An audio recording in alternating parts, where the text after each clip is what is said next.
Bruce Edwards is, John Hope, of course. Oh my God, John, what a role he played, I think, for really the Weather Channel. I mean, I think he set such a precedent in terms of what was expected and how to be compassionate about it on the air. And I never forgot that. And I always kind of latched onto that. But, back in the day, you had to load your own frames in what we had called a Quantel paint box. So each frame had a number, the current map or the Northeast map or the satellite picture. There was no there's a little animation here and there. There was radars that you had to dial up. I mean, we didn't even have 88D yet when I started. So, I mean, it was just a wild ride, man. But, John was very disappointed early on in my tropical updates, and he let me know that. And so one year back in 1992, I remember doing a tropical update because we always did them at 50 past the hour. And I had talked about, the prospects of this tropical system coming west through the Bahamas. And if it kept going, it was going to come in somewhere between the Outer Banks of North Carolina and the Keys. And so, yeah. And next thing I know, I get off the air because you walked off the air after you did the tropical update and the Michelin Drivers Report. And this guy named Wendell Pickens, who used to dial up our radars for us, he looks at me and goes, "Hey, Jim, Bob Sheets is on the phone." I'm like, "No way. Bob Sheets, the director of the Hurricane Center?" And I just said, "Yeah, right. You're just kidding me." And I started walking away. He goes, "No. Bob Sheets is on the phone." So I pick up the phone. "Hey, this is Jim Cantore. What can I do for you?" He goes, "Jim, did you just say that well, it was Andrew. Okay. I'm not going to screw it. If Andrew to be was going to keep going, it was going to come in somewhere between the Carolina coast and South Florida." I said, "Yes, sir, I did say that." He goes, "Don't ever do that again." I just had every emergency manager on the Southeast coast call me, and they were wondering what the heck's going on with this thing. So remember, back then it was only 3-day forecasts. It wasn't 5-day. It certainly wasn't 7-day outlooks. But I never forgot that moment. And John looked at me later on. He goes, "I'm not too happy about all that, Jim. But in retrospect, Andrew came in on a Monday morning, so it was within your window, so it was a good forecast." And I just never forgot that. That was just a great moment early on. Yeah, and you really forget about the rapid intensification that Andrew Oh my underwent. gosh, that's right. We talked so much about that today, but it had its own extreme case of rapid intensification. Yeah, I think we've seen enough of that lately. The one that I won't forget this year, guys, is Otis. Yeah, that was just That's just absolutely heartbreaking, unbelievable to Jim. me, what happened there. And I can't wait to hear kind of what would we miss, what the models miss, because God forbid that ever happens in the Keys or near Tampa Mm-hmm. or New Orleans or Houston, really anywhere on the coast. And we don't have time to get people out of harm's way. I mean, that remains today my biggest fear. But Absolutely. of course, No, Acapulco was a city of 1 million people plus, so that's a whole different animal. yeah, it's And very terrifying for sure. they just weren't ready. Jim, They weren't ready switching for gears for just a second, you mentioned one of my favorite Weather Channel people of all time, besides you, of course, and that's Gay Dawson. And I've never been able to keep up with her, but she was an early fixture on the Weather Channel, and I thought she was so good. Sorry, Bill. I just lost you guys for some reason. Yeah, did you pick us I don't back know up? what happened there. Did you hear the question? Okay. No, I didn't read the question. Something came in, and Yeah, well, I had asked you about Gay Dawson because she was one of my favorites. I think he's allergic to this question. His phone may be allergic to hearing about this. Let's see if we get him back here. And Rick and Kim, I'm coming to you after Jen. So I saw your notes. Jim, you got us back? No. Here we go. I got you, but unfortunately, I can't hear you. So you know what, guys? Let me. Can I call back in or something? Yeah, do Because that. now you can hear me, right? That sounds great. We love All right. that. I apologize, by the way. Yeah, what a treat to have Cantori in the first Operator part A. of, in the first part of our show here. Kim, you mentioned we hope that we get Ken Graham on here soon, but he doesn't come without his own set of disclaimers and things that we had to deal with. That's right. So the Weather Service comms office, I just chatted with them right before coming on this, and I see he's showing up now. Okay, great. Yeah, they thought he was going to be making it, and they went through the whole process of, okay, this is raising funds, so here's things you can say, can't say, and so he's ready. I'm excited to have him on the show too. Somebody's telling Ken Graham there's things he can't say. That's interesting. Yeah, we don't want to talk happy fun ball during this time, Rick, for sure. Mm-hmm. All right. Well, we're hoping that we get him and Cantore back, and I understand we have Mike Bettis. So we've got a powerful crew here along with our group. I want to mention that, Weatherbrains is going to, match any donation this hour up to our annual donation budget of $1,295. So if you are thinking about donating, please come to during this hour and help us get to $5,000 total. That's what we're shooting for in this hour. We're in the process right now of getting them all into the broadcast at once here. That's what we're going to do. We got Mike Bettis, Ken, and Cantore. So let's move them all in here. Move them in, I say, and we'll get to talking here. Nothing like live television, right, Rick Smith? Yeah, it's to be expected. I haven't been able to watch a lot today, but this can't say enough how amazing this is. Just whoever put this together and pulling it off today. If we have a little glitch here and there, that's not too bad at all. I think this is an awesome experience, awesome opportunity that we got today. Yeah, Tim just pointed out it did go down the tubes after we came on. That's probably very true. Yeah. We bring our own level of entropy with us whenever we go. But next up on our WeatherPods Telethon for disaster relief today, we've got Jim back. That's good. We've also got Mike Bettis, a renowned meteorologist and storm chaser from the Weather Channel. And like Cantore, his extensive experience, dynamic approach to severe weather made him a household name in the field, and he joins us today. Mike, thank you so much for being here. Hey, good afternoon. How's everybody doing? We're doing fantastic. It's been a spectacular day of raising money for the American Red Cross, and hopefully we're going to hit $5,000 during this hour. Mike, we're very excited about that. Awesome. Jim, I was in the process of asking you a real quick question, and then so if you get a chance, then I think Kim and Rick have a couple of questions for you. Mike, join in with us here since we got you a little early. But Jim, you mentioned one of my favorite all-time Weather Channel folks, Gay Dawson. She was a fixture in those early shows, and I always thought she was just the best. Tell us a little story about Gay Dawson.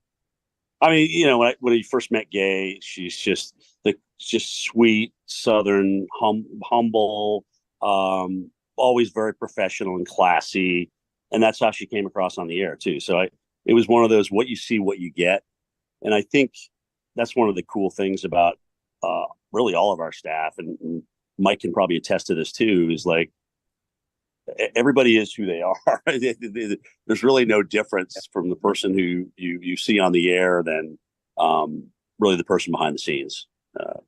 We're the same person. There's no turning it up or turning it down. I mean, granted, getting up at 3 o'clock in the morning, you got to turn it up a little bit, but we're all the same people. Bettis knows. He remembers those days. Oh yeah, I remember those morning shifts. I think I took over for you in the What's morning. funny is you're getting up after I go off shift. I'm getting ready to go to bed. So it's like, which is I think I prefer that way rather than getting up in the morning. I hear you. Trust me, I hear you. So, Jim, I have a question for you. Of all the weather events you've reported on, which has had the most profound effect on you professionally and personally? Probably Katrina, simply because, we were out there for so long. Back then, the news cycle was very, very long. And, I also started in Florida. So I covered it when it was just coming in. And then we drove all the way to Gulfport and Biloxi to cover it up there. But to go through something like that and to go through it with, 475 of our vets are heroes, and basically put away the television and all of a sudden help out the Navy CBs in getting these heroes up to the second floor, because it was breakfast hour. I mean, everyone was downstairs for breakfast. All the food was down there. All the drugs were down there. You got guys and gals that can't move. They're in wheelchairs. They're invalids. So that just had a really big impact on me, and I'll never forget it. It was frankly, it was very hard to leave. We spent a lot of days out there. We slept in our car. We had very, very little food. And I mean, if you guys remember back then, a lot, New Orleans kind of stole the show, given the fact that there was so much media there. And you obviously had the levee failures, which was the man-made disaster part of Katrina. So, Mississippi was always kind of the forgotten coast. But eventually media made it there, and we got to tell the story of what was going on there. But it was just hard to witness some of the things that I saw for the first time in my life. And you just never forgot that. And like I said, it was very hard to leave. I almost just felt like I was abandoning everybody. I can't really put it into words. It was just hard to leave. And I never forgot that. So, yeah, I mean, we had seen you the day before. Go ahead. I'm sorry. Yeah, you go through these really traumatic experiences, and you think you can handle it, and you think you're going to go out there. You know what your mission is. You got to broadcast, but they stick with you, and they stick with you. I'd interject and I say one of the most memorable moments for me ever watching the Weather Channel was when Jim was in Mississippi. And I know you remember this, I'm sure, very clearly, Jim. There was a family you were interviewing, and I think the father maybe worked at one of the casinos or something, lost his job, and there was a little boy broke down into tears. That was tough. That was tough to watch, but that was reality, right? And that was probably the most profound moment I've ever seen Jim Cantore on TV before. And yours was Joplin, my friend. Nothing can even compare to that. But I know you know what I'm talking about, Mike. You see things you weren't planning on seeing, but you got to do your best to stay on mission, right? And that's what you did, and that's what I did. And hopefully people across the nation got to see what was really going on there and just how bad it was. Yep, I remember. So guys, this is an incredible conversation, especially with you and just hearing your recollections of this. I'm going to welcome in somebody else for whom this event, I know, had a profound impact, and we're so excited to have him on the show. The director of the National Weather Service has just arrived. Ken Graham, welcome to the program. Thanks for joining us today. Thanks, Kim. Good to see you. And just taking in the stories from Jim and the others. And, I just can't help reflect being on the air during some hurricanes and talking to Jim and Hurricane Michael. Jim, if you remember. Oh, my God. Oh, yes. Remember you and I on the air, I don't know, probably 7:02 a.m. And you asked how I was feeling. And we both at the same time said we had pits in our stomach. Remember that? Because we knew what was going to happen that day. Remember that? Yep. I remember it. I'll never forget that, Ken. And that's the problem, guys. When we're out there too, we do know what's going to happen. We know the meteorology. So when it does happen, it's horrible, but you know beforehand just how bad it's going to be. So yeah. And then talk about Stephanie Abrams that morning, because I've always thought the fact that she made that decision to leave Mexico Beach probably influenced a lot of people. Actually, you know who you should ask that, Bill? Is Beth. I actually want Mike Bettis to start that story. Okay, good. He's going to tell you. He's going to tell you why, because he knows why. She actually called me, which she hadn't. We're ships passing in the night these days. We used to work a lot together. She called me. I was working in the studio, and she says, "What do you think?" And I was like, "Tell me exactly where you are again." And she's like, "I'm in Mexico Beach. We're staying at this place. It's a little bit elevated, but."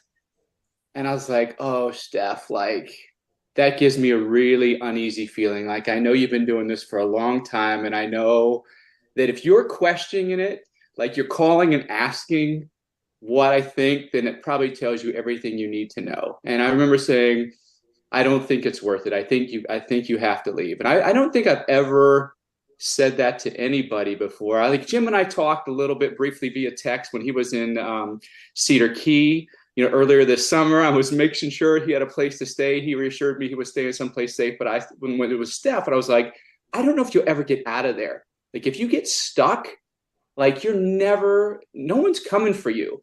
Like, it's going to be a while before someone gets in there. And so she finally decided, she's like, okay. And I think she talked to you too, Jim. It was like, she made the right choice. She made the right choice. No, because it could have been a disaster. You text me and you said something to the effect was, Jim, I'm really worried about Steph, and she's scared and she doesn't know what to do. And so I took it upon myself on the air to say, because we were going back and forth to each other, I said, Steph, you know what? Listen, hey, if you don't feel good down there, there's plenty of room up here in Panama City. We know we're going to be on the west side of the storm. Come on up with your crew. We got plenty of room up here. Let's broadcast together. And that's exactly what happened. And guys, we don't go out there just to be in the word. I mean, if you don't feel safe in a location, or if it's not a good time to broadcast, we're not going to broadcast. Mike was mad at me when I was in, what was it, Mike Ian down in Punta Gorda. And I mean, sometimes you just get so caught up in the moment, you just don't realize. I mean, for God's sakes, you're in a 110-mile-an-hour high wall. There was this funny moment. I will recount a very funny moment, because I was in the studio. Jim was out to getting beat up by the hurricane, and literally the executive producers in my ear like, get him off the television. Like, scream at him and tell him to get off the television. So I'm literally like, Jim, I'm begging you, please, like, come in just for 5 minutes and take a break, because you're getting pummeled out there. Like, pieces of tree are hitting him and stuff. And he's just like, he's in the moment, right? And sometimes when you're in the moment, like, your brain doesn't function like it normally would. And so, like, someone needed to just like say, hey, stop for just a second, catch your breath, and let's regroup. And that was a big moment for me, because I did come in and get out of the way. And I remember that. It's like, what good am I doing out here in this? I mean, yeah, can I take it? Sure, whatever. But at the end of the day, I don't want to become the story. I just want to tell the story. So, basically on the backside of the eye wall, let's do it smarter. We're going to do it in the parking garage. I mean, that was no picnic, but it was definitely a lot safer place to tell the story. And so thanks to Mike, thanks to Nora screaming in my ear, that's what we did. I want to follow this arc of telling this story. And it's so good that we have such key communicators and a former director of the Hurricane Center and now Weather Service director. You can all come at this question in different ways, I think. And I'll start, Jim, with you. Okay. You guys did all these hurricanes that have very different societal outcomes and a lot of nuance to the way you're trying to communicate it. And you just have so much experience in the field. In your view, what helps us to make the outcomes better? How do we effectively engage the public and raise awareness about preparing and responding? How do you think that is most effectively done in your experience?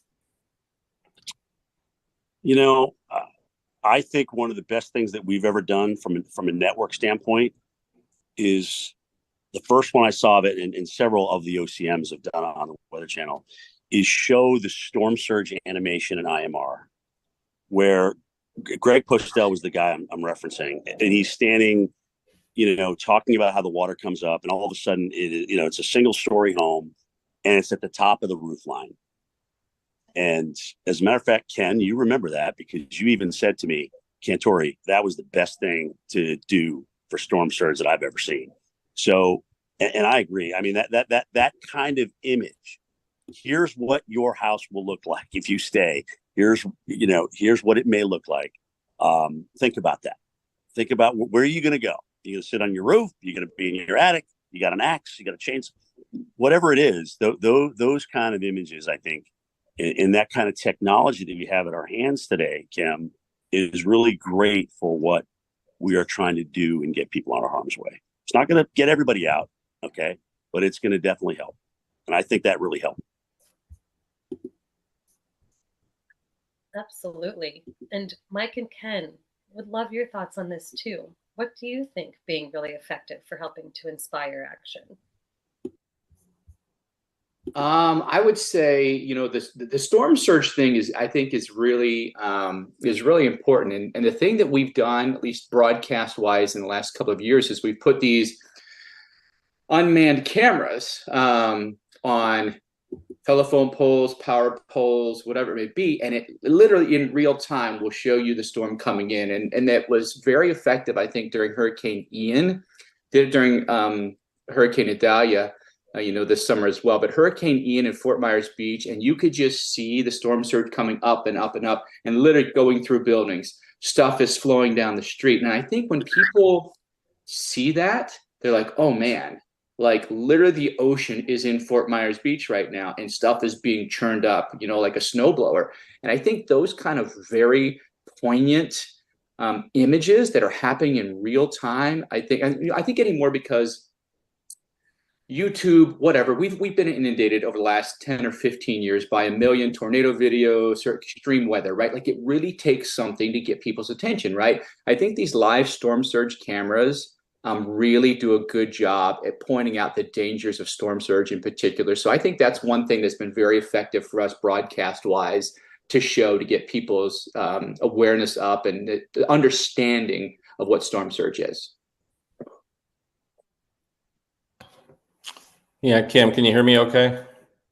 Yeah, you know, it's interesting because, you know, all of us have talked about this for so many years about how to get the information to people, and they have to see it. I mean, they really have to feel it and experience it. And that's why the storm surge, you know, simulation was so powerful. But we're going to take it to the next level in the Weather Service. I mean, we're really looking at, you know, to really go into the depth of those vulnerable communities and see who they're listening to and who they trust.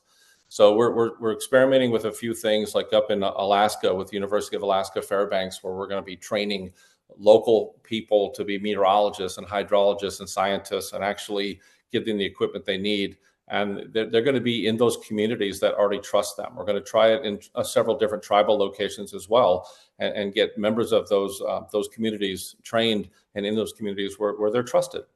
And so we're going to try to take that to the next level and really try to be, you know, more nimble, flexible, mobile, eye to eye in the Weather Service in some of these vulnerable communities. And we know who's losing their lives. It's the elderly. And how many times do we all say, you know, if you need to have a plan, you need to have supplies. If you're told to leave, you need to do it. A lot of the people we're talking to don't even know where the next meal is going to come from.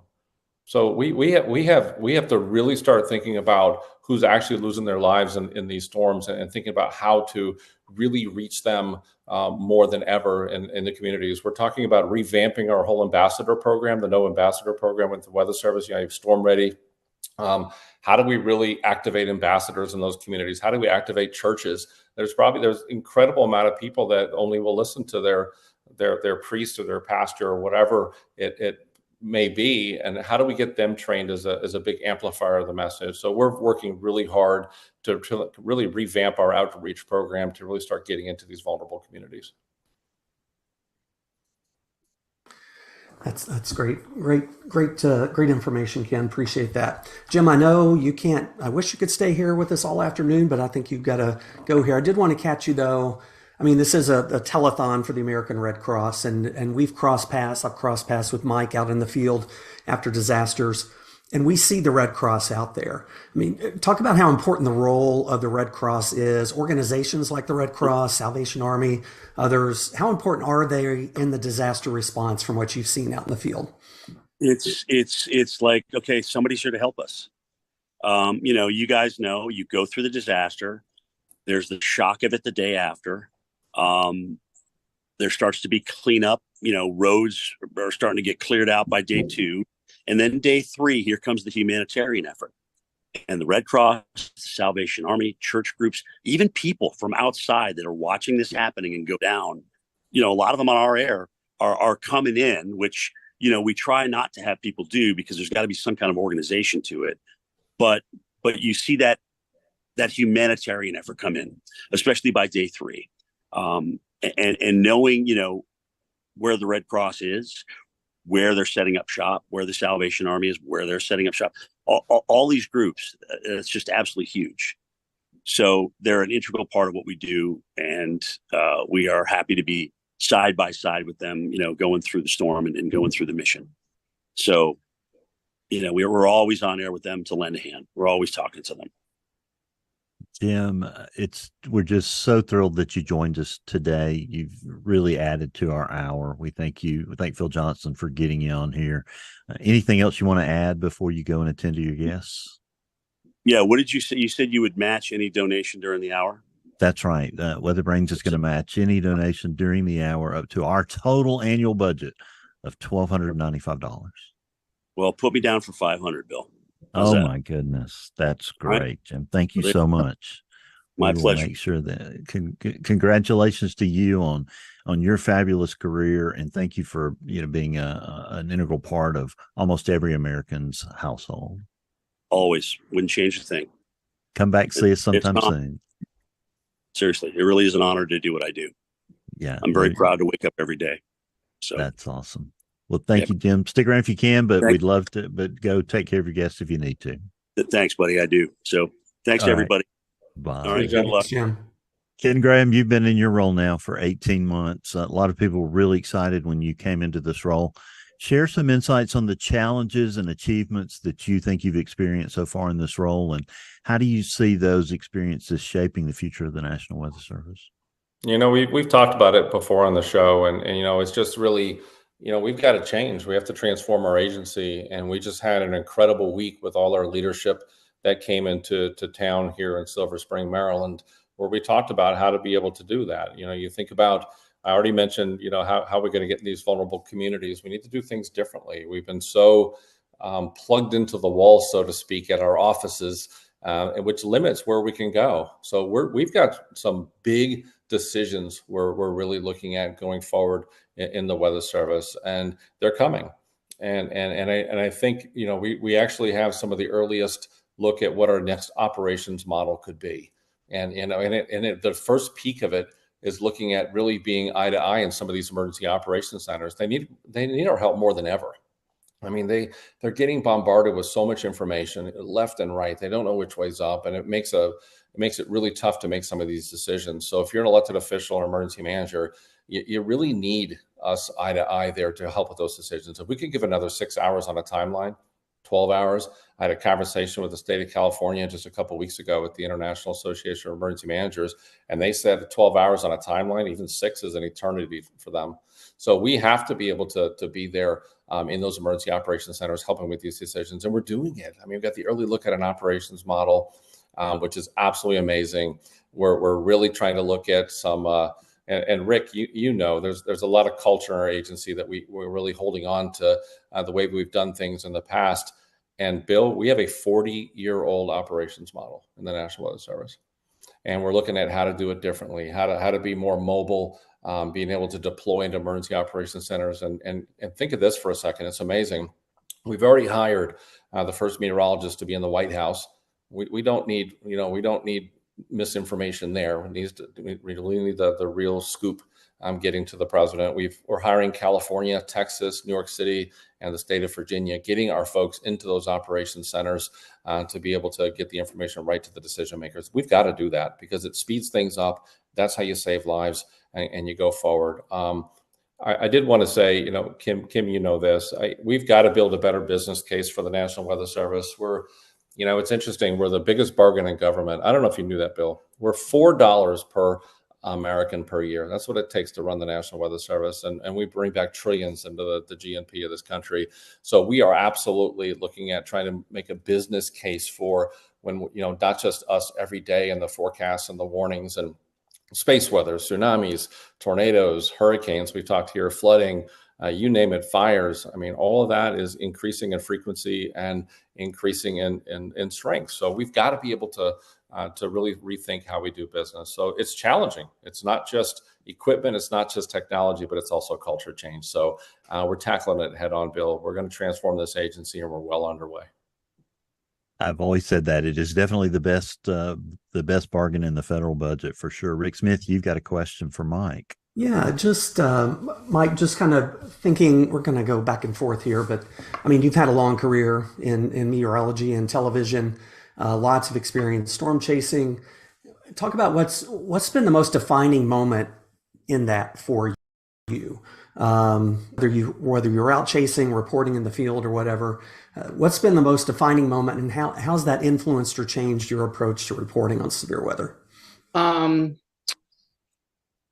Three moments stick out for me in my career, maybe one above the rest. But Katrina, like Jim Cantore had mentioned, was really one of those moments where you saw this extreme power of a hurricane and the longevity of it, and the number of people that it affected, and had never really seen that kind of devastation before in person like that.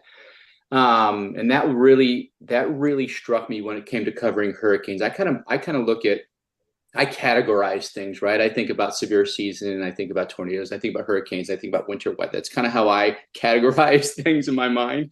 And the other two, the Joplin tornado and the El Reno tornado in 2013. Now the Joplin tornado for me, I think, truly changed how I began to broadcast after that, because in so many instances when it comes to tornadoes, we're generally there after the fact, right? We're usually, the tornado hits and then you're there like the next day, so to speak, generally speaking. And we happen to be chasing that storm that day. And we went back and kind of did the reanalysis of it all. And we ended up being in Joplin literally 9 minutes after the tornado struck, right? And it was all incredibly fresh and chaotic. And, I saw things that I had never seen before, nor do I ever want to see again. And when you're in that moment, it's just like way different than when you're there a day later. And all that stuff is done, like all of the recovery, it is mostly done at that point. You're just looking at damage and showing people that, and then you're spewing out stats. This many people went to the hospital, or this many people ended up perishing in the storm. For me, just having been there and seeing literally like the carnage with my own two eyes as it was happening was really traumatic, honestly. And I think a lot of people that watch the Weather Channel are probably familiar with this moment where I kind of broke down on air, and I just, like, it was hard to handle. And someone just asked me recently, like, what was that moment like? Like, what happened in that moment? And I recall the moment that what happened is, we all remember there was the super outbreak had happened less than a month before that, right? And when I was reporting from Joplin, I kind of had this moment where I turned and I was looking, we're kind of on this little bit of a hill. And so you could have a really big view of the landscape, right? And everything's kind of mowed down, trees are gone and everything. And as I was looking out, it took me back to Paul Goodloe was reporting in Tuscaloosa after the super outbreak. And it was, like 4 dozen people had died in that tornado. And as I looked out over Joplin that evening, and I saw how much of the city had been damaged, this moment popped in my head of Paul Goodloe in Tuscaloosa. And I thought, oh my gosh, and I couldn't say it on air, but I was like, this is way worse than Tuscaloosa. And at that moment, I was like, that means many, many more people have died. And it just kind of triggered in my brain, and I just kind of broke down at the moment. And then what kind of snapped me out of it was a gentleman that had come up to me. He's like, hey, can you help me out? Like, my neighbor's missing. Can you help me look for him? So it was then like, okay, my brain then re-engaged, and it's like, okay, there's still active search and rescue ongoing here. Can we help this guy find his neighbor? So anyway, that it was all these kind of very fast moving things that were happening, and the rawness of it all. Probably to me, Joplin was the one moment for me that stands out more than any. And how it changed the way I broadcast is, I found myself having a lot more empathy for victims of natural disasters and what they go through, because generally speaking, we don't know what they go through. In that moment, it's an incredibly terrifying moment for them. And to be there to witness that, and the rawness of that, and literally the gore of it, it was very life-changing for me. I think a lot of us kind of get chills when you're talking about that, because we remember seeing that live or after the fact, and I can't imagine that. Obviously, that has a long-lasting impact. Jim talked about it earlier, how these things just don't go away. And we're scientists, we're meteorologists, but we're people too. So I know that the broadcast industry thinks about that a lot. Ken, the Weather Service is thinking about that more now. I mean, you've been very supportive of efforts that I've been working on, as a part of a large team, been working on. Talk about, you're all about taking care of the people in the Weather Service. And that includes the mental health aspect. That includes the kind of the critical incident stress side of that. Can you talk a little bit about, what we're doing to kind of take better care of the mental health side of things in the Weather Service? Yeah, Rick, it's a topic that, a lot of people don't think about. I mean, listen to the stories that Mike just told and others. And, you see these things and you look back at our careers. You've seen some things, Rick, and, I remember some scenes in, Hurricane Katrina that'll never go away. I mean, just, you're taking care of folks, and the best that you can are employees, and there's still bodies in the lake, and 2 people at the office lost their moms in Hurricane Katrina, and to see what they were going through, and both of them were talking basically like just keep me busy, because I just need to focus. I need this. There was significant mental health issues after these big events, and just watching people at the New Orleans office just in shock, basically, absolutely in shock. They don't know if their house is there or not. You see this over and over. So our folks see a lot of things, and you get the warning out, and all that science, right, Rick? All that science, you get an early warning out, and you're like, wow, I think I provided early warning, but then you start hearing over the radio that there's loss of life, and it's really tough on folks. So at the Weather Service, we really take that serious. And when I got the job, it was definitely a no-brainer. I mean, look, it's everybody realizes you got to have people first. We got to take care of our people, and so we have mental health experts that can go out to offices after big events and actually talk to people. And we had an incredible person that was able to do that. And she just moved on to a different job. And we're actually interviewing for the next person. We take it so serious. And we take it so serious, we're going to do something extra coming up. We're going to have the person that's able to go to our offices to talk to people after these big events from a mental health standpoint.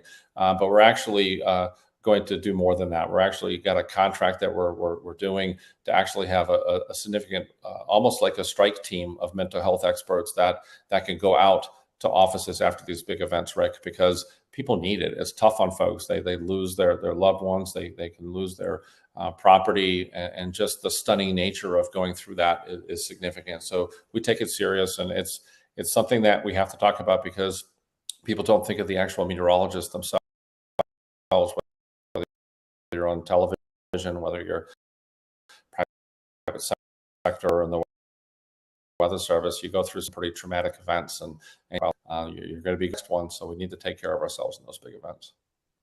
Thank you for saying that, Ken. That is so important. And we were talking earlier to one of the directors from the Red Cross, and they said that was a need for volunteers that they have, because they need mental health volunteers to go in with them after these disasters and to make a difference. And so we are making a difference this hour. We've raised $720 so far for the American Red Cross. And don't forget, Weather Range is going to match that up to our annual donation budget. So please give, and give freely. We're going to go to break, hear a little bit more about the Red Cross. Mike and Ken, we want you to stay with us. We're going to be joined by Dr. Neil Jacobs here in a moment, and his mom, and a very special guest, Jamie Rome from the National Hurricane Center. So stay with us. We'll be right back as the WeatherPod's Disaster Relief Telethon rolls on. When natural disasters like Hurricane Katrina or Sandy happen, Red Cross emergency response vehicles and volunteers make the news. But rarely shown is the fact that on average, Red Cross workers help a family affected by a home fire or other disaster 180 times a day. The Red Cross is there for nearly 64,000 disasters per year throughout the U.S., helping people like Gene Welsh of Sioux Falls, South Dakota. A smoke alarm installed by the Red Cross saved Gene's life, going off just in time for him to escape only moments before flames engulfed his house. The Red Cross helps people like Gene and communities all across the U.S., maybe even people you know. Generous donors make this work possible. Donor gifts enable the American Red Cross to sustain a strong nationwide infrastructure comprised of local offices, robust training, integrated IT and communication systems, a fleet of response vehicles, warehouses stocked with shelter and relief supplies, and partners to help mobilize to support one family or 100,000 families. The Red Cross also relies on a network of 330,000 volunteers in communities throughout the country who respond night and day, answering the call for help. So when you hear stories about people like Gene Welsh, you may realize that the Red Cross is your Red Cross too, a local charity staffed and supported by your neighbors, making a difference every day in your own community. You can make a difference in your community too. To join the mission to help people affected by disasters, big and small, visit redcross.org/give. And next up on the Weather Brains Hour, we're thrilled to have a special trio. Dr. Neil Jacobs, why don't you introduce your special guests this afternoon? My special guest is my mom, Judy Jacobs. I'm down in her house in Charleston, South Carolina right now, and she's eager to tell you some stories about how I was a problem child. So Judy, tell us what Neil was like growing up. Give us some dirt so we can give him a hard time on the show. I was getting prepared to tell you about my stint with the Red Cross, but I'll tell you about this. We're going to do that next. We were always trying to ask questions where he would have to think through things. This is a good example. We gave him $2. He was going to go buy some crickets for his snakes. It's a pretty good mom. I let him have all these reptiles, crickets for the snakes. So I think there were maybe 5 cents a cricket or something. So I said, here's $2, 5 cents each. How many crickets can you get? And so he put the money up there and told the owner, he said, I want $2 worth of crickets. So there was no math involved. It's just, he would just outwit us on things like that. Yeah. Well, now we know, Kim, where he got this affinity for snakes. Oh, goodness. He would. Oh, I showed them the picture of that copperhead. Oh, but people would call him. We lived in Miami, and black racers. I never knew much about snakes. I do now. They would have him come over and catch them. I mean, he was 6, 7 years old. He was not fearful, quick. He was quick, and he loved nature, snakes. And one of my brothers asked, well, Neil, you've been bitten by a snake. How does it feel? And he said, oh, he's stung by a bee. That was it. And Neil said, it's about like a non-venomous snake bite. So he always, what would venomous? He always would. The analogy would be to some other animal he had some painful experience. Painful, yeah. Like getting a handful we can of envision that. Brown widow bites, sticking my hand under the boat. Oh, yeah. Yeah, that's pretty crazy. Now, tell us your American Red Cross story, Judy, because we're raising money today for the American Red Cross. And I don't think Neil would be here if you didn't have the story. It wasn't. I wouldn't. It wouldn't have been here. Right out of college, I just wanted to travel. You had to have a degree to do the job I was going to do with the Red Cross. And then we went through a brief training period in D.C., and I volunteered for Vietnam, but they didn't need me at that point, so I went to Korea. And I was at 2 different bases in Korea. Camp Pelham, which things move around, but it's about 55 miles south of the DMZ, North Korea. So you're going to see a lot. And I got to step on the DMZ and what's going on there. And then we were down at Camp Humphreys, we would travel to do whatever our mission was. I mean, Hurricane Camille, whatever they needed us to do. And so at Kunsan Air Base there, that was during the Pueblo crisis, and I didn't know my husband at the time, but they were sent over TDY. Oh, I can't say that. That's not. They were sent over for temporary duty, 6 months, and I met him there. That nobody was serious. You don't know who's what, but anyway, it kind of followed up with. Then I was transferred to the burn unit. So let me interrupt you. It wasn't just like she met him there. So my dad was a fighter pilot in Vietnam and was shot down, and apparently was hitting on the nurses, and found my mom unloading a bunch of medical equipment from a truck, and then tried to pick her up. That's the story. That's the story. That is true. That is true. He tried to help me unload and getting supplies on a 3/4 ton truck. And he said, all right, just kind of kept hanging around. I thought, that's a lot of help, but that's fine. Then we hooked up again when I was in the Philippines, at Clark Air Force Base. I was there about 2 years. The Red Cross is wonderful. You get to see the world. I had so much travel for all the areas, being in the Southeast. That's back in the day. That is a beautiful picture, and you're even more beautiful today, Judy. Oh, well, yes. Okay. Awesome to have you. I felt like I look like a chipmunk there. I love working for the Red Cross. Good people. If you're overseas, you're taking care of. We were stationed with the military on all the bases. We just didn't live anywhere, but they took good care of us. We got to travel.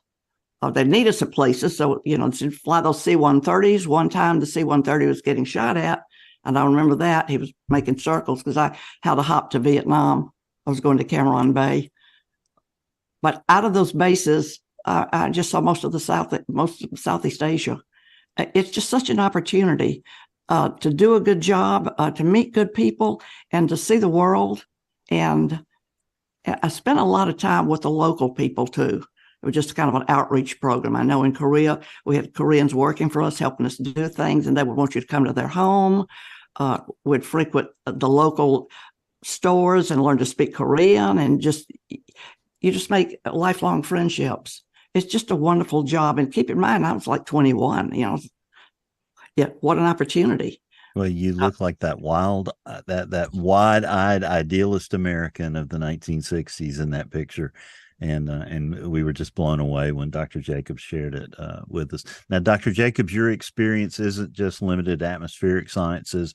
Fishing gets you a lot of opportunities. One of those opportunities are your friends at the Hurricane Center that you go fishing with, including this guy right here. Why don't you introduce him, ask him a couple of questions, and then Rick and Kim can jump in too. And I'm so glad Ken and Mike have stuck around so we can all go to this final break together. Yeah, I'm excited to introduce Jamie Rome, the Deputy Director at the Hurricane Center, and longtime friend of mine. I've known him since we were in college, and fishing buddy of mine. We were actually in the green room talking about some early morning fishing that he was doing today and some fishing I'll be doing tomorrow. So, yeah, Jamie, welcome to the show. Well, thank you. On a fly that Neil showed me how to tie, no less.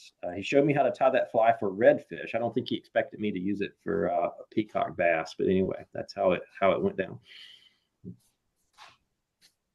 So Jamie, we just went through Hurricane Otis, and it was a shocking experience for us all. Talk about that experience at the Hurricane Center. Take us behind the scenes and share some stories if you feel like doing that. Yeah, it's a painful. For our forecasters, the best way to describe it for our forecasters is that, have you ever had that dream where you're screaming for help and nobody can hear you or help you, and then you wake up? That's how it feels sometimes for the forecasters when they're dealing with these things, because it feels like sometimes you're screaming and the word can't get out or can't get out fast enough. There tends to be about a 12, or Kim would know this better than me, about a 12 to 18 hour lag between kind of when you say something from a forecast perspective to when society kind of, resonates with it or sees it. Not everybody's watching the news or Twitter, every instant of the day. And so there's like a lag between when you make a forecast and when the world kind of reacts to it. And that's horrifying in a normal hurricane. And then to have a hurricane like that just basically blew up in 2 seconds. It becomes physically impossible, it seems like, to get the word out. And so it's a crippling experience for our forecasters. I guess if there is one thing we can take from that is, often in these hurricanes, we prepare for worst case. Certainly the American Red Cross, the way they do their shelters, very much a worst case scenario type approach. And I think a case like Otis shows why that approach is so necessary, and how that policy has prevented loss of life in this country, thankfully, especially of late. And we all have to strive that when those worst case scenarios don't play out for a given location, to take that opportunity to explain risk and uncertainty, and how to convey that risk and uncertainty. Yeah, the fabulous answer there, Jamie. We were feeling for you as you were going through that. You guys do such an incredible job at the Hurricane Center, and this is the worst case scenario that we've all been talking about for so long. Storm surge, obviously one of the most dangerous aspects of a hurricane, and Jamie, you're one of the world's experts on this. How are we coming in regard to forecasting and preparing for that very dangerous weather phenomenon? I'm going to give you a positive story and root it in data. If you look at mortality over the last 10 years, and let's be clear, the last 10 years have been very, very, very active. So we're not dealing with a sample size issue here. Direct mortality has come down precipitously, especially for storm surge. Now, indirect mortality, which is that which occurs on the backside or after a hurricane, unfortunately, is going up.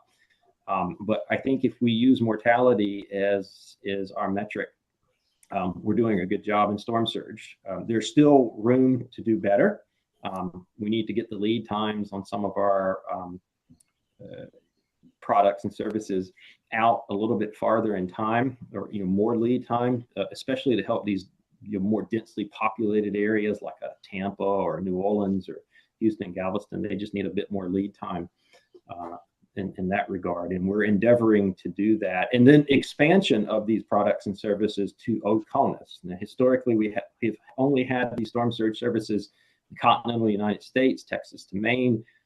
We've recently expanded that to Puerto Rico and Virgin Islands, and now we're endeavoring to expand that into Pacific, to cover Hawaii and U.S. territories in the Pacific. That'll be a long-term effort, take a little while to get that done. But you can see it's not just increasing the lead time, but then bringing these services to all of our citizens.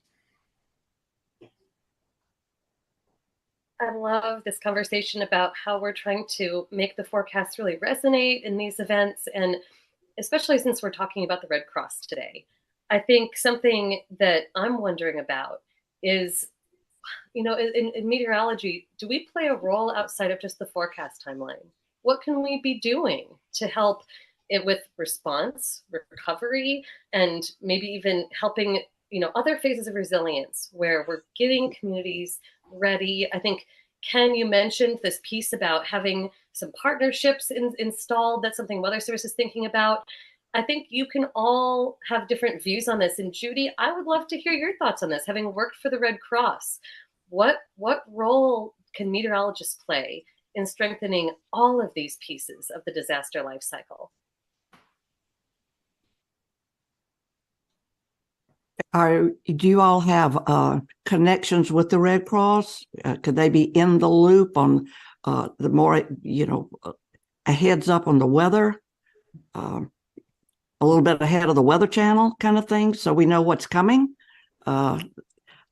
Communication, don't you think? One of the things I noticed, like when I was at NOAA and there was a landfalling storm, I would be over at the NR FEMA, and we would have one or two Red Cross people there, but I don't know that that level of like cross agency coordination was seen throughout the entire chain. You know, just because it was at the top doesn't mean it was in the middle or at the bottom. So I don't know. I think Ken is probably, you know, the most qualified person to answer that with his connections to the EM community. Yeah, Neil, Judy, it's interesting. Here recently, we just signed a memorandum of understanding with the Red Cross. So we've declared them. We went to Red Cross headquarters here in DC and signed it, and we've declared them a core partner. Because if you think about it, those that are getting into these communities as quick as they can for that recovery, and people depend on it. I mean, they need water, they need food, they need supplies. So the earlier that we can give them a heads up, the more they can stage to get in quickly, not get into the disaster zone right away, because we don't want them to be hurt or lose their assets as well. But if we can get them close, and then they can get into those communities quicker, that makes just a world of difference. So that is a brand new thing that we've done, and I think it's going to make a big difference. And if you think about it, the Red Cross is in these emergency operations centers across the country. So as we get more eye to eye with the decision makers and be right there, think about it. We're not just briefing the decision makers that are thinking about evacuations or thinking about sheltering, but it's the Red Cross in the room as well as one of those key partners all the way across the board. So that is happening as we speak.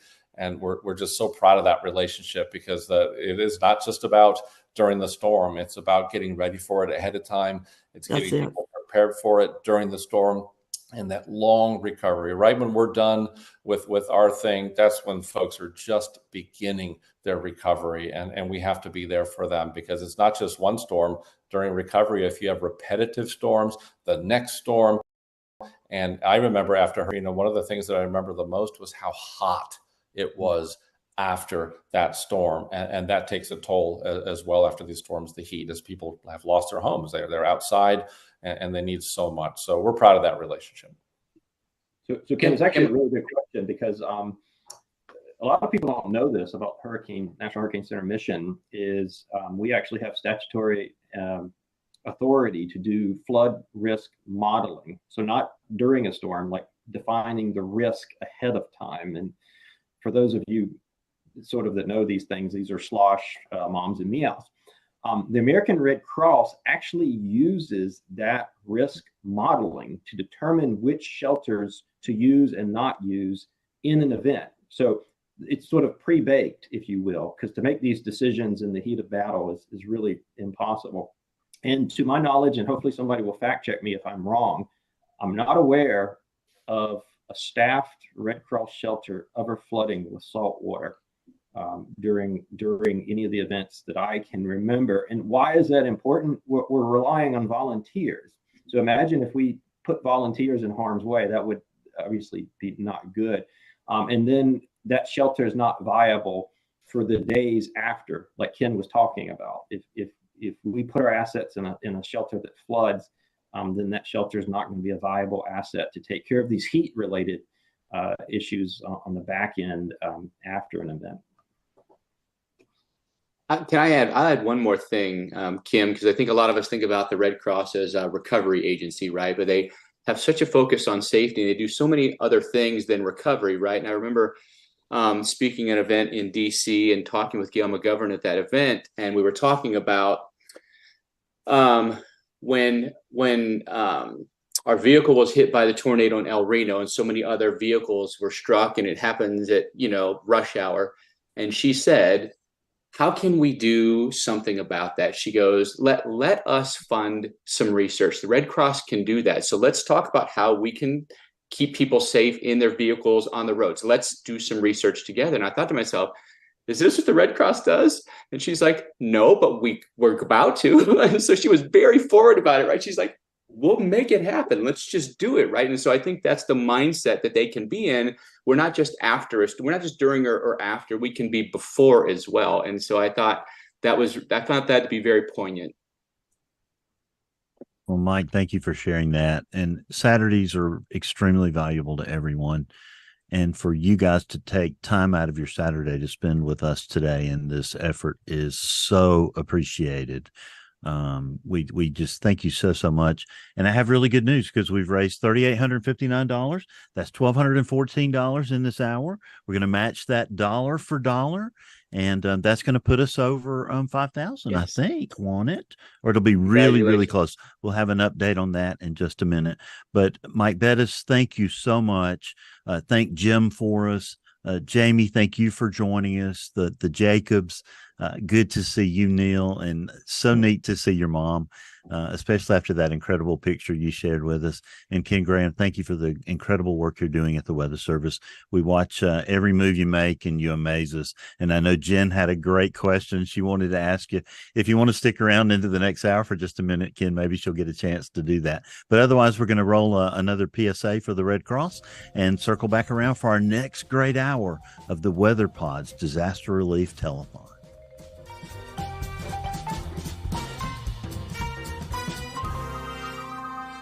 I deployed here as a supervisor, and I am in charge of the dormitory. The work that we do with the children here at a Red Cross shelter really helps the parents start to see their children. It calms their nerves a little bit. You know, as all parents do, we worry first and foremost about our kids and how they're doing. So when they see that their kids are still acting normal and still interacting with their peers or with other people, the parents can sort of take that burden off their shoulders and start to really think about other things like recovery and moving on. Having an area like this at the shelter where we have toys and games and things that are common in their everyday lives really helps them develop a sense of normalcy.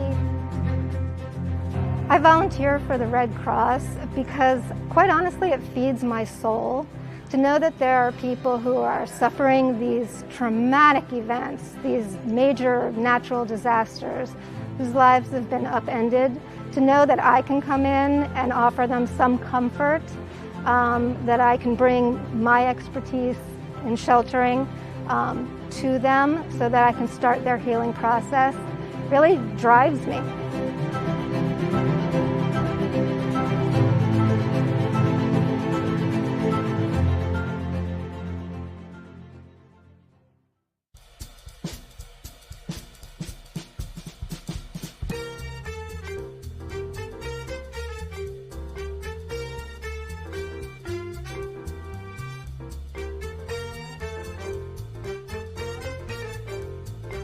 All right, so are we back?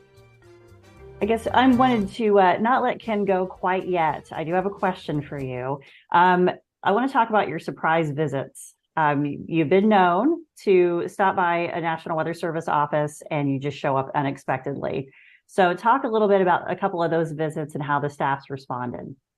Yeah, a lot of it is, a lot of it's planned. We come by and, you think about doing something big in an agency, like we're doing the transformation of the agency. A lot of it is culture, feeling safe and with so much change. I mean, that's a lot of change for folks, and it's hard. So I've been, stop by offices, just say hi, see what's going on. A lot of it's planned, but they've ranged from maybe an hour. And in some cases, like we had a couple of offices, we sat in the conference room for 4.5 to 5 hours, just talking, here's what we're doing. What are your questions? Ask me anything. 29 years in this agency. I know all the issues, right? I know them all. And I'm in a position to really start looking at how to make a lot of those better, how to make it better for the organization. We've got quite a bit of burnout. So I think it's been really trying to go to these offices, our offices, they're on the front lines. They work so hard. The people of this agency are so dedicated. They're absolutely some of the most dedicated in government. And to be able to support that passion and be able to talk about this change has been priceless. And working 2 midnight shifts. I don't know if you heard that, Jen. So in Sterling, at WFO Sterling, I pulled 2 midnight shifts in a row, and it was an incredible experience to be able to talk, issue the forecast, put my name on the forecast discussion like the good old days type of thing. So it was spectacular, but it's all about being accessible, being the the first director that actually 53 years. So that's where it's been amazing to be able to interact with the offices, and hiring Michelle Mainelli as my deputy just recently. She was sworn in last week, which was amazing. She too went from a GS4 to deputy service. So at the helm of the weather service are two operational folks that climb their way up through the field, and that's why it's important to visit the offices. That's amazing. And, you know, we try to say it as much as we can, as how much we appreciate and honor the work that the National Weather Service does. I mean, you have service in your name, and that's what you guys do. You do it with just, 24/7, and you'll stay safe and getting the forecast out. And we love what you do, Ken, and we thank you so much for all of your hard work and getting down to the trenches and really getting to know the culture and helping people. And we're just really excited about years to come here with you. That's exciting. People first. If you take care of the people, they'll take care of the mission. That's the motto, and it works. Awesome. Thank you. And Gabe's going to let me have just a brief moment here to say where we are in that hour. We raised $1,414.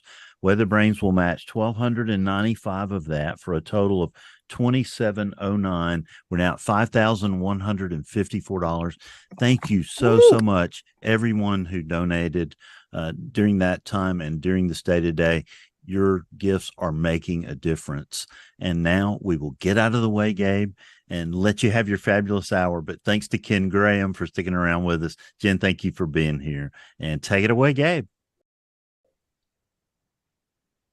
Well, before I let all of you go, I have to point out one very interesting synchronicity, at least interesting to me. So, Jen, you were asking a question about how Ken would drop in unexpectedly sometimes on the offices. And I can't help but be reminded of the fact that the other Bill Murray, not this one, but the other one, the less famous one, is also known to drop in unexpectedly at random events like weddings from time to time as well. So I just kind of had to mention that. Thought it was kind of cool. And I have my, well, actually it's upside down from that standpoint, but my Channel 9 microphone from Groundhog Day. Because I recently had to play Bill Murray in an event. So this is my official Bill Murray Groundhog Day microphone. That is awesome. And Bill, of course, it is so awesome to be here hosting this hour with you, also with James Spann, both of you from WeatherBrains. Just an absolute dream come true to be sharing the airwaves with you folks for a little bit. I've also got my homegirl, Carly Anna, hanging out here if you want to say hello. Hello. So wonderful to be here with you all. What pressure, Bill and everyone else I love it for the donations. What an incredible hour you guys had. I was absolutely enamored with the last hour. That was so wonderful, especially from someone who grew up with the Weather Channel and really admiring a lot of you folks. Thank you, Carly. That was a blast of an hour. I tell you, I think something was wrong with the clock. It was definitely running at 3 times speed. And to be honest, if we didn't have these two special guests with us right now that I'm about to announce, I would have been totally fine with you folks just running out the clock on my hour, because that was an absolutely fabulous conversation. So appreciative to all the guests today. And those two special guests I was just mentioning, we've got Cameron Nixon and Aaron Jayjack, two of my absolute favorite people, two folks that I've interviewed for the Chaser Chat podcast before. So Cameron, how you doing, man? What's going on? It's so weird, like seeing you in person when you're doing an interview. I know. Every time you and I have talked, it's always been over Zoom with no video. I am a strict no video guy. As the people watching at home, you can tell why. I have a face for radio. So that's what they say about me. It's a privilege to see this now, though. And then my brother in beardom, Aaron Jayjack. Yeah. How you doing, man? Hey, I'm great, man. How are you? I was thinking the exact same thing as Cameron. I'm used to doing these things. Usually I'm driving and I'm talking to you and through my earbuds. So it's cool to see your face here. And Cameron, I got to meet Cameron for the first time this past season chasing. So it's good to see Cameron again. Yeah. Brief. What was that? Goodland? Yeah, it was on that cold core setup in Kansas, Western Kansas. Yeah. Fun day. Yeah. So James, Bill, Carly, feel free to jump in at any point if you have any questions for either of these two dudes. But I'm going to start it off, Cameron, with a question I have for you.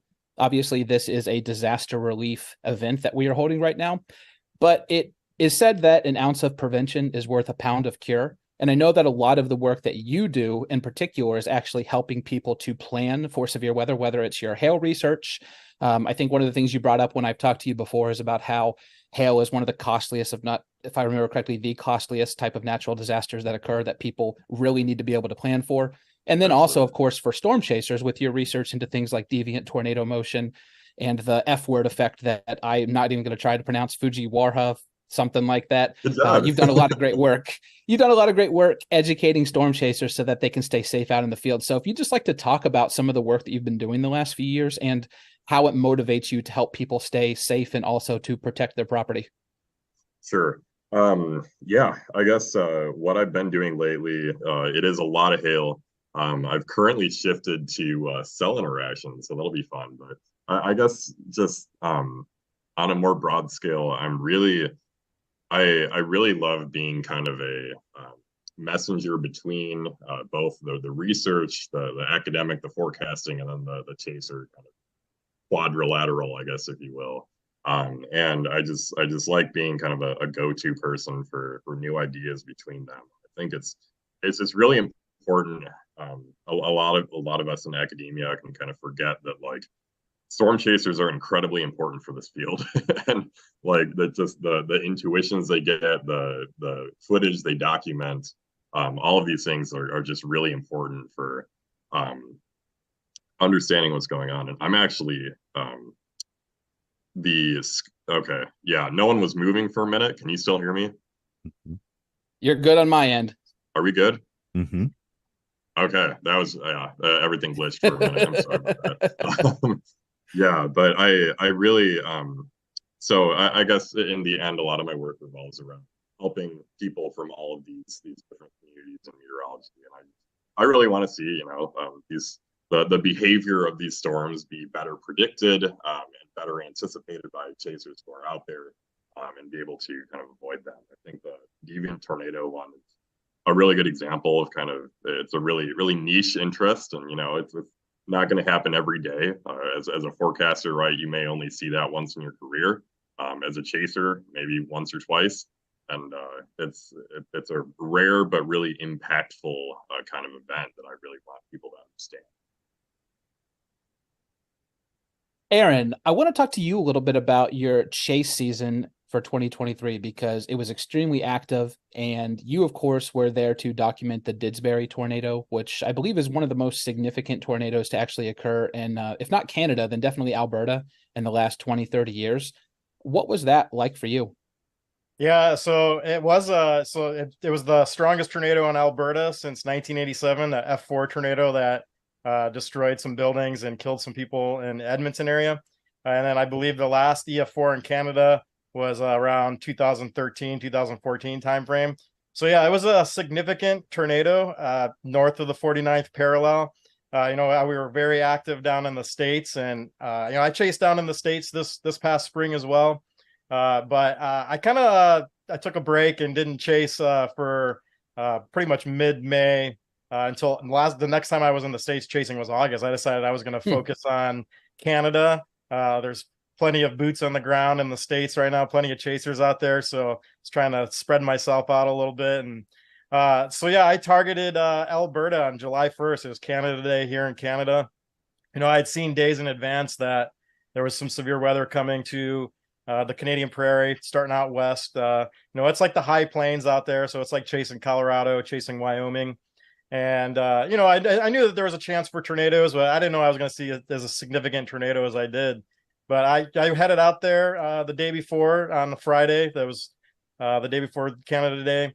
Got out to Alberta. I was driving along. There's a highway between Calgary and Edmonton. I was driving along right along the foothills there, looking out to the west early in the day, and I started seeing development out there. And I initially was targeting a little further north from where I actually intercepted the tornado. But you know, one of the things, I was watching surface observations that morning, and I was kind of targeting this tongue of moisture, 60 dew points pulling up to the east of the foothills. And like I said, it's like the high plains. So when you get 60 dew points in those high plains, you're going to get some pretty good storm action there, and the good chance of seeing tornadoes. You got the right wind field and whatnot.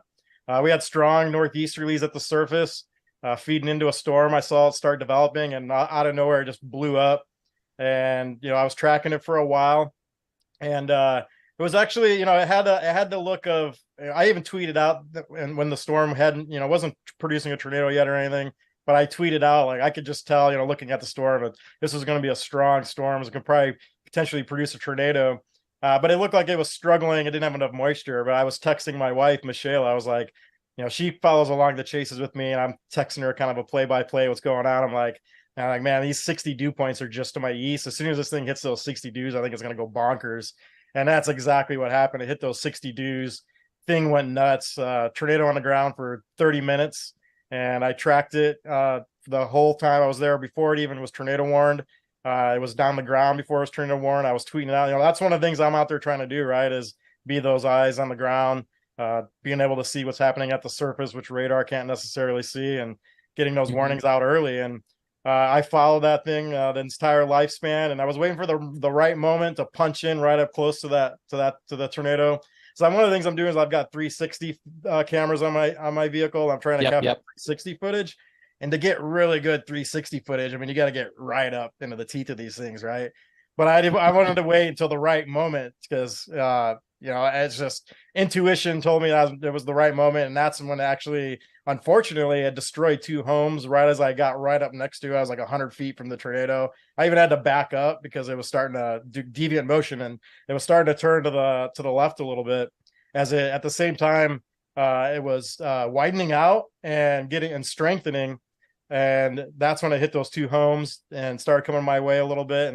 But yeah, it was a significant tornado. I've been giving the people a hard time on Twitter the last couple of days about there's all this tornado of the year discussions and no one's talking about Didsbury. So I had to do a little mic drop, and I'm like, I don't know what you guys are forgetting about Didsbury, because that was definitely the tornado of the year. So little forgot about Dre moment there. Yeah. Cameron, this is Bill Murray. I love your website. I think it's so cool. Thank you. And a lot of us need to go there and see it if we haven't already done that, because you have your blog. You've got some great tools on there, some helpful videos about photographs and soundings that I know that folks that are trying to learn about that will really, really enjoy. And then there's this incredible Chasers Atlas. I hope lots of people will go in there and help add that, add to that for you. Your snarky descriptions, I think, are fantastic.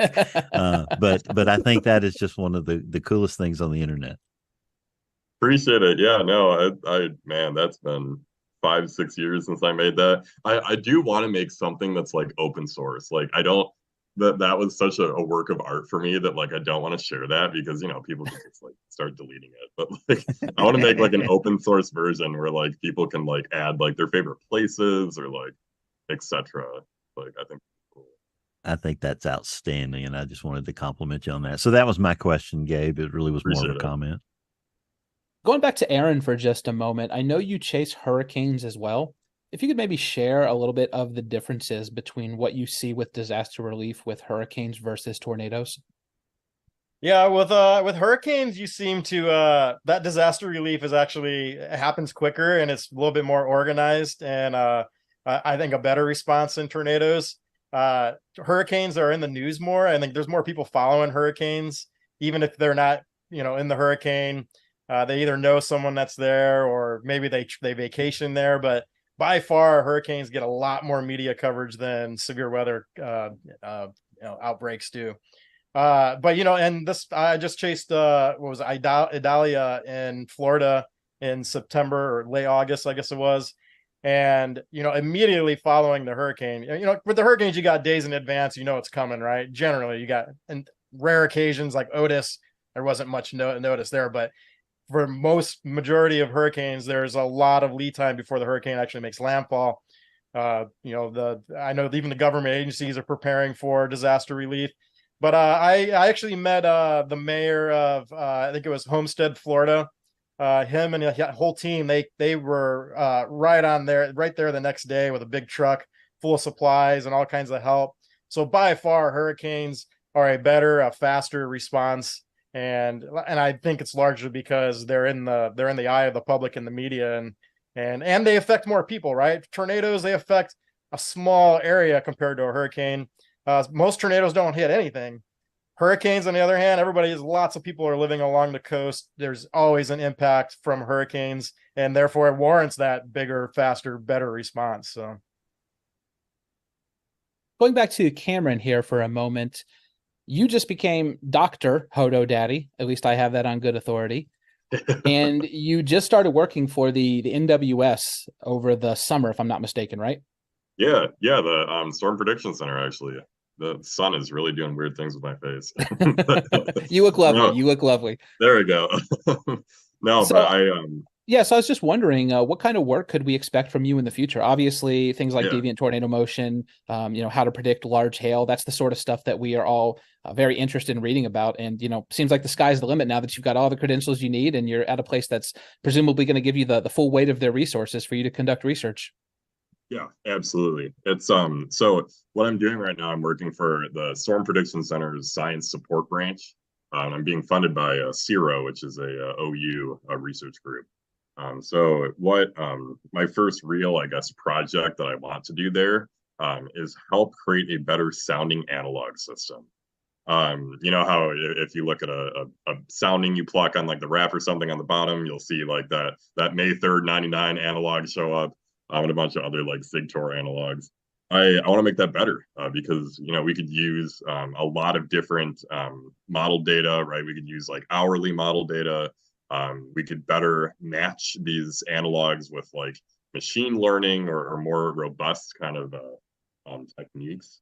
So I really think that there's a day where you could pluck a sounding and see really detailed analog information, and so it'll spit out like, okay, we have a heightened probability of tornadoes versus hail and X probability of a significant tornado given past events. I think that's kind of where we're headed. I also have this theory that your composite parameters like your SIGTOR, your supercell composite, that kind of stuff. I think they're going to start to lose their relevance as we figure out how to better analog data. Because with analogs, we're using the full profile and getting kind of a historical look at what has happened in the past. And I think that's going to be really valuable compared to the parameters of just taking a couple different ingredients. Well, I know that I, for one, cannot wait to see what it is your brain comes up with, mad scientist over here. So super excited. Thank you. Aaron, I have one last question for you before I let you and Cameron go. It's about LOCAR. And if people haven't experienced the wonder, the majesty of that, they have to check out your social media accounts, specifically your Twitter account, because you might take the cake for the most beat up storm chasing vehicle in the entire industry. Yeah, so it's a 2019 Subaru Crosstrek, and I bought it brand new at 0 miles on it. And it's got about 225,000 miles on it right now. And it's got LOL on the side of it. So I'm sure you want to hear the story of where that came from. Well, I guess it was in 2022, and there was a lot of there's a lot of drama in the weather Twitter world. No, never. People, right? You might see a little drama there. And I tend to stay out of the drama. And there's a lot of haters and stuff on there. I'm not a hater, I'm a lover. And I saw a lot of guys getting a lot of flack for like wraps on their vehicles and logos and stuff like that. And I'm not really that kind, I'm not a guy that really likes logos and wraps. I like to stay a little bit more discreet. But at the same time, I felt bad for those guys. So it was just kind of my, I was going to have some fun with the weather community on Twitter. And I decided to put LOL on the side of my car. And there's two reasons. Well, that's one of the reasons. The other reason is every time I stop to get gas, people laugh at my car, or they just laugh when they're driving down the road. So I was like, well, I'm going to get the laugh in first with LOL. And so now they definitely laugh at the car when they drive by and see LOL and point at it. And, so I think it's actually, that car's probably more famous than me, because people honk at that. When they see that car, they're honking at all the darn time. But and actually, it's going to be in the Christmas parade here in a little hometown we live in. They asked me to put LOL car in the Christmas parade. I'm going to put a tornado on top, I think, made out of Christmas lights, and drive it through the parade. So, but yeah, the logo is made out of Gorilla Tape, which is excellent stuff to keep in your vehicle if you're a storm chaser. I still have a window in the back that is going on about 4 years. It's about 4 years old now. That's made out of that Gorilla Tape. I blew out a window from hail and set a paint. It's one of these little tiny windows. So one thing that people probably don't realize is that if you ever get stuck in your car, bust out the windshield or the biggest window possible, because that is cheaper to replace than the smaller windows. They don't make a lot of the glass for that. So like that little window, like an $800 replacement window. So I just taped it over with duct tape and call it a day. So, and the legend continues to grow. Yeah, and continue to add more hail dents. It's got the front corners ripped apart from a couple of hurricanes, but the engine's great. It keeps running. I do oil changes every 3,000 miles or sometimes even sooner. And yeah, it's seen a lot of tornadoes. Heck yeah, man. Well, Cameron and Aaron, I want to thank you both for joining us here today on the show. Cameron, I'll start with you. Could you tell people where they can find you on social media, YouTube, anything like that? Yeah, for sure. Look me up at Cameron J. Nixon on Twitter. And then my website is just Cameron Nixon Photography. And if you search my name or photographs on YouTube, you'll find me there. All right. And Aaron, how about you? Yeah, so I'm on all the social media platforms. The most I use is Twitter, now known as X, at Aaron Jayjack. You can find me on there. But then also I live stream all my chases and post videos on YouTube. And my channel name is Jayjack Storm Tracks with an X, Trax. So, awesome. Well, thank you both again so much for joining us here today. Yeah, thanks for having me. It was great. Yeah, thank you. Take care, guys. See ya. All right, Carly, before we go to a break here and watch a video from the Red Cross, could you give a shout out to all the people who have made donations in the past hour and a half or so? Yes, absolutely. And just real quick, I want to give the viewers a funny little joke we have behind the scenes right now. A couple times during the live stream, Gabriel's headset has gone a little wonky. So we've decided that every time that happens, we're going to say robot. So I'm looking right now. We've got 5 or 6 people going robot, robot, robot behind everybody in all the chats. Robot, it's robot, so robot, funny. robot. So I appreciate it. I need the heads up. Anywhere I look, I know I'm a robot. Yeah, but let me shout out. We just want to say thank you again so much. We had a powerhouse hour last hour with everybody. So Melody Little with the 50, thank you so much. We had another $10 anonymous donation. Thank you. Stormfront Freaks with 100, thank you so much. Patrick Allen 25, thank you. Another anonymous 10 for 2. Then we've got, let's see, Dina Knightley with a 25, thank you so much, Dina. Jim Cantore with 500. Joel K, I don't want to mispronounce your name. I apologize, with 25. Another anonymous 110. Gene Schaefer, again, thank you so much. Liz and Tom with a 25, thank you. Bill and El Murray, thank you so much for the 500. We had a huge hour. Another anonymous 10. Mark Johnson with the 50. And then Weatherbrains, of course, with the largest of the day, $1,295, $1,295. What an incredible hour we've had. Carly and a rap god. Who would have thunk? Sorry. Yeah, thank you. We'll be back in just a minute, folks.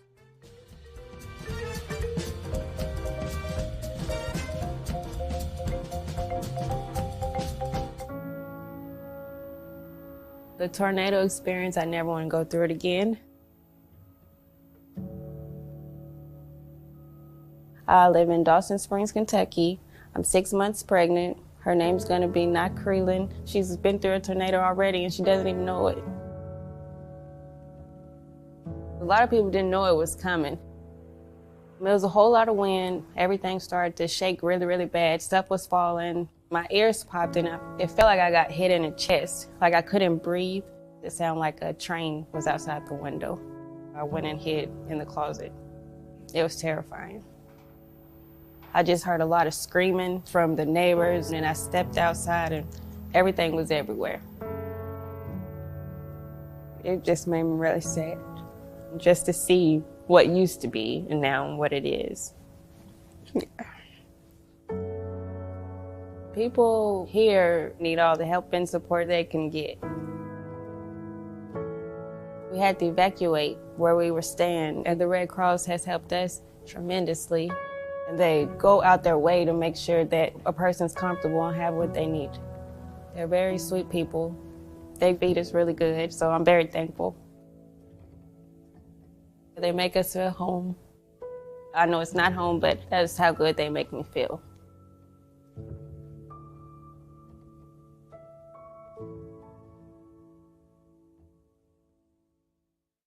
Howdy, folks. My name is Gabriel Harbor, and I would like to extend an invitation for each of you to listen to the Chaser Chat podcast. Chaser Chat has interviews with storm chasers and other weather-adjacent personalities, big names, small names, names in the middle. I talk to all of them. I've also got recap episodes from significant meteorological events, special topic-based episodes, and my personal favorite, some of the more fun, edgier content like WX After Dark and the WX Drama Report. You can find Chaser Chat anywhere you get podcasts, so subscribe now. Okay, bye.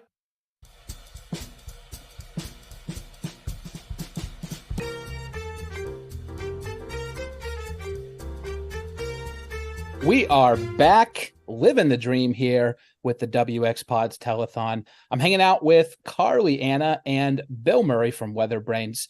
So excited to be sharing the screen with them. And I've also now got on the line Brandon Kopic, storm chaser for, I believe it's still Radar Omega, right, my friend? Yes, I work with Radar Omega, and mostly the biggest part is YouTube. Awesome, awesome. How you doing today? Doing great, making my way down to Oklahoma for tomorrow's really not that great severe threat. More trying to get in position for Monday's severe threat down in Dixie. Really appreciate you taking some time to chat with us here this afternoon. I see that you are parked along the side of the road somewhere, presumably, and so it's awesome that you were able to carve out a little slot for us. Yep, I was driving. I left home about 3 hours ago. I'm not going to get to the Chaplain area till 3 in the morning, but I was like, well, I'll stop at a truck stop and make sure to make time for you guys. And I've heard things have been doing phenomenal. Great to hear. Yeah, it's been going awesome, and really wanted to have you on the show. You were one of the people that came to mind, actually, when we were planning this, because when I spoke with you on your podcast episode, you had relayed to me, and people, by the way, should just go listen to the episode. It's absolutely phenomenal. You had relayed how important mental health is to you as a storm chaser and how strong of an advocate you are for others in the chasing community as well that might be dealing with things but not actually talking about them out loud. So I just wanted to give you an opportunity to maybe share a little bit about that. Basically talk about anything you'd like, your own journey, things that you've seen with other people, and just what people might want to take into consideration if they choose to go out and storm chase a lot. Well, I mean, there's a lot of things to consider. It's mentally exhausting in itself, especially depending on where you live. I mean, I'm from Toledo, Ohio. The average drive to a target area for me is about 14 to 16 hours. So it can be mentally draining, and especially these people that do it as a hobby, it's especially even more draining because, before I did this full time, I was a truck driver. And I was working 70-hour weeks. And then as soon as I get out of my truck on the weekend, I drive out to Oklahoma and go chase. And you're like, oh, this looks great. It's a tornado setup. Then you drive all day, get there, and then it ends up busting or something like that. And you're just like, oh, like you're kicking yourself. But it's just one of those things. You always have to work through it and try and look at the best side of everything.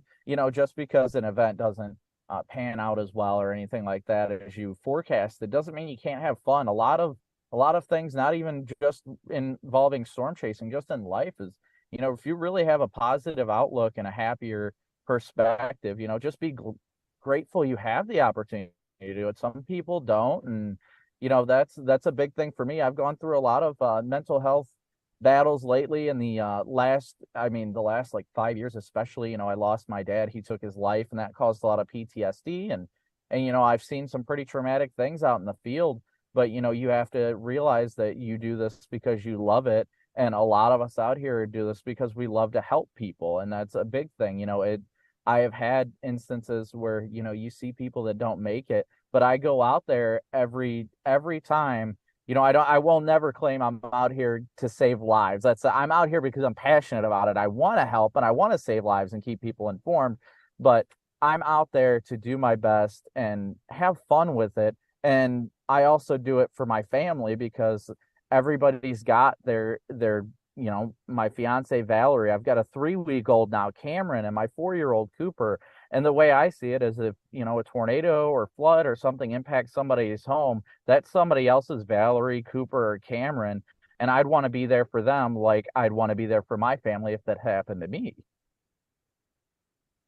Yeah, totally understand that. And I think Carly has a question for you here. I'll pass it over to her. Yeah, well, I have a comment first and a question. And Brandon, this is something that we've kind of talked about, but I just want to speak on it a little bit. One of the biggest things about advocacy, in my opinion, especially when it comes to mental health, isn't just talking about being an advocate. It's about actually taking action. And I want to say about Brandon. Brandon is one of the leading, if not the leading person, in my opinion, in the community, especially with chasing. That's the first person to actively reach out and be there and message you and make sure you're okay and take up for friends when needed, which is so important. So I just want to say that, Brandon, you are such a true advocate in my opinion, which is so important. And then to go in the same vein, I also kind of wanted to ask you about your experience with providing relief after storms, kind of, and you don't have to go into anything you don't want to, but why mental health is so important within chasing with disaster relief, and maybe if there's any tips or things that you've learned along your journey about how to cope better with things when you do have to inevitably go through those tough parts of chasing. Well, the most difficult part, of course, is when you chase long enough, let's be honest, you're going to see things. You're going to see things that really hurt and that stick with you. A big one that stuck with me was the Mayfield tornado night. I was on the supercell before it crossed the Mississippi when it hit I-55 and Haid Tie. I believe it's 55 or 57, but that interstate there, before it crossed the Mississippi, I happened to be on scene immediately after it crossed, and it had hit some vehicles, and then it actually hit a semi truck. They never found the trailer for the semi truck. But it hit a semi truck. We were checking on semis that had been flipped. Everybody was okay. I was working with a local cop, Caleb, of the Hayti Police Department, and they had pretty much assessed and did search and rescue, and everything was fine. But me being a truck driver, I recognize things involving trucks and like how they're built and things like that. And we were standing on I-55 with the state troopers and the cops, and I had glanced over in the field about 200 yards off to the east of the highway, and I noticed what looked like equipment of some sort, and it had happened to be a semi truck. But I asked the officers, I was like, "Hey, do you know what that is?" And they're like, "Oh, we think it's just farm equipment. That's a farm field." And I grabbed the officer, Caleb. I was like, "Hey, just come with me. It's a little ways out. I don't have a flashlight on me right now. Let's go check this out." And he was like, "All right." He was a fairly new officer. And he came out with me, and it ended up being, they thought it was farm equipment because it was a full semi truck, like the cab and everything, a bobtail of the truck, that was smashed all the way down to the frame. Like it had landed upside down in the field and was pushed down. And we got there, and there was a guy laying outside of the truck, and it really stuck with me because I didn't think he made it. His name is Ali, and it just stuck with me that night because he ended up making it. It was very difficult at times to deal with it because it's so hard to see gruesome injuries, and it was very gruesome. He was struggling so hard to stay with us, and he was just doing the classic, like, "I'm tired, man. I just want to go to sleep." And I just had to keeping him conscious until we were able to actually get medical personnel over there, because with everything that had happened, the officers' radios weren't working properly. And they were a fairly small department. It's a very small town. They only had like maybe 4 or 5 cops in that town. So we finally got him the help that he needed, and we had to carry him on a backboard all the way back to the highway into the ambulance. And it broke my heart because later I was told by the chief, he told me that his exact words was, "I believe he passed away on the way to the hospital." And that just broke my heart because I had spent so much time and effort like helping to keep him conscious, doing what I could medically. I'm not trained medically by any means. I know how to stop bleeding and basic trauma, and I'll never go beyond what I know. But it broke my heart, and it threw me into a depression. But then like the next day, the trucking company actually reached out to me and was like, "Hey, no, he is alive." And I was like, "No, like you've got to be, it's got to be the wrong person." And they're like, "No, seriously, that was our truck. His name is Ali," and all this stuff. And I was like, "Are you kidding me?" And they're like, "No, we just met with him today." And it absolutely filled me with joy. And they're like, "He's been in extensive surgery. He's going to make it. It's just going to take a while." And I've had his family and his church all reach out to me saying thanks. And it really meant a lot. But that is probably the event that has stuck with me. I've seen people that haven't made it, but it hits you so much harder when you're there with somebody that's still with you and that they're fading out. And then if they, you really do lose them, then it's so much more. I mean, it's kind of jerking me up to think about it, but it sticks with you and it makes such a difference. I know a lot of people are afraid to help in those situations, but even if it is their last moments, you wouldn't realize how much of a difference it makes just so they know that they're not alone. And that is such a significant thing. And it's difficult. It is truly difficult to do those kinds of things. And it hurt me for a while. It made me not want to chase. Like I just drove straight home that night and I just couldn't even think because I'm like, did this guy make it or not? And the cop ended up getting an award for his heroic efforts and helping to find him and all that stuff. I had recommended him to his department because he went above and beyond when they had essentially completed search and rescue and were calling it. And the key to all of this is when you get in those situations, it's going to hurt and it's going to stick with you. You need to get help about it. I never did, and I was acting out in ways that I didn't know. I was like very triggered about things where a topic would come up and I'd get angry about it, and then I'd just be like, "Stop talking to me." You get in those moods and you don't realize it because sometimes we all just have those days where we're just like, "No, don't talk to me." But I never realized that I was being triggered when those things were happening, and especially it seems like men really is it's very hard for us to get help where we're in a great generation right now where we're changing the way things are viewed for mental health. Yes. Because I grew up, my dad was in the military, my whole family was military. And ironically enough, I was set to go into the military at the age of 18, but I had a suicide attempt. So I was barred from the military at that point because you can't go train with firearms and all that when, that had just happened. But I was raised to kind of hold my emotions in, and for so long I did it. And then finally, within the last few years, I finally broke because, my dad was my best friend. And when I lost him and he took his life, I just held that in.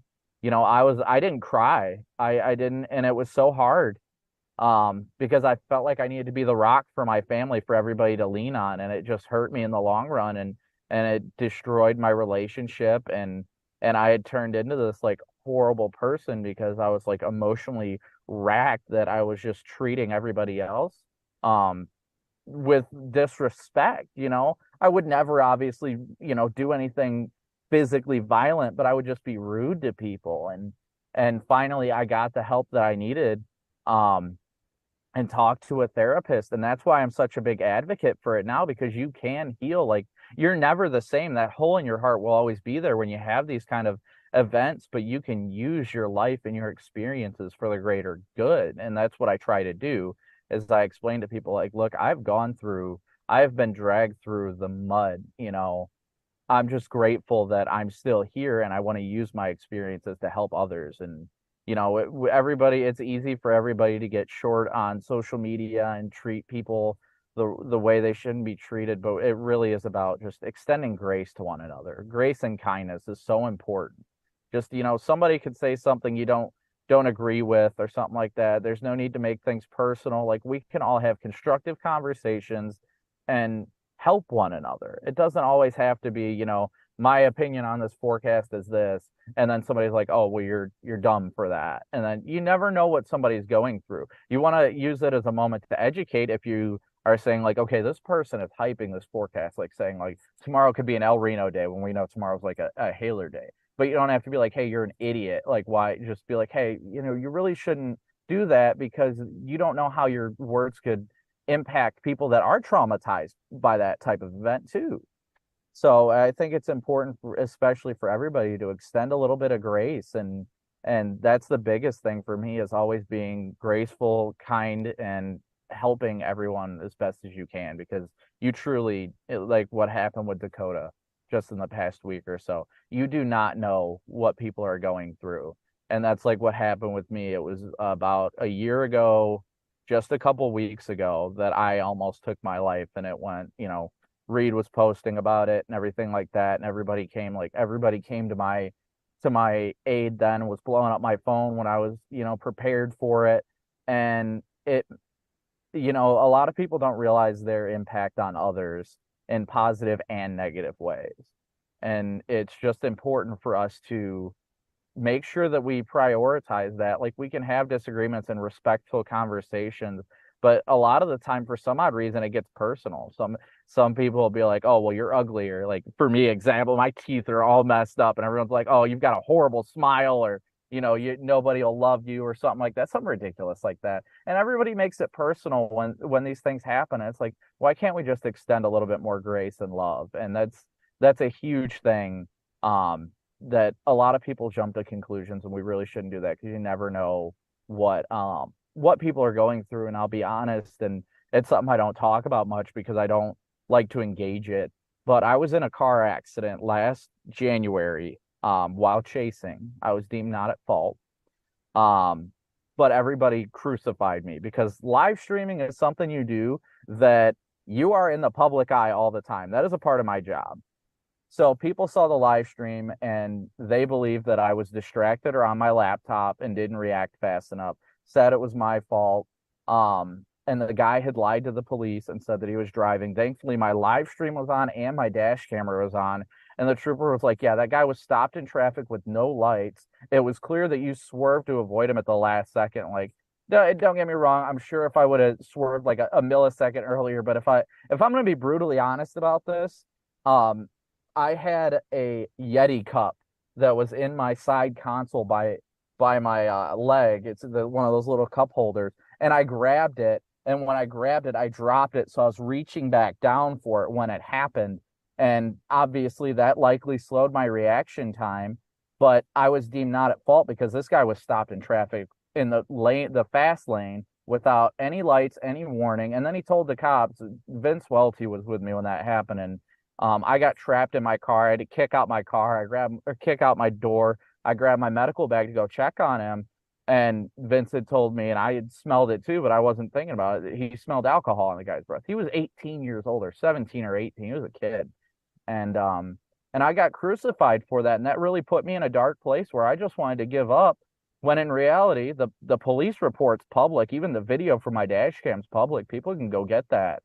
And the state trooper was like, no, you weren't in the wrong. And this guy's even trying to lie about the fact that he wasn't parked, when your video shows that you were doing the right thing. You reacted. Now, if you wouldn't have reacted, we definitely would have been like, well, you were distracted or something. You know what I mean? Like, it's just, go ahead, Carly. Well, I really sorry. Well, I want to comment by saying I hate that it's taken so much for someone to be an advocate, but I'm really thankful that you are such an advocate no matter the circumstances. And I hate that it's the situational circumstance, but you are such a light and a positive person in the community for others who are struggling, Brandon. So again, I just wanted to really commend you for that, because I've seen it, and you to that part of the community. And I think it's amazing.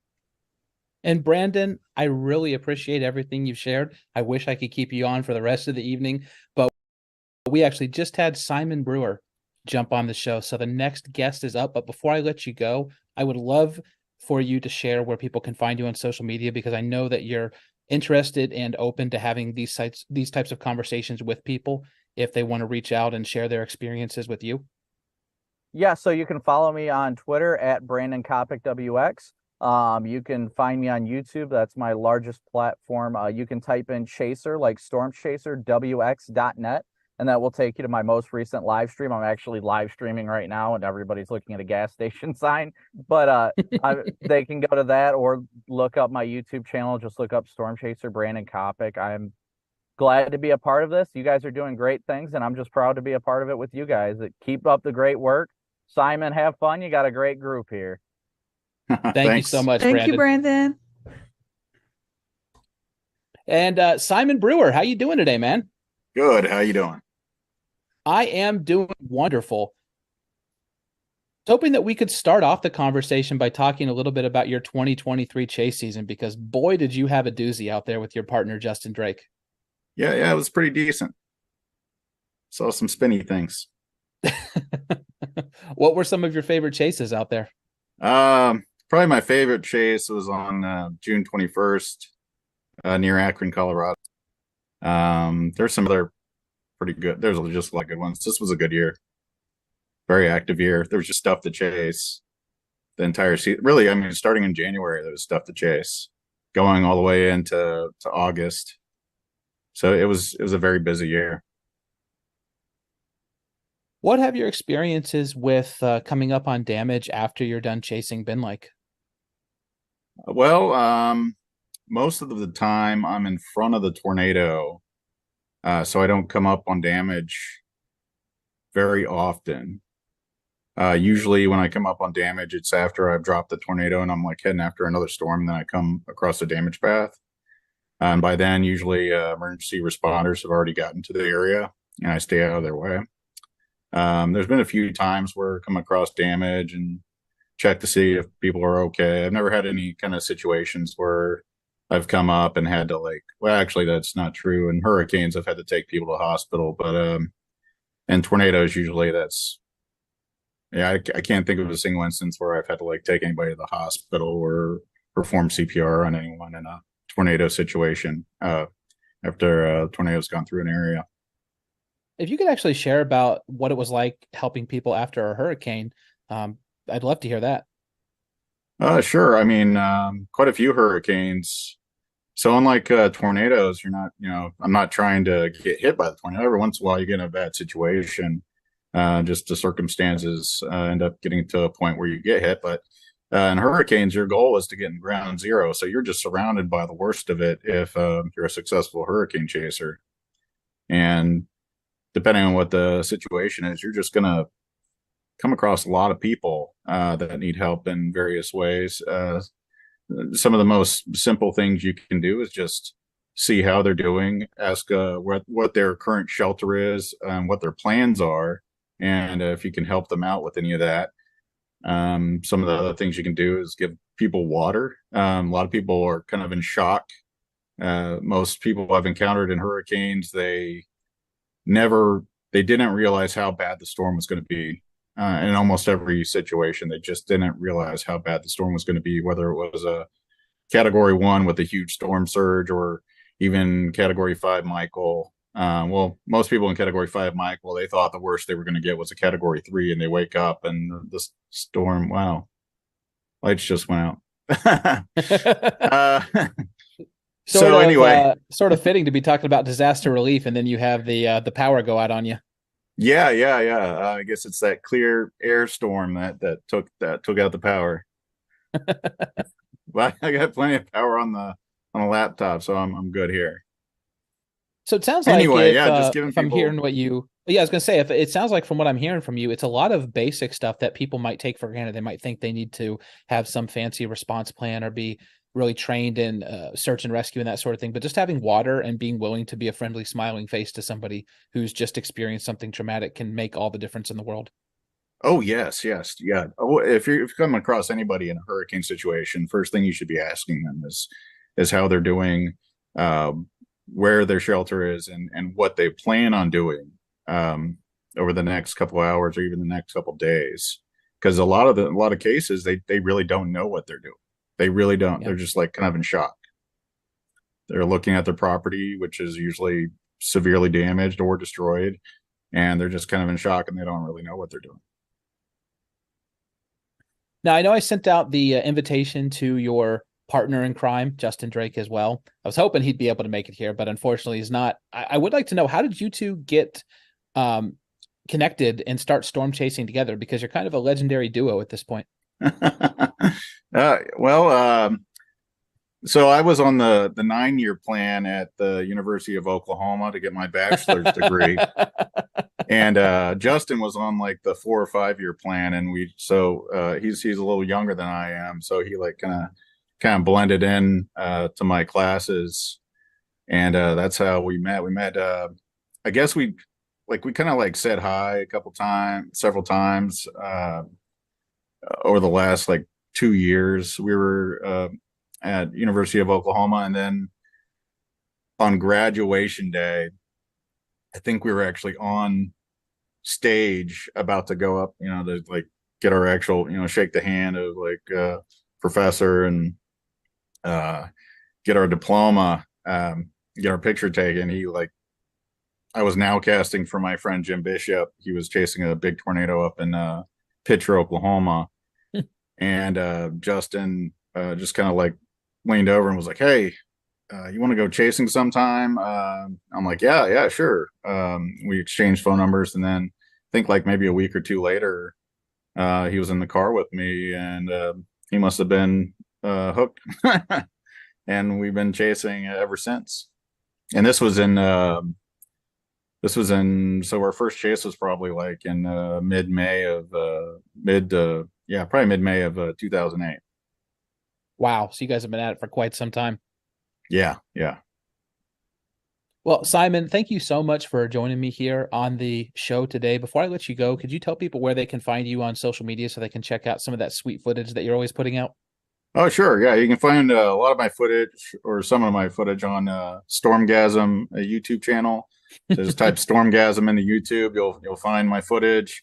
You can find me at Simon Stormwriter on Twitter. I've just got kind of into Facebook and Instagram a little bit more recently with the pending collapse of Twitter. So it's always collapsing every other day. Yeah. It could go at any minute. Well, thank you again so much, buddy, for joining me. Thanks for contacting me. Good luck on this. Yeah, I love your work, Simon. Thank you. Thanks. Carly, we just have a few moments here, and I want to make sure we shout out everybody that has donated recently. So if you could go ahead and go back to Rap God style and let us know. Yeah, not so many this time, unfortunately. Okay. But so we have another anonymous 100 bombs. So thank you, 2 of those in a row. So thank you so much to whoever donated there. They double clicked. Then we have another $50 anonymous, and then from Adeline, $100. She says, "Thank you for such a fabulous show," and we thank you and all of you. We've had an incredible stream so far. This has been so much fun. Absolutely. And one last thing before I send this back over to break, Carly, we have been running a giveaway all day for your Two Storms apparel brand that is also closely tied in with disaster relief and mental health after the storm. So could you just tell folks what they can do if they would like to have a chance to win one of those 2 free t-shirts that you're giving away? Yes, so we're going to be giving away, as Gabriel said, 2 free t-shirts and some accessories, stickers, and things. So we're going to pick 2 winners. All you have to do is 2 things. So if you want to win, you need to, 1, make a donation today to the American Red Cross. And the second thing you need to do is to take a picture or a screenshot of your donation that you send in and send it to me on Twitter at 2storms_. So that's TWOSTORMS_. If you want to win one, by the end of the day, we'll pick 2 winners. Thank you, Carly. And Bill, thank you so much for joining me here on this hour as well. What a great hour, Gabe. You talked to some of the most fascinating people, and I love all of their work. And it was just great hearing those very real stories from the field, because, this is much deeper than people give it credit for. Mm-hmm. Absolutely. So we're going to throw it to break now. Make sure you stick around, though, because coming up next, we've got Brett Adair, Chris Jackson, and the video game developers of the Outbreak game. James Brierton and the Carolina Weather Group crew are going to be holding that down. So see you, everyone. I'll be back later tonight about 9 o'clock Eastern. And until then, have a good day.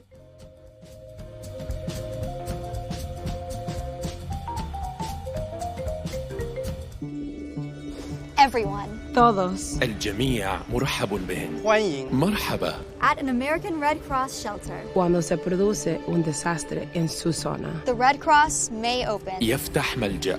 Where you can sleep. 用餐. To get you back on your feet. لن يطلب الصليب الأحمر. Never ask. Your citizenship status. ولن يشارك معلوماتك الخاصة. Sin su permiso. 也无论您从哪里来. Everyone. Todos. الجميع مرحب بهم. At an American Red Cross shelter. To learn more about the Red Cross or to find an open shelter in your area, go to redcross.org or call 1-800-RED-CROSS. And let you guys see what it is that I'm experiencing. Trying to get a direct measurement with a handheld Kestrel anemometer here. We'll see what we can pick up, but and there goes changing. When a tornado-warned cell came through the neighborhood and it brought down several large pines. just like the one you're seeing right here behind me.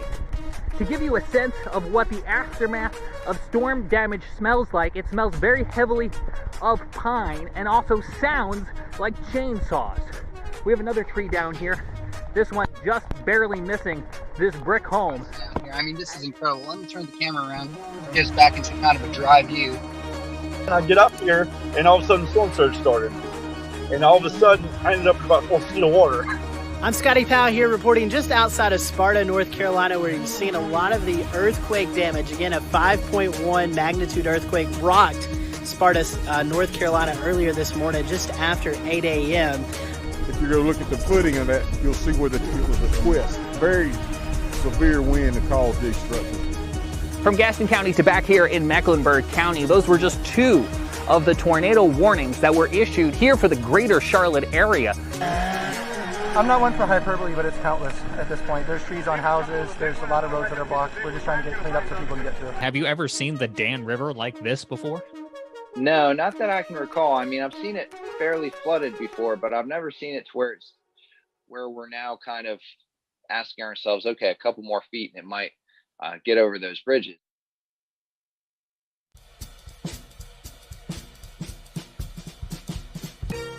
Here it comes, the 8th hour of the Weather Pod's Disaster Relief Telethon, 6:10 p.m. Eastern Time. Welcome back. James Brierton for the Carolina Weather Group here, and we have another great hour. Thanks to everyone who has been donating. $5,604 raised so far for the American Red Cross and their amazing disaster relief efforts that happen more often than we like to think about. We welcome in our guests this hour, Brett Adair, James Spann, and Dan Whitaker from the Carolina Weather Group are here, and this is going to be another great conversation. And we welcome in everybody who's watching live on Facebook, YouTube, and the platform lovingly formerly known as Twitter to comment along and join our conversation here. We're going to get to Brett in just a second because I know he's probably looking forward to maybe having dinner or resting a bit because I know you're feeling a little under the weather. And so I appreciate you hopping on here tonight. But Bill, I wanted to start with you because James Spann is with us. And I know James also had a bit of a long week. And so I wanted to acknowledge it's good to see James back with us tonight and let you guys kind of catch up here for a minute. Yeah, I don't want to be emotional, but we went from kidding about James, maybe catching a bug from one of his school visits to 10 o'clock, rushing to the hospital. And I mean, it really led for a really sleepless night for me because, I never thought about a world without James Spann. And I knew he's being lifted up so many different places with prayers and well wishes. But at the same time, it was just shocking, James. And you broke me right out of it at 4:45. I got a text from you, said, feel like a new man. I need you to do the radio for a couple of days. But, I'm resting and recovering. And we were so thankful for that, James. Well, I don't want this to be about me, but yeah, it was a very strange week. And, unexpected things happen to everybody. And, part of what we're doing here on the telethon, it's trying to help people. And goodness gracious, at some point, we all need help. We all need help. Everybody watching and listening, everybody here on the show. And that was just a very odd case. I don't get sick. I don't do sickness. I don't go down. I work. And, but there comes a point where things happen and the abdominal pain was so severe. I knew that I had to go. So they got me into surgery. Surgery didn't last that long. And it was a double loop bowel obstruction. How nasty is that? But they got in there and they did it with a laparoscopically, so they didn't have to cut me wide open. So that helps the recovery go faster. But I feel like a new man. So I'm very blessed and I'm just honored to be here with all these important people. And, Brett's, he's struggling down in South Mississippi, too. He's on the Mississippi coast, and I think he's got a bout of the flu going on here. So we do not need tornado activity down here in the Deep South this week. No, James, we can do without that this week. To me, I haven't looked at today, obviously, but thankfully it looks like it might be more of a rainmaker, which we do need down here at this point. Yeah, just looking at it, where we are, Mississippi, Alabama, looks like it'll be a late night, Monday night, Tuesday morning initiation when the air is kind of stable and the dynamics kind of pulling away. And hopefully it's just going to be a good beneficial rain. That's the best possible scenario for everybody. So we can certainly live with that. So fellas, ladies and gentlemen, how's the telethon going? Give us an update here. It's going amazing, James, and we have to, continue to spread our love for you because, as it says on the screen, the top donor right now is the Weathers Brains podcast at $1,295 because you guys put together such a great, epic panel of guests in I think it was the 4 p.m. Eastern hour. Mr. Jim Cantore of the Weather Channel donated $500, and then you guys went and doubled up everything that came in during that hour. So it brings our grand total now to just over $5,600 and counting, with about 4 hours left in tonight's program. Brett, let me ask you, because we have seen your footage on network news, on local news, on the internet. Unfortunately, a lot of those images come from communities that fortunately receive aid from the American Red Cross. So you're on the ground a lot as a storm chaser with your brand LSM. Talk to us a little bit about what it's like sometimes being the first person to roll into these communities, or the person alongside first responders and disaster relief to kind of be there on the ground. How do you juggle that? I'm here as a journalist, I'm here as a scientist, and I'm also here as a human being. Well, in many cases, especially this year, I think one of our most intense situations on the ground was the Rolling Fork, Silver City, Mississippi tornado back in March. And that's where we basically told our network partners, look, we're on the ground here, we're pulling up on damage, and we hear people screaming for help. I'm going to leave the cameras rolling in the car, but I'm getting out to go do my job at that point, which in my opinion is to help these people. And luckily, we did do that. We met a little boy that night named Caleb. He has dealt with numerous surgeries over the last little bit in the Jackson, Mississippi area. I have kept in touch with his mother, Miss Jessica Drain there. And I'm happy to say we thought Caleb was not going to make it that night. We put him on a coffee table. He was looking really lifeless, but we got a group of 6 or 7 guys together, put him on a coffee table and put him in the back of a sheriff's car, and they rushed him to the hospital, and he had emergency brain surgery that night. So, it's difficult because in my personal belief, I know we're doing a job as journalists, as meteorologists, and, as in some cases storm chasing on the ground, but from a humanitarian aspect, at that point, we just let it all go. You're there for a reason. God puts his hands on you to assist these people, and you need to do that. So that's what we did. Luckily, that particular situation, that boy's doing very well now out of the hospital and looks to make a full recovery. So it's difficult, though. It's very difficult, and that's the reason for the people that are going to storm spot, or if you desire to do any of the chasing side of this business, get the training, get the first response training, get the CPR training from the Red Cross, have those tools on hand, because at some point, if you do this long enough, and I've had to deal with it many, many times, unfortunately, you're going to need those.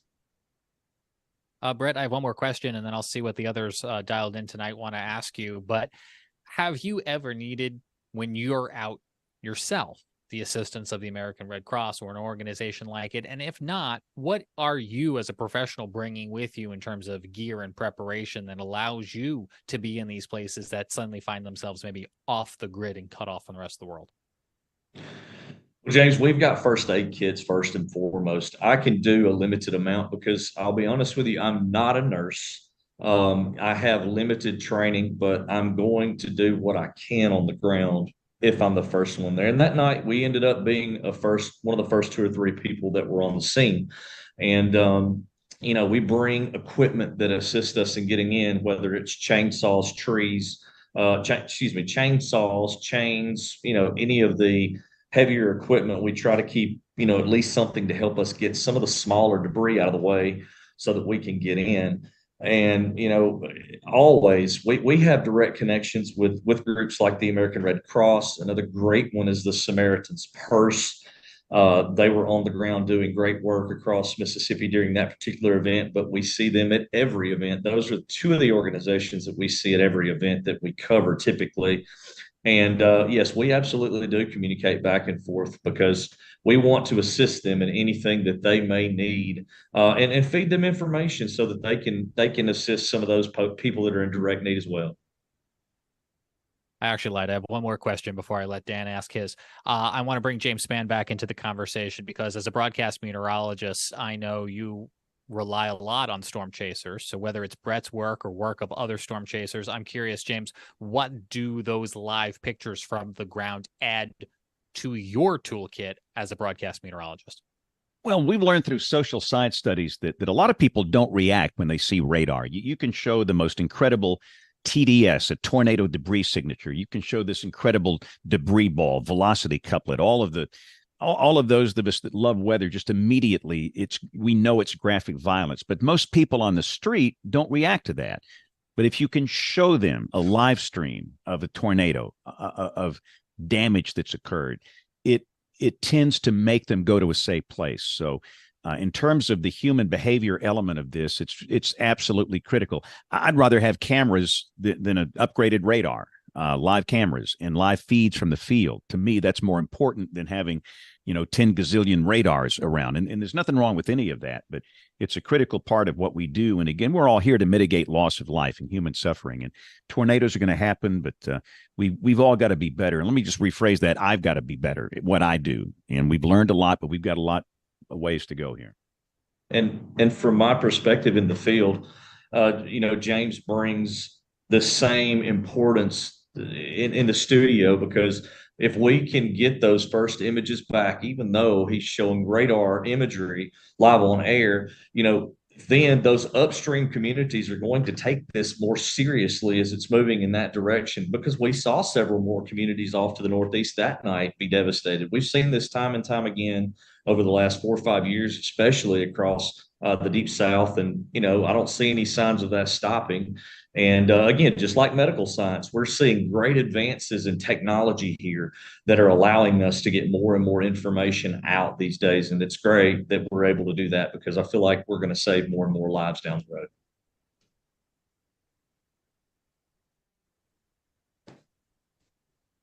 So we're closing in on $6,000 here for the telethon. So go ahead and use the QR code on your screen here to go ahead and donate and bring it in. We're getting very close. What is that? A little less than 250 left. So let's keep it coming. So kind of coming back to you, Brett, here, I want to look at anything else from 2023. It's been a year of a lot of different, we're coming at the end of hurricane season. Obviously there's some question of if anything else will pop up or not. It's looking unlikely. However, what are some big takeaways, or maybe another big takeaway from 2023 and the storms we had this year?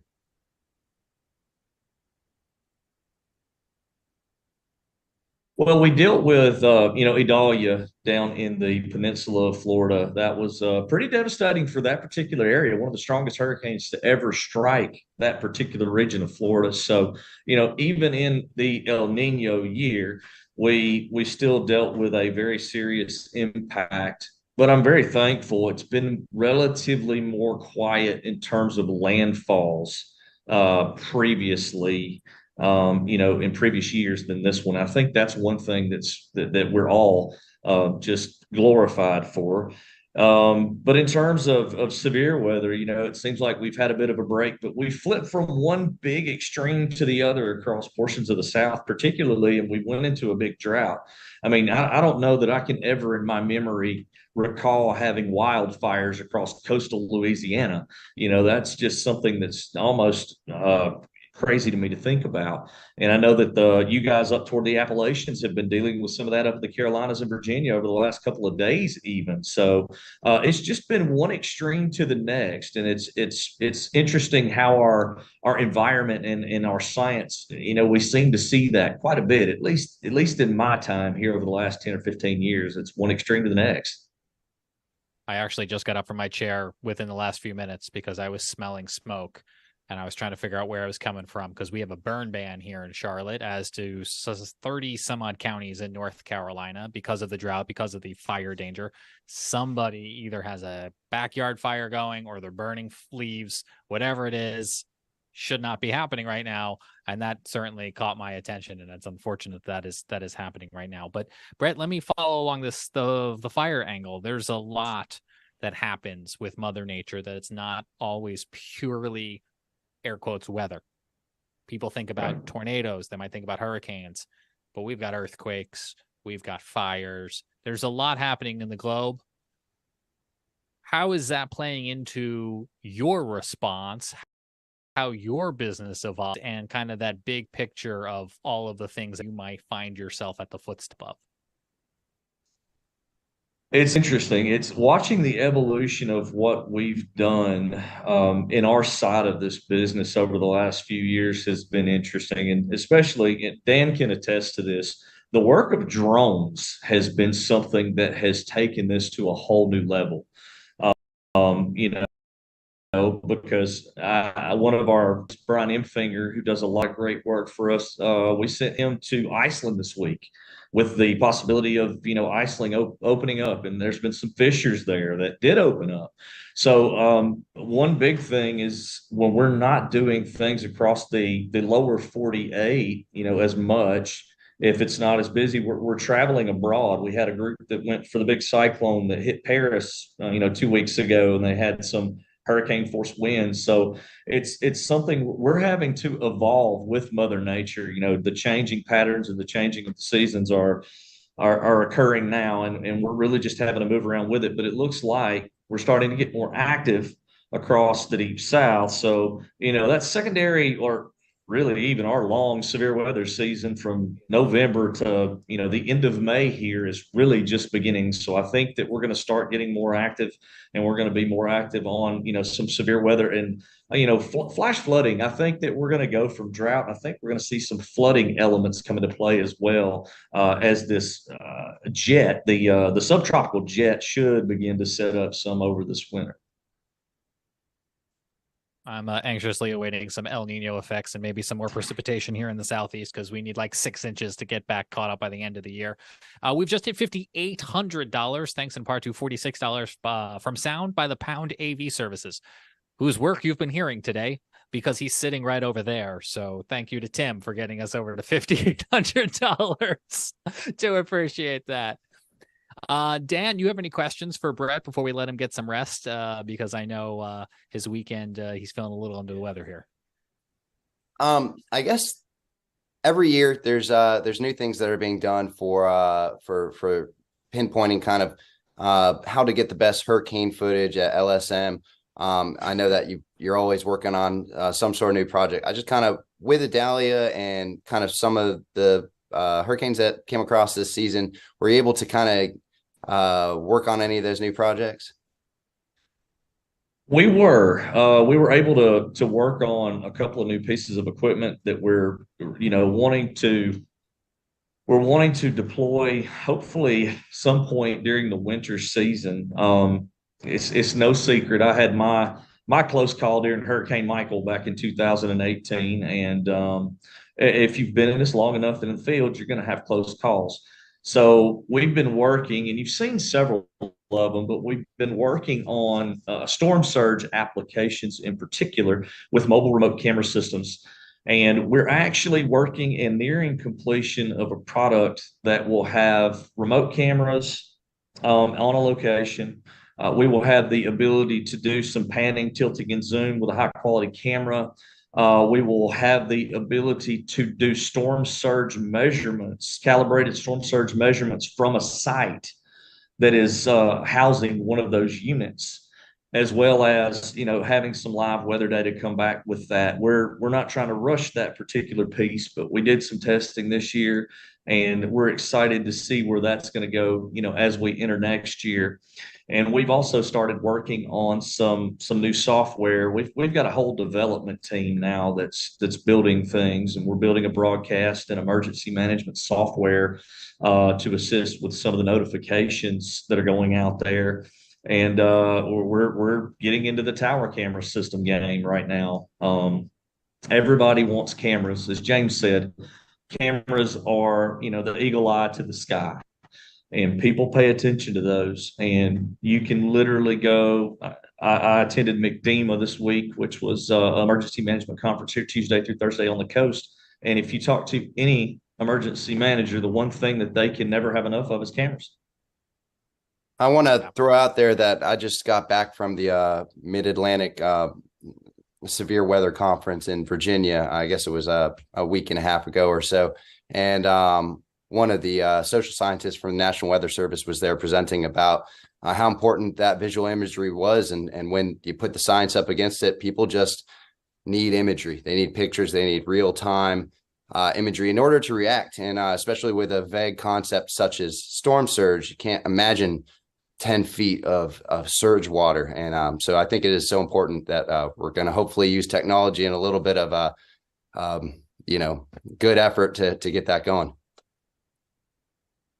And I'll just add the Mid-Atlantic Storm Chaser Conference was our first triple-digit donation this morning. So we appreciate their support.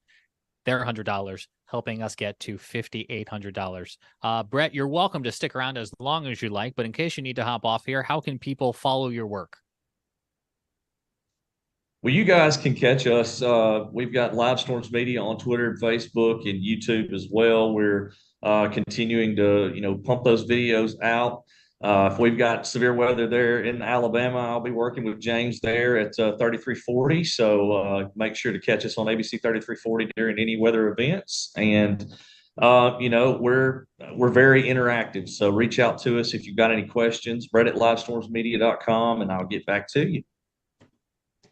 Brett, feel better? We appreciate your time. Coming up after the break, we're going to catch up with Tony Rice, get the latest on what's happening in the stars. And as we go to break, Biffy, thanks for the $25. Mike, $25 as well since the top of the 6 o'clock hour, and 2 anonymous donations totaling $150. You can scan that QR code right now. Your money, every little bit, goes to help the American Red Cross. We'll be right back.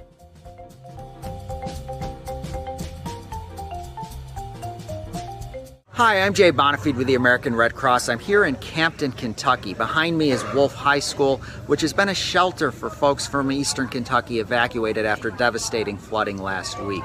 Right now, we still have over 500 people who are spending the night in shelters like this, Red Cross and partner shelters. Behind me, you can see an emergency vehicle that just arrived to bring some of the needed supplies for these families that had nowhere else to go and may have lost everything in this devastating flooding. We lost everything. We didn't lose no lives, and we're grateful for that, and grateful for you guys for sure. They've made sure we've had food. We've came in here without shoes. They've got us shoes. They've made sure we've had clothes. I've got 2 little boys. They lost all their clothes. They got them clothes. It's been a tremendous experience. Since we've been here, my kids have been able to stay like their daily life, been able to play, have fun, and you've got people that come and play with them. And it's been awesome. Thank you.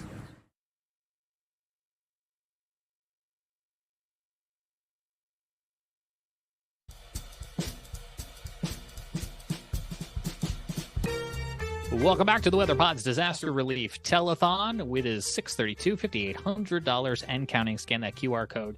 Every little bit helps the American Red Cross. Joining us now, NASA Ambassador Tony Rice, who is a friend of the Carolina Weather Group. He is a friend of the Weather Brains. I think he's a friend of every broadcast meteorologist from coast to coast. So, Tony, we're very glad you're able to hop on with us tonight. We have a lot we want to talk about, but I need to ask you first about SpaceX, Starship, and I'm going to read this tweet. I'm sorry. I'm going to read this X.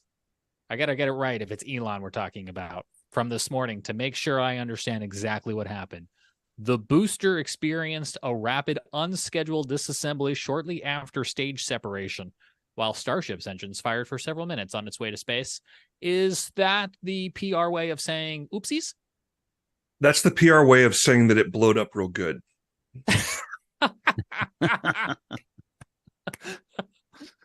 And something we need to understand about SpaceX, they do things a little bit differently. A lot of space companies, you talk to SpaceX fans, they'll call it the space old guard or something like that. They tend to break their testing up into individual segments and then bring it all together for kind of a final plugs out or whatever test. SpaceX doesn't work that way. They want to test as much as possible. So this unscheduled disassembly was kind of expected. I don't think they expected to get fully to orbit. I don't think they expect absolutely everything to work. And all that being said, every test has got to have a series of objectives. And my understanding is they met all of those objectives. And simply by having an intact launch pad post-launch is a great improvement over the last launch, where literally those 35 Raptor engines literally tore that pad apart. So they learned a lot from that and they corrected that. So, hats off to them.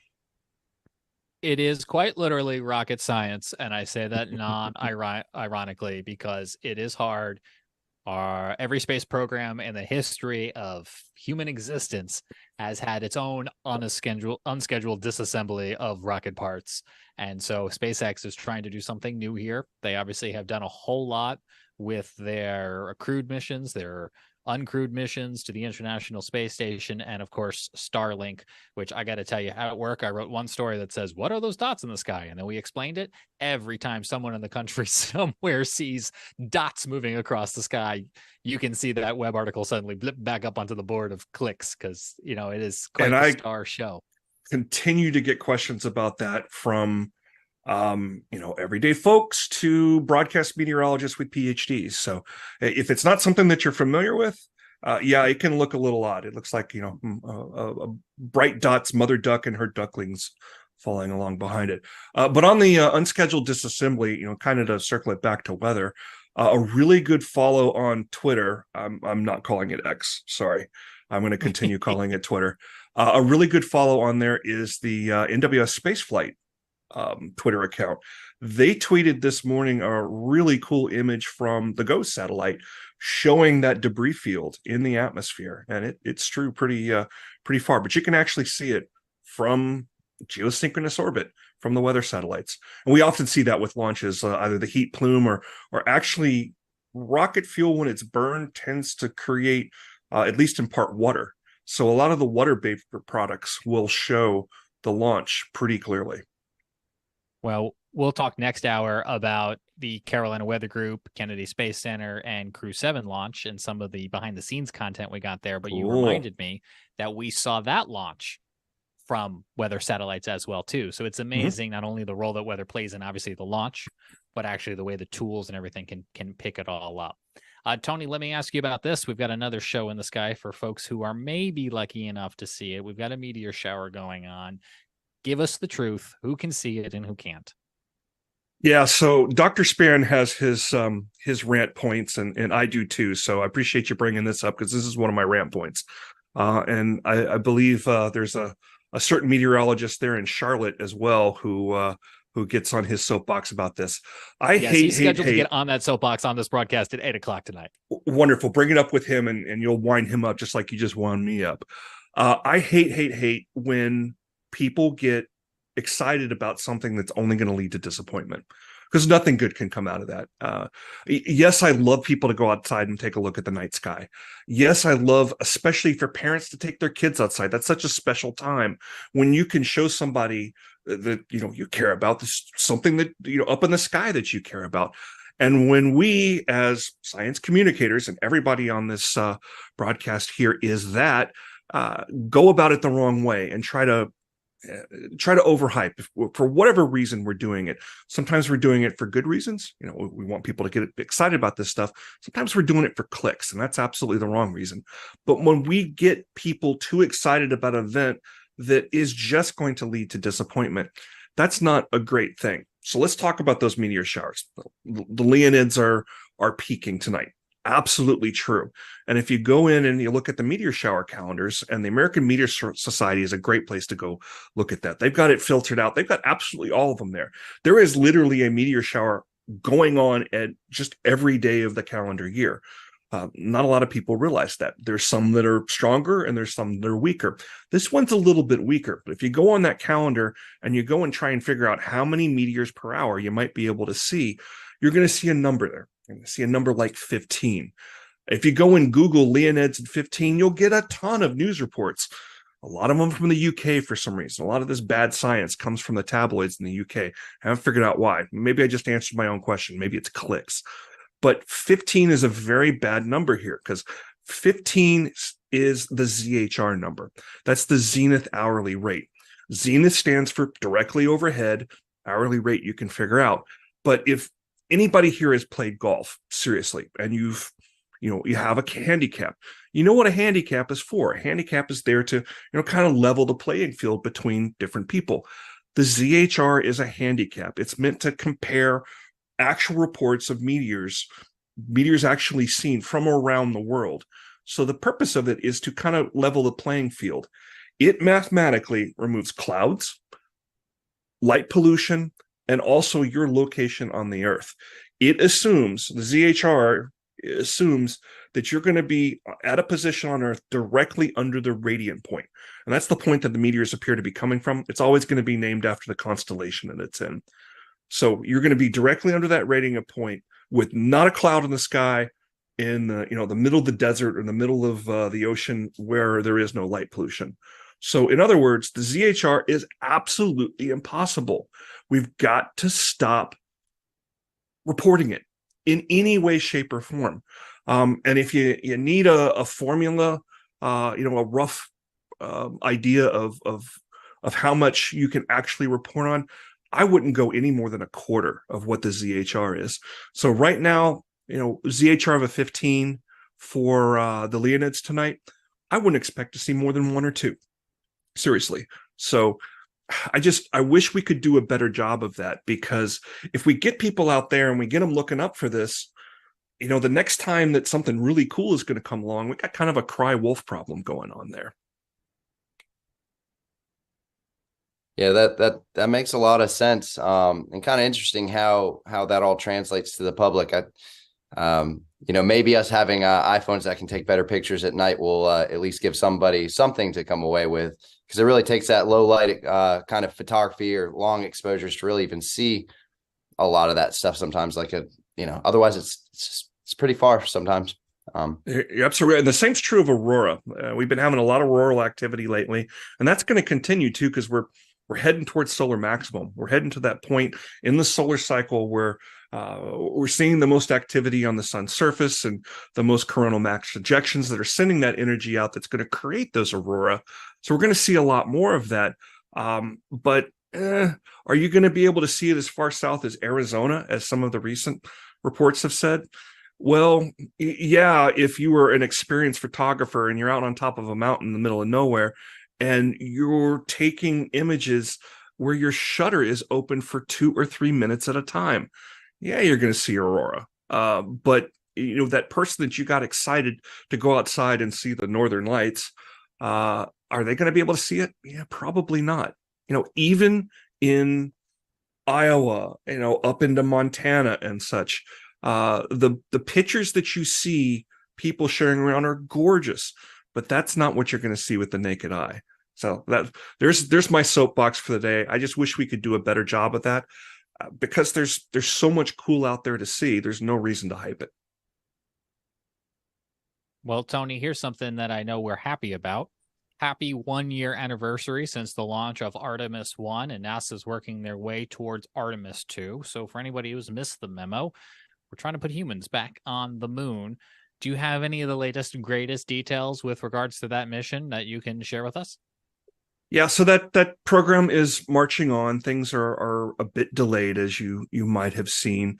One interesting thing that's come out of it, Artemis 1 you mentioned, and I was just working on this morning, getting it set up for a local middle school here in Durham, North Carolina.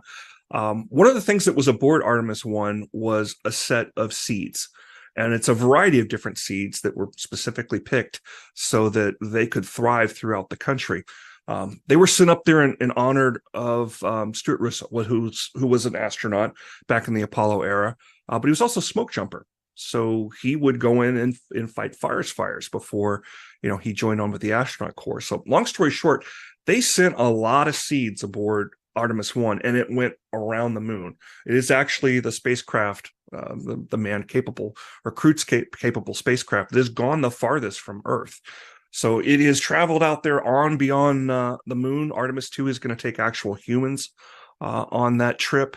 But those seeds have returned, and they're being curated by the Forest Service. And they're providing seedlings to anybody that can fill out the form and take care of them and put them in a safe place and make sure they're going to grow properly. So they're really looking to have them placed in public parks, schools, and things like that. So I'm working with a local school here to get a moon tree out in front of their school. That's very cool. I have to come after the arrangements are made and come see this. You made me think when I visited Kennedy Space Center earlier this year for the Crew 7 social, where you get to kind of go behind the scenes, there was a lot more talk of plants than I anticipated. And it makes sense because these missions to Moon and eventually onto Mars, we can't bring enough food. We have to grow the food out there. And so, they were experimenting with hydroponics and the RH and the gravity and the amount of water. And it was amazing just to see all of these scientists trying to find just the correct, optimal mode, if you will, for the way to grow these plants in space. Yeah, we can't bring it all with us, so we are going to have to grow quite a bit of the food on the way there. Already have been growing food on board the International Space Station. There's various lettuces and things like that have been grown there. And it's funny, whenever you look at the books on the subject or even the NASA websites, for some reason, I guess they think that astronauts love tomatoes because there's always a tomato in the picture. I guess the red looks great in the imagery or whatever. But yeah, we're definitely going to be growing food on the way to Mars because that's one of the big challenges of making it to Mars is the trip there. It's a multi-month journey, and to your point, we can't take it all with us. We figured out how to recycle water pretty efficiently. Yesterday's coffee becomes today's coffee. It's kind of what it comes down to. But we've been doing that on board the International Space Station for pushing 25 years now. That is a nice way to describe a process that I would have described differently. Speaking of the International Space Station, I got a tidbit for you that I just published up on the WRAL website a couple hours ago. We're all familiar with seeing the International Space Station go over. There's a couple of really good passes this week. There was a great one tonight where it passed kind of between Raleigh and Greensboro. So we got a great show here in North Carolina. And we're going to have some other good passes this week. There's something kind of fun happening about 10 minutes, maybe up to 20 minutes as the week wears on ahead of the International Space Station. So last Wednesday, there were 2 astronauts that were outside on a spacewalk. They're doing some maintenance. I mean, the space station's no different than any other 2-bedroom sized house. You got to do some maintenance on it. So they're out there preparing to install some more solar panels. And a tool bag got away from them. These tool bags are not quite as big as a foot locker. They're pretty big. They're white and fabric covered. So they're really reflective. Well, that tool bag completely out of reach and is in the same orbit as the space station. So it's actually visible. So if you go out and look about 15 to 20 minutes ahead of when the space station is going to come over, and this is going to be true for a couple of weeks because it'll take a little while for it to deorbit. It will eventually deorbit. I went and looked it up in the Space Force's catalog. It's now one of 144 items that is tracked by the Space Force. This cataloged as ISS debris, and it's a tool bag. So it was visible tonight about 20 minutes ahead of the space station. You need binoculars because it's magnitude 6, which is right at the edge of visibility for the naked eye, and you've got to be out in the middle of nowhere, a really dark site to even be able to see something like that. But if you got a decent pair of binoculars, you should be able to see it. And the neat thing about it is it kind of flashes, and that's because it's tumbling as it moves through space. But as the Earth's gravity grabs onto it, it's going to slow down a little bit. That upper atmosphere is really lumpy and varied in density. It'll slow down, and in a couple of weeks, it'll burn up like everything else has. I did not anticipate being able to see it. And there are lots of reasons why I could never be an astronaut. One of them would probably be I would have lunged for it, and that would have been bad. Well, then you have 2 pieces of debris, one of them being human. Yeah, that would be number 145. Yeah. Dan Whitaker, you were the man who was on with Tony and I probably a year or so ago when we had a launch out of NASA's facility in Wallops, Virginia. And that was spectacular because we were able to see that launch. They were doing a sounding test. There were all sorts of really cool colors in the sky. Dan, I'm just wondering for folks who haven't seen that broadcast, if you can kind of recount being out there on the Outer Banks and what that was like. Yeah, for sure. That was quite an incredible night. And I'll say definitely, like you said, with the colors that we saw behind the launch, it was spectacular. Just something I couldn't really have imagined. In that case, Tony, I was the opposite direction, where what I was expecting to see was blown over by 10 times, you know. And I was able to live stream and photograph the whole event with 2 cameras. So it worked out really well. Yeah, basically, you know, got to see what appeared to be kind of a V going up into the sky, and started out low. And then as it traveled upwards, you could see it fairly evidently. It was very obvious something was happening, and it was darker out. The sun had set probably half an hour to an hour previously. And as it got higher up in the sky, the V spread out. It almost looked like a cloud came from the back of the rocket. And then this kind of fluorescent color started to plume out to the sides as almost a circular kind of plume that formed around the V. And then it changed kind of colors again and changed the plume change. And then it kind of went up and went away a little bit. But there was a moment. Beautiful description, Dan. Yeah, tried to do my best. I guess the coloring itself would have been reds and yellows, or not yellows, purples. It's been a little bit since I've watched the video myself again, but I remember the feeling of kind of seeing it and then being just so blown away that something like that was happening in the sky, and it did feel like a very special moment. Yeah, what you're seeing there is some of the interaction with the upper atmosphere that the aurora does as well. So the solar energy that's hitting the Earth, it's being funneled into the magnetic field lines that are running around the Earth. The best way to think of the shape of that and what's happening up in there in the upper atmosphere is it's the magnetosphere. It's that magnetic shell around the Earth that is protecting us from a lot of that solar radiation, but it's shaped like a donut. So those upper atmosphere tests are there, many of them, and I'm sorry, I'm not recalling the one that you're talking about, what exactly the altitude was, but oftentimes they're searching for a better understanding of how that energy interacts up at that upper part of the atmosphere, and in large part how ozone is created and can channel down there through. So the sounding rockets aren't quite as sexy as the ones that actually go orbital, but they are so very important in that upper atmospheric research. And a lot of it happens there at the Wallace Flight Facility. They're just south of the Delaware border on the Outer Banks of Virginia. Well, as amazing as Dan's description was, here is Dan's footage from that day, so you can see it with your own eyes. And that was just an amazing opportunity to be able to stream that, Dan, and for you to be able to see it out there on the Outer Banks of North Carolina where the conditions were prime.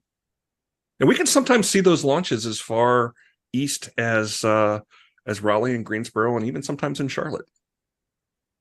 Yeah, it's an amazing opportunity. Well, we're coming up on the top of the hour, and we are at $5,900. Would love, with your support, to get us to $6,000 by the time we close out this 6 p.m. hour. Let me ask James Spann or Phil Johnson from Stormfront Freaks if they have any questions or any comments for our friend Tony Rice before we let him go on this evening. So let me just say, Tony is one of my heroes. The information that he provides us, it's just so useful. And every CPU cycle in my brain, I have to deal with weather. And by Tony's information, I look like an astronomy expert. But you know the deal, Tony. I have one favor from you. I want you at some point to get me a meetup with either Gene Kranz or John Aaron. I'm the only guy on this show old enough to remember these men and what they did in the 1960s.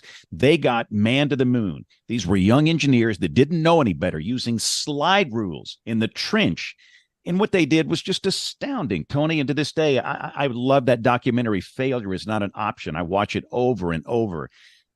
So they're role models for me. And your goal one day, I want to meet one of these guys. Yes, sir. I will do my best to do that for you. It's funny you mentioned those slide rules. So the 50th anniversary of the Apollo 11 landing, many places around the country had celebrations and a lot of history museums and such. The History Museum here in Raleigh, they called me up and they said, well, what do you want to do? I said, I want to set up a booth and I want to teach kids how to use a slide rule. And we did exactly that. I think I had them break 3 or 4 of them, but we kind of demystified it, and also made a couple of engineering students that were wandering over from NC State a little bit glad that they were graduating when they were graduating, didn't have to deal with that.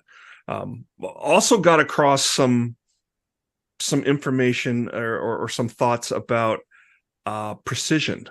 And I think we get a little over precise sometimes, even as science communicators, we do it. The precision in those slide rules was not all that great. You know, there were different kinds, of course, and you can take them out to certain decimal points. But the kids learned about, you know, what a slide rule was and how it works, and some of the engineering students learned that, you know, maybe I don't need to take things out to 15 places. I'm just kind of showing off there for no good reason. Yeah, I wonder how many people actually watching this show right now have worked a slide rule in their life. I did as a youngster. I'm that old. When I was in high school, the calculators were brand new and they were very expensive. I mean, it would cost $150 for basic functions. And so most of us could not afford that. So we used slide rules into high school back then. So that is just outstanding. My dad was an electrical engineer, and he would not let me touch his. Would not let me. He would let me use the slide rule. He taught me how to use the slide rule, but not that Texas Instrument calculator. Yeah, they were very expensive. And goodness, the day I finally got one, I think I was a senior. I felt like I was on top of the world. It was amazing. I remember in high school, I had a graphing calculator, and I lost it, and I was embarrassed to tell my parents, who are probably watching right now. And so we were flipping the house upside down trying to find it because they were so expensive. Still are. Yeah. Well, and your phone can do it now, but that's a whole nother separate conversation. Well, Tony, it's always great to see you. Where can people stay in touch with you? I'm always available on RTP Hokie, Hokie. I'm watching my Hokies get beat by NC State right now, unfortunately. Didn't go as well this weekend as it did last. On Twitter, and also I am a regular fixture on Weather Brains. James has been kind enough to let me rant my crazy once a week and share something cool in the sky, and I've learned so much from them and so much from my other meteorology friends that is useful to us in the space enterprise as well. So thank you for having me. Always great to see you, Tony, and we'll look for you on Weather Brains, on WREL, and there on the platform we all lovingly call Twitter.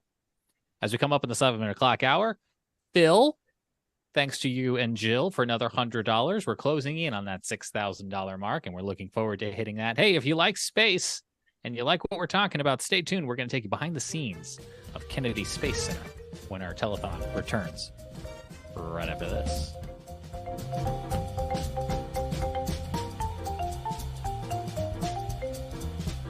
That land has been in our family for over 100 years. And it's a rural community that's not within the city limits. Because the tornado approached from the south, that area was the first place hit, and it destroyed every house. My dad met my mother when she was pregnant with me. He had an option. He could stay with a woman that was pregnant with a child that wasn't his, or he could be my dad. And one day he showed up in the hospital when my mother gave birth with my first pair of shoes. That was him, and since then, he's been with me, taught me everything I knew. He worked on a farm his entire life. When I was 13 years old, he took me to the cotton fields and made me stop chopping cotton. And I did that. Just to think that a tornado just destroyed everything that he had. Absolutely everything. He's nearly blind. He's a double amputee, has prosthetics on right now, a kidney transplant recipient. And the night of the storm, I found him at 3 o'clock in the morning in the dark. For us, the Red Cross showing up in our community makes me feel like we're being seen. Today, I sat in front of a person with a Red Cross jacket on that said, okay, tell me about the medical equipment that was lost because you're a double amputee. Tell me about your medication that you didn't have access to for 4 days because you're a kidney transplant recipient. Tell me about your prosthetics. Do you have an extra pair of prosthetics?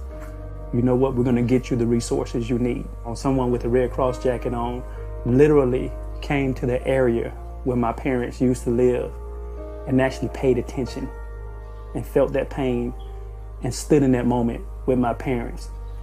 That's what the Red Cross means to me right now. And it makes me emotional because a lot of times we do get forgotten because we grew up in a poor situation and a lot of my family lives in poverty. We feel like people don't pay attention to us. Resources flow in, but you're not important enough. But the Red Cross came in and said, yes, you are important. They proved it. They sat down and they filled out the application for financial assistance for my parents. They filled out the application for housing assistance, for medical assistance. All of those things, those little things, those are tangible things that make a difference.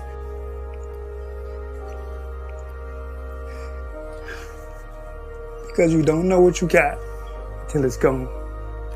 Especially when you don't have much in the first place. You don't know what you got until you almost lose it. And so when some organization like the Red Cross comes in and said, I'm gonna help you.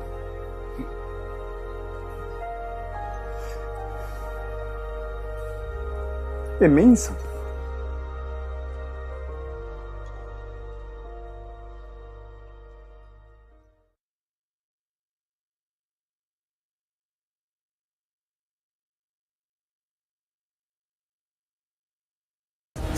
And let you guys see what it is that I'm experiencing.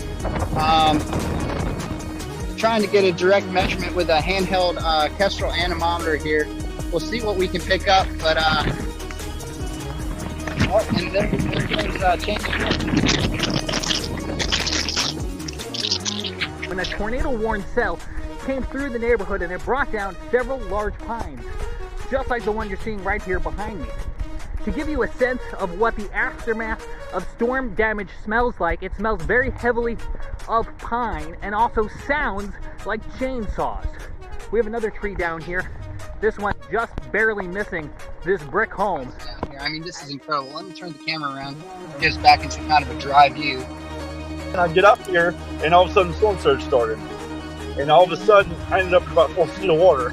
I'm Scotty Powell here reporting just outside of Sparta, North Carolina, where you've seen a lot of the earthquake damage. Again, a 5.1 magnitude earthquake rocked Sparta, North Carolina earlier this morning, just after 8 a.m. If you go look at the footing of that, you'll see where it was a twist. Very severe wind that caused these structures. From Gaston County to back here in Mecklenburg County, those were just 2 of the tornado warnings that were issued here for the greater Charlotte area. I'm not one for hyperbole, but it's countless at this point. There's trees on houses. There's a lot of roads that are blocked. We're just trying to get cleaned up so people can get through. Have you ever seen the Dan River like this before? No, not that I can recall. I mean, I've seen it fairly flooded before, but I've never seen it to where we're now kind of asking ourselves, okay, a couple more feet and it might get over those bridges.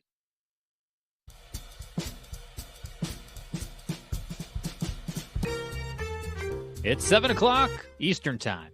WeatherPod's disaster relief telethon supporting the American Red Cross is back for another hour as we are just a few dollars away from that $6,000 mark. You can donate right now by scanning the QR code that is on the screen.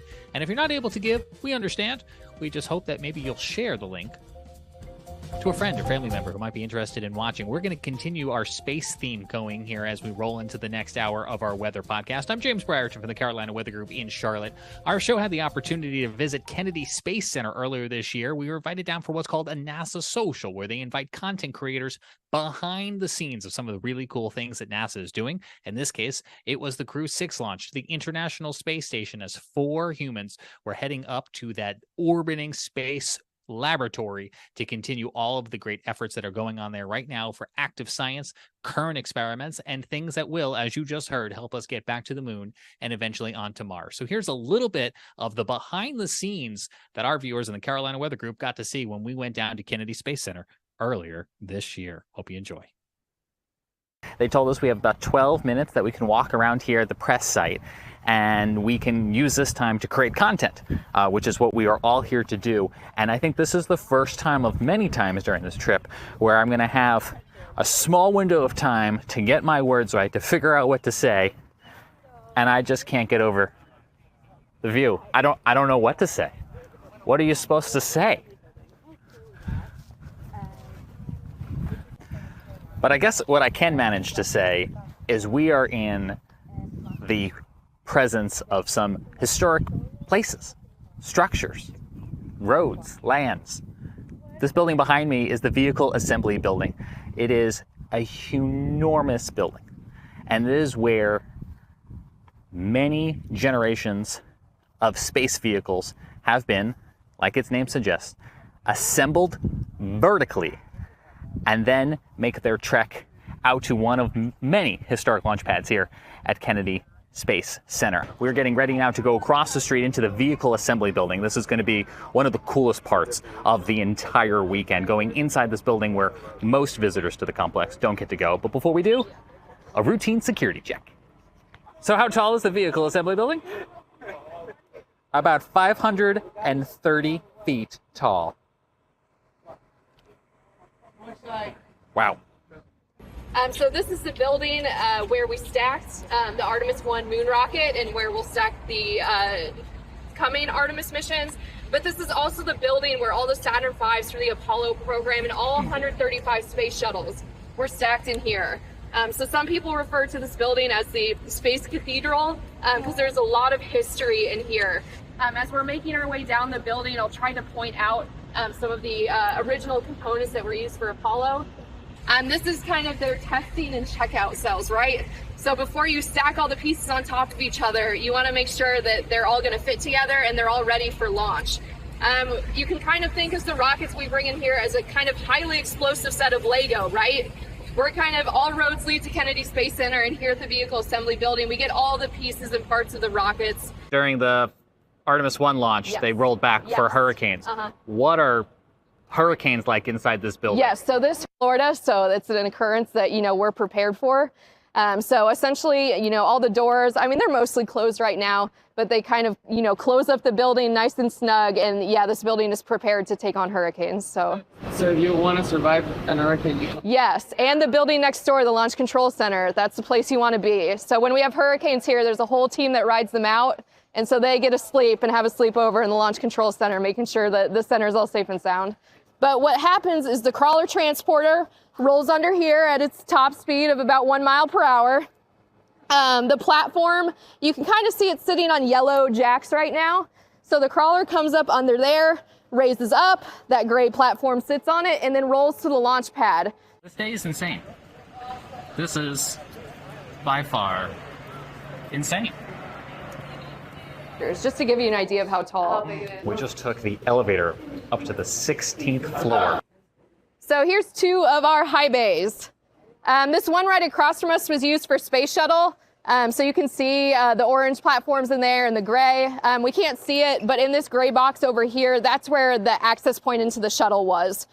So if they needed to, put payloads in there or put people in there to get everything configured for the astronauts, that was kind of their access point for shuttle. And you can kind of see the big doors a little better. On the bottom level, it's kind of like big barn doors that open up horizontally. And then this way, they open up vertically. It takes about 45 minutes to get the doors all the way opened up. But you can kind of see where the space shuttle maxed out. on this side, so they didn't need to open all those vertical doors to get the shuttle out. But for Artemis and Apollo, they do have to open those doors all the way up because they're so much taller than the space shuttle was. The vehicle assembly building is not the place to work if you don't like heights. It is the tallest single-story building by volume. And it just seems to go forever. Right here, actually hooked up to the crane right now. The boosters are 5 segments tall. For Space Shuttle, they were 4 of these segments. So this is the bottom segment. And actually, the entire weight of the rocket is stacked on these solid rocket boosters. So they're the first part of the rocket that gets stacked before they put the big orange core stage in between them. And you can kind of see in there some of the platforms are extended in the high bay. So those platforms go in and out. Imagine giant hydraulic kitchen drawers. That's essentially what those platforms are. And those are the access points for the workers to get to the rocket. And they come to us via rail from Utah. Then they wheel them over here into this. The crane team gets all ready to go, and then up right where we were standing and over and down into High Bay 3. Yeah, so full scale of 1/5 of one of the boosters. And so you got 2 of those, plus the core stage, plus the upper stage. So it's hard to visualize it, but it's a pretty big rocket. We haven't even reached lunchtime yet on Friday, and already the first big surprise inside the vehicle assembly building waiting for us, the director of the Kennedy Space Center. Anyways, I'm super excited to have you guys out here today. You're the first woman to hold this position, and we're getting ready to send the first woman to the moon. Absolutely. What does all of that mean to you? We had our first Artemis 1 mission, as you said, at the end, capstone of our 60th anniversary. It was a big anniversary present for us. But yeah, first woman and first person of color on the surface of the moon, lunar. I have my personal favorite that I picked out in the astronaut that I want to go, but who knows? I'll be making an announcement for the crewed flight of Artemis 2 sometime this year, sometime this year. But then, of course, Artemis 3 is when the crew will actually be descending down to the surface of the moon. So that'll be the really exciting. Right now? And then, of course, Artemis 3 will be bringing up our astronauts in Orion, matching up and bringing them down. 2025 is when we're shooting for. But there is some complexities and some dependencies there. So we'll see. There are a lot of cool things at NASA. I think the VAB might be one of my favorite because it is the persistent home of historic missions to the moon and eventually to beyond. This is the one that has been here throughout. As we come off the bus, you'll notice that the vehicle assembly building is behind me, and that's because right across the street here is the parking lot for the crawler. This is the machine that carries spacecraft, including Artemis, out to the launch pad when they are ready to go from the vehicle assembly building out to the launch pad and prepare for launch. Well, anyway, this is crawler 2. There's 2 crawlers. There's one on the other side, which was obviously crawler 1, and they were built for the Apollo program. And this one was the second one built. It was built in 1966. The company who built it was a mining company, Marion Power and Shovel. And they actually pretty much assembled it in Ohio, and they brought it down here and then reconstructed it. It's 130 by 115. It weighs 6.6 million pounds. Really, we don't travel any more than a mile an hour. How much fuel? It can hold 5,000 gallons. There's 2 2,500-gallon tanks, one on each end. How long have you been driving this? I hate saying this. About 40 years. Wow. How many missions have you supported then? About every shuttle mission. Wow. So the drive obviously takes a while. How long is a driving shift per driver, and what do you do to keep focused during that? To run the crawler, say like on a rollout operation, it takes about 18 to 20 people. Okay, and that's including technicians on the ground and in the pump room and in the engine rooms. And we all usually take about 2 to 3 hour shifts and rotate. It's not like a car, you can't take it out every day. So the only time you get a chance to actually train somebody is during an operation. Oh, there's no like us. Right, there's no, in other words, there's no simulator or anything like that. It's the real deal. Yeah, NASA really doesn't look too much, like you said, anymore to low Earth orbit. They're trying to move, of course, to the moon and beyond. So they're trying to carry the heavier rocket with the heavier payloads. Artemis is much heavier than the shuttle was.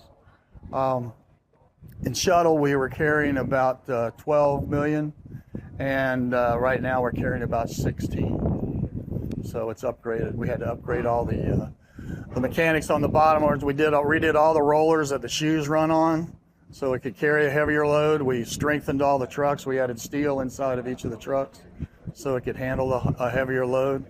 All the gel cylinders, that's the jacking cylinders that raise the chassis up and down. We changed all those out so they can handle the heavier load. We added new engines up top in the engine room so they could actually produce more power, because the mobile launcher compared to the mobile launch platform required a lot more power, because we're carrying a tower, and the tower needed more power.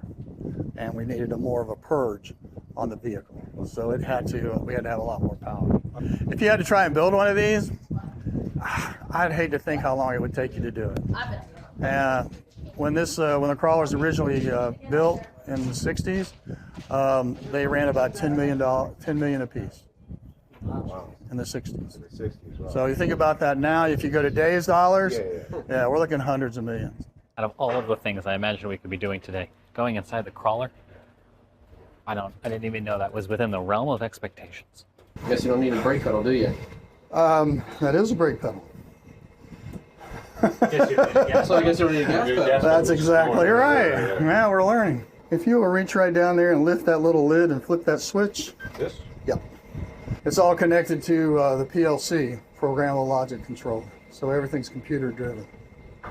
Was it always computer driven even back in the 60s, or? Nope, it was all relays. Wow. Back in the 60s, there was a lot of mechanical.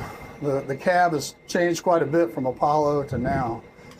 On Apollo, there were actually two consoles, and you actually steered it like they used a jet fighter controller. Left to right, you can see the first is forward, neutral, reverse. It's like your transmission. Talking about a gas pedal, it's called your speed control, the big knob right there. And then you have different steering modes, great circle, crab, independent. The other cab, which is diagonally opposite of here, so it steers the other two trucks. And then, of course, it's the beautiful little steering wheel that everybody loves.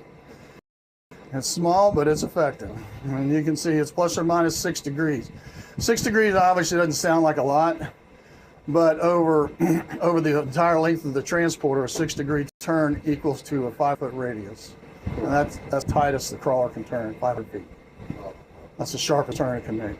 As far as moving vehicles, we have a wind restriction, of course. You can't move in more than about, I think it's 40 knot winds. And there's a restriction, but the crawler will still move when there's lightning out there. But obviously you can't have anybody on the ground. They have to be in their vehicles. And really when we're moving well, now it's an Artemis to the pad, we try to make sure that there's no lightning within 25 miles. Right now we're on the crawler, which has moved shuttles and now Artemis, retrofitted to move not only the vehicle, but also the launcher, that tower that's conveniently stored right in the background of my shot right now, to the launch pad. This is a very historic piece of equipment, which I did not expect to get the opportunity to walk on today. The one, of course, that shot off Artemis 1, and there are 4 interface points that match up the 4 interface points here on top of the crawler. And we jack the mobile launcher up about 3 feet, take it to whatever destination needs to go, typically pad B or the VAB. Everybody likes to equate it. It's 90-foot square. It's like a baseball diamond. Same as a baseball diamond, to give you an idea of size. I mean, I'm yet again speechless, and I know I sound like a broken record, but NASA is just one time capsule after another that is moving into the future with more and more innovations built upon legacy. It's incredible.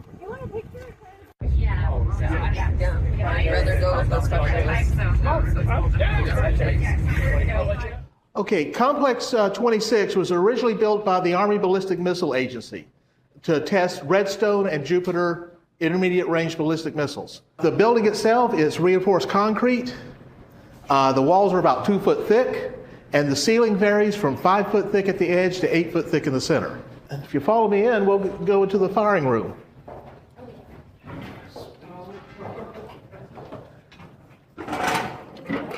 Okay, you're standing inside firing room B. There were 2 firing rooms, as I said before. Both would have been identical. All the equipment you see in here is from that time period, late 50s, early 60s. Most of it was actually used in this building. If you look out the window, you can see the launch pad out there, where that little fits this area off about 300 feet from us. I love getting, especially some of the SpaceX guys in here. Some of their new hires, they'll come on, I'll show them where the pad is, and they inevitably, one of them will ask us, where did the crew go when they were launched? I'll tell them they were right in here. And everything was hardwired.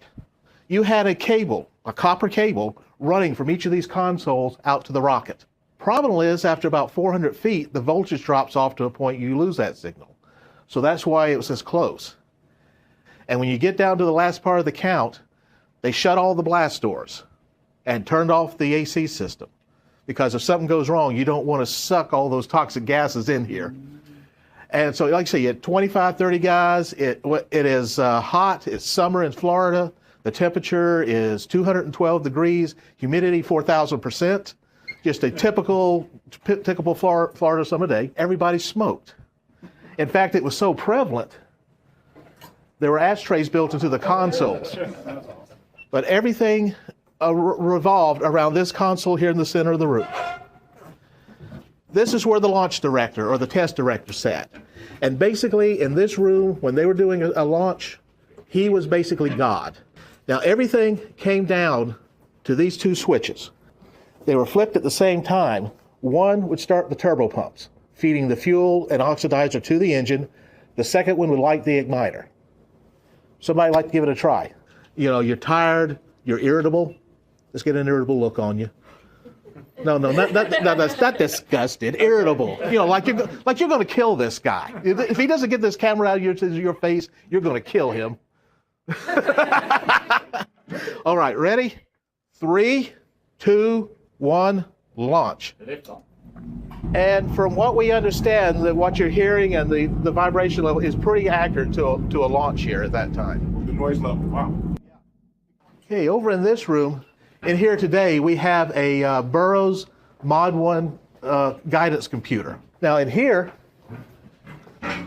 this is the core memory. This is like basically the same as RAM in a modern computer. Now this computer, now you got to remember, this was late 50s, early 60s, and this was considered bleeding edge technology. And this computer had a core memory of 258 bytes. Not megabytes, not kilobytes, but bytes. And this is what we use to put John Glenn into orbit. Here we go.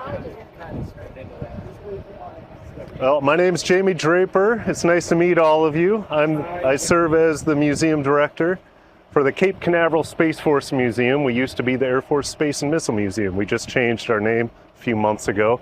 Hangar C behind me is the oldest missile assembly building on the Cape. It dates to 1953. Werner von Braun and his team worked out of this space initially, and this is where we preserve and display the crown jewels of the museum collection. And just wait, I always feel like Willy Wonka in the Chocolate Factory. This is going to blow your minds. He wasn't kidding when he said they keep the good stuff in here. Outside, it just looks like a hangar. You would drive right past it, never even realize the history that's inside this building. So welcome to our playground. This is a unique collection. You won't see anything like this anywhere in the world. This is basically the hardware that backed our Cold War policies and began our space programs. Each one of these is so unique you could build an individual museum around each individual piece. It's so steeped in history. The Snark right over here, I'll point out just a few quick highlights, but the Snark is my happy little guy. I really like him. That's our first intercontinental cruise missile, jet-engined, and had a distance of thousands of miles. So over 90 of those launched. One veered off course along the eastern range and crashed somewhere in the jungles of Brazil. Still haven't found it to this day. So if you find yourself hiking through the Amazon, keep your eyes open for some scrap metal. I'd love to display a piece of that. And one of those could deploy a nuclear warhead to Soviet Union in a matter of hours, right, Bill? The Jupiter behind this Redstone launched our first full-size re-entry vehicle into space and our first successful bioflights. And then the Thor and Thor Able behind those launched some of our earliest satellites. So there's this theme of develop for destruction, develop for deployment of warheads, and repurpose for our earliest space exploration programs. So on that note, I might hand over to Bill. Fixing to go take a look at Von Braun's office. Oh, yeah. His office space. Oh my God, are you serious? Yeah. Yep.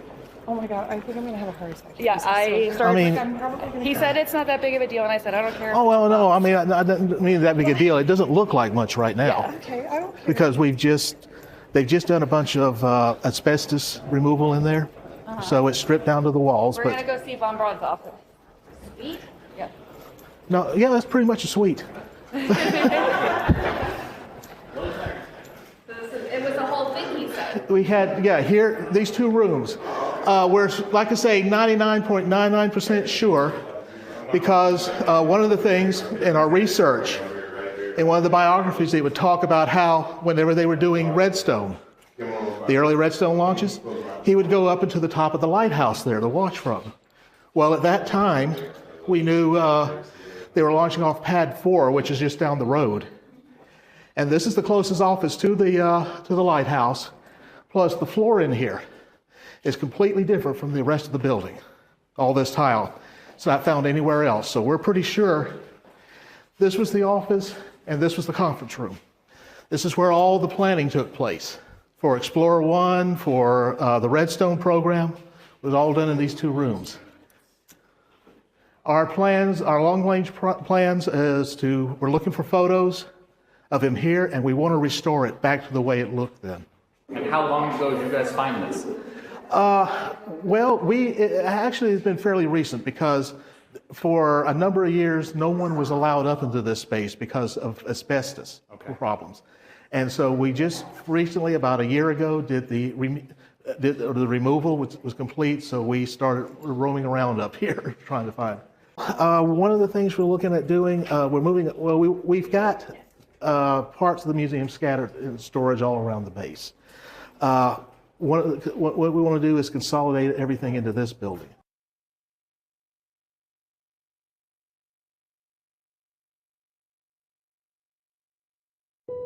The climate crisis is upending millions of lives across the country and around the globe. We are witnessing a striking number of natural disasters with greater severity than ever before. In fact, the number of billion-dollar disasters in the U.S. has increased by 70% over the past decade.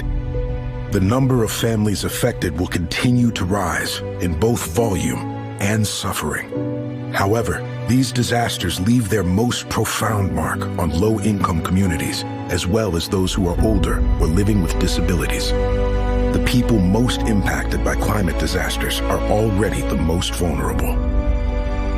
The devastation has a compounding effect on these communities, and we need your help in the face of this humanitarian crisis. Your support is critical and will help the American Red Cross remain at the front lines to provide aid as disasters intensify. As a leading disaster responder in the U.S., we're launching nearly twice as many relief operations than we did a decade ago in response to unrelenting and overlapping disasters. And sadly, many of the same communities are ravaged repeatedly. This crisis has stretched our ability to provide life-saving meals, shelter, health and mental health services, financial aid, and more to people with no place else to go. That's why we're expanding our capacity to deliver emergency aid, enhancing our large-scale relief and recovery services, using innovation where we can, and growing partner support networks in disaster-prone communities. Internationally, we're implementing new programs to reduce climate disaster risks in some of the most vulnerable high-population areas. We're also creating grassroots pre-disaster plans and engaging with youth leaders to expand their local impact. We each play a role in responding to this crisis. So at the American Red Cross, we are also doing our part to reduce our own environmental footprint through cutting emissions, waste, and water use. Even with all of these efforts combined, we need to do more. With your help, the American Red Cross will invest $1.1 billion over the next 5 years to meet the growing needs of this humanitarian crisis. Your commitment ensures we can continue to help those who need it most.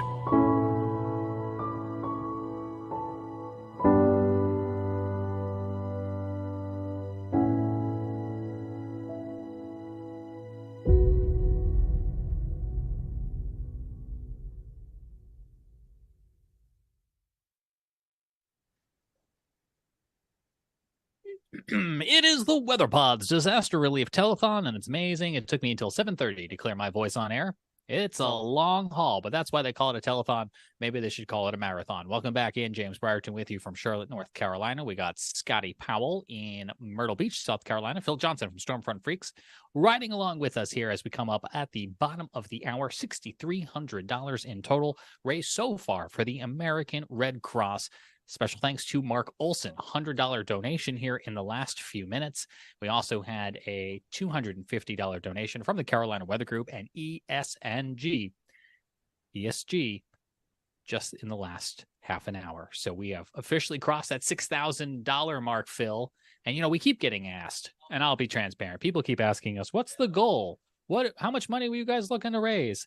We were looking to raise as much money as possible, and we appreciate every one of those $6,300 raised so far for the American Red Cross. It's unbelievable, Phil. Yeah, right now we're looking to raise $7,000. That's what the goal is at this point. So this is amazing. But I said on Twitter, I just sent a message that it just shows how this weather community can really come together and support a cause like this.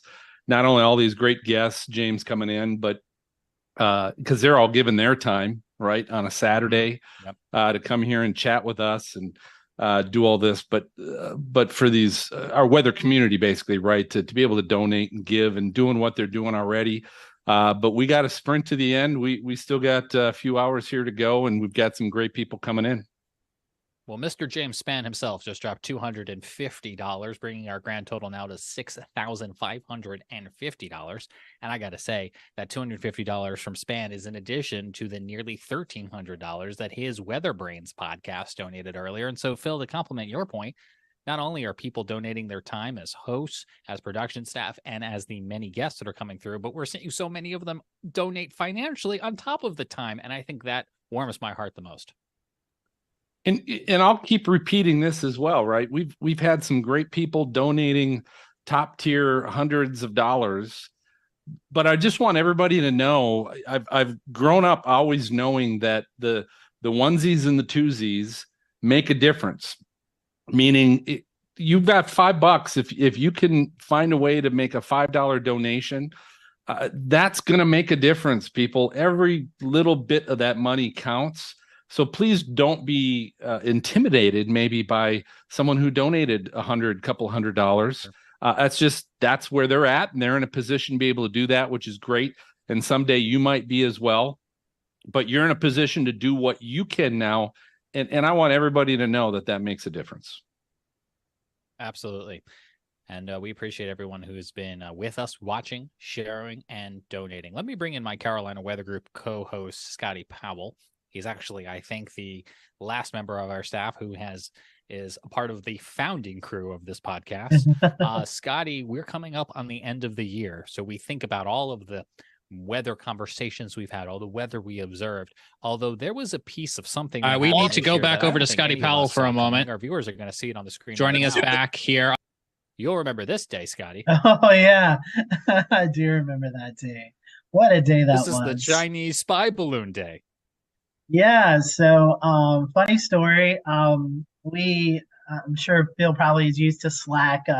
We communicate in Slack in the Carolina Weather Group, and I work at WBTW, CBS affiliate in Myrtle Beach, and we got an email saying that the airspace was closed due to military activity, and I knew the Chinese spy balloon was going to be floating our way just because of the jet stream, the way it was flowing, and so I sent it to James. I was like, hey, we need to keep an eye on this. And so James decided to pop up the old streaming platform. I think, James, you guys saw it through Charlotte, and then tracked it through the ups, Asheville. And then as we're along the coast beach, actually that's where the Chinese spy balloon was shot down, and we were on air as that happened, as the military fighter jets was circling the balloon. All of a sudden we heard a boom, and then another boom, and that was the balloon popping and falling to the ocean. So well, you can see Evan Fisher on screen. I woke up that morning and Evan's picture of it from Asheville was all over cable news, local news, the internet, and it became a bit of a weather story. Yes, there's a military aspect, there's a political aspect, right? But then it was, what are the winds? Where are the winds blowing? How hard are the winds blowing? Where is this thing going to go? And it became clear that it was coming to you in Myrtle Beach, and that was just a crazy day. Yeah, the jet stream took it through Asheville, through the upstate, through Charlotte, Bennettsville, Darlington, Florence, South Carolina, and then eventually here in Myrtle Beach. And we were able to track that with the 500 millibar winds, and blew it right off the coast. And then I think James probably could tell I was getting excited as I seen these fighter jets continue to just circle around, and I'm like, something's about to happen. And then about 5-10 minutes later, so that was a memorable day for sure. I think that was the very first for the Carolina Weather Group to cover. We've covered a lot of severe weather. Yeah, a lot of severe weather events, some NASA space stuff, but never that. So thanks to Samuel, who's donated another $50, putting our total so far to $6,600 and counting. Coming up in just a few minutes, we're going to talk to former FEMA director Craig Fugate about resiliency, and I have a funny story for him about his so-called Waffle House Index. You've heard it. I was going to say we have to mention that. How could you not? It's the thing that is probably following him around to every appearance he ever makes. More of our telethon coming up after this. Stay with us.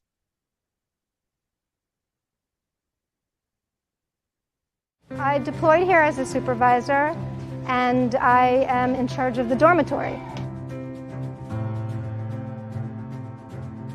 The work that we do with the children here at a Red Cross shelter really helps the parents start to see their children. It calms their nerves a little bit. As all parents do, we worry first and foremost about our kids and how they're doing.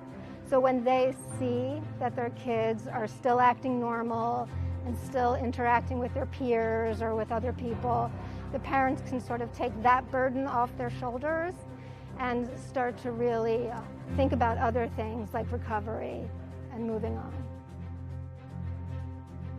Having an area like this at the shelter where we have toys and games and things that are common in their everyday lives really helps them develop a sense of normalcy. I volunteer for the Red Cross because, quite honestly, it feeds my soul to know that there are people who are suffering these traumatic events, these major natural disasters, whose lives have been upended, to know that I can come in and offer them some comfort, that I can bring my expertise in sheltering to them so that I can start their healing process, really drives me.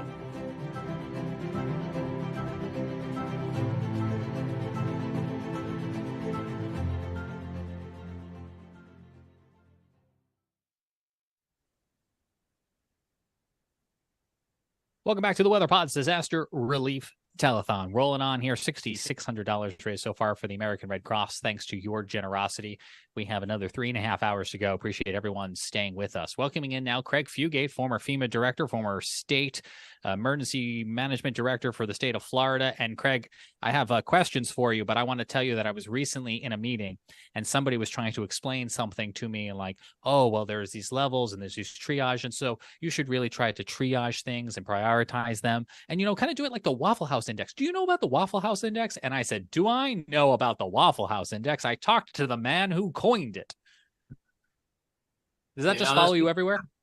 Yeah, that's going to be on my tombstone. The Waffle House Index is red. Well, for anybody who doesn't know,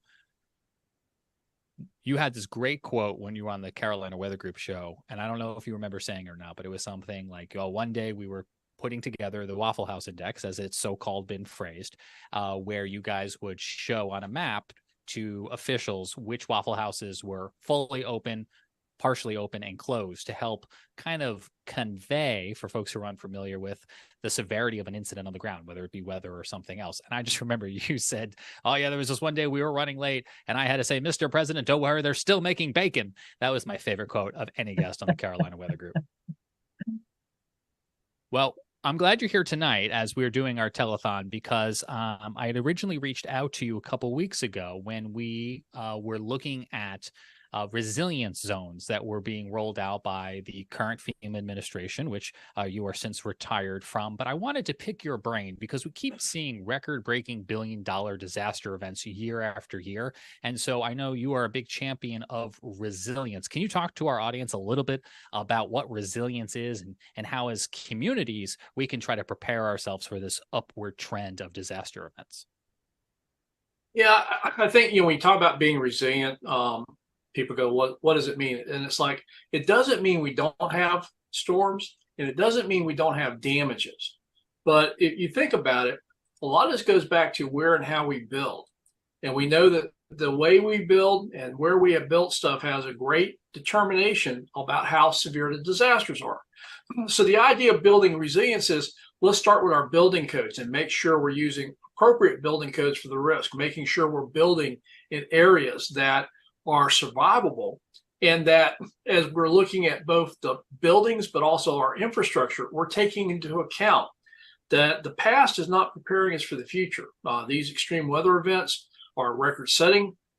In many cases, I think we're too dependent upon looking at the last 100 years of weather data. We use terms like a 100-year flood event to describe risk, and people say, well, I don't live in 100-year flood risks, therefore I don't have a flood problem. I'm like, yeah, there was a headline in the Washington Post last year, 5 1,000-year flood events in 5 weeks. So, part of this idea of resilience is making sure that we're using the appropriate building codes, land use planning, but importantly, we're not building to just the past. We're incorporating in the severity of these storms, most notably the extreme rainfall events, which are occurring more and more frequent, and in many places that have never experienced this level of flooding. My co-host Scotty Powell on the line. We'll get questions from him in a moment, but he is along the Carolina coast there in Myrtle Beach.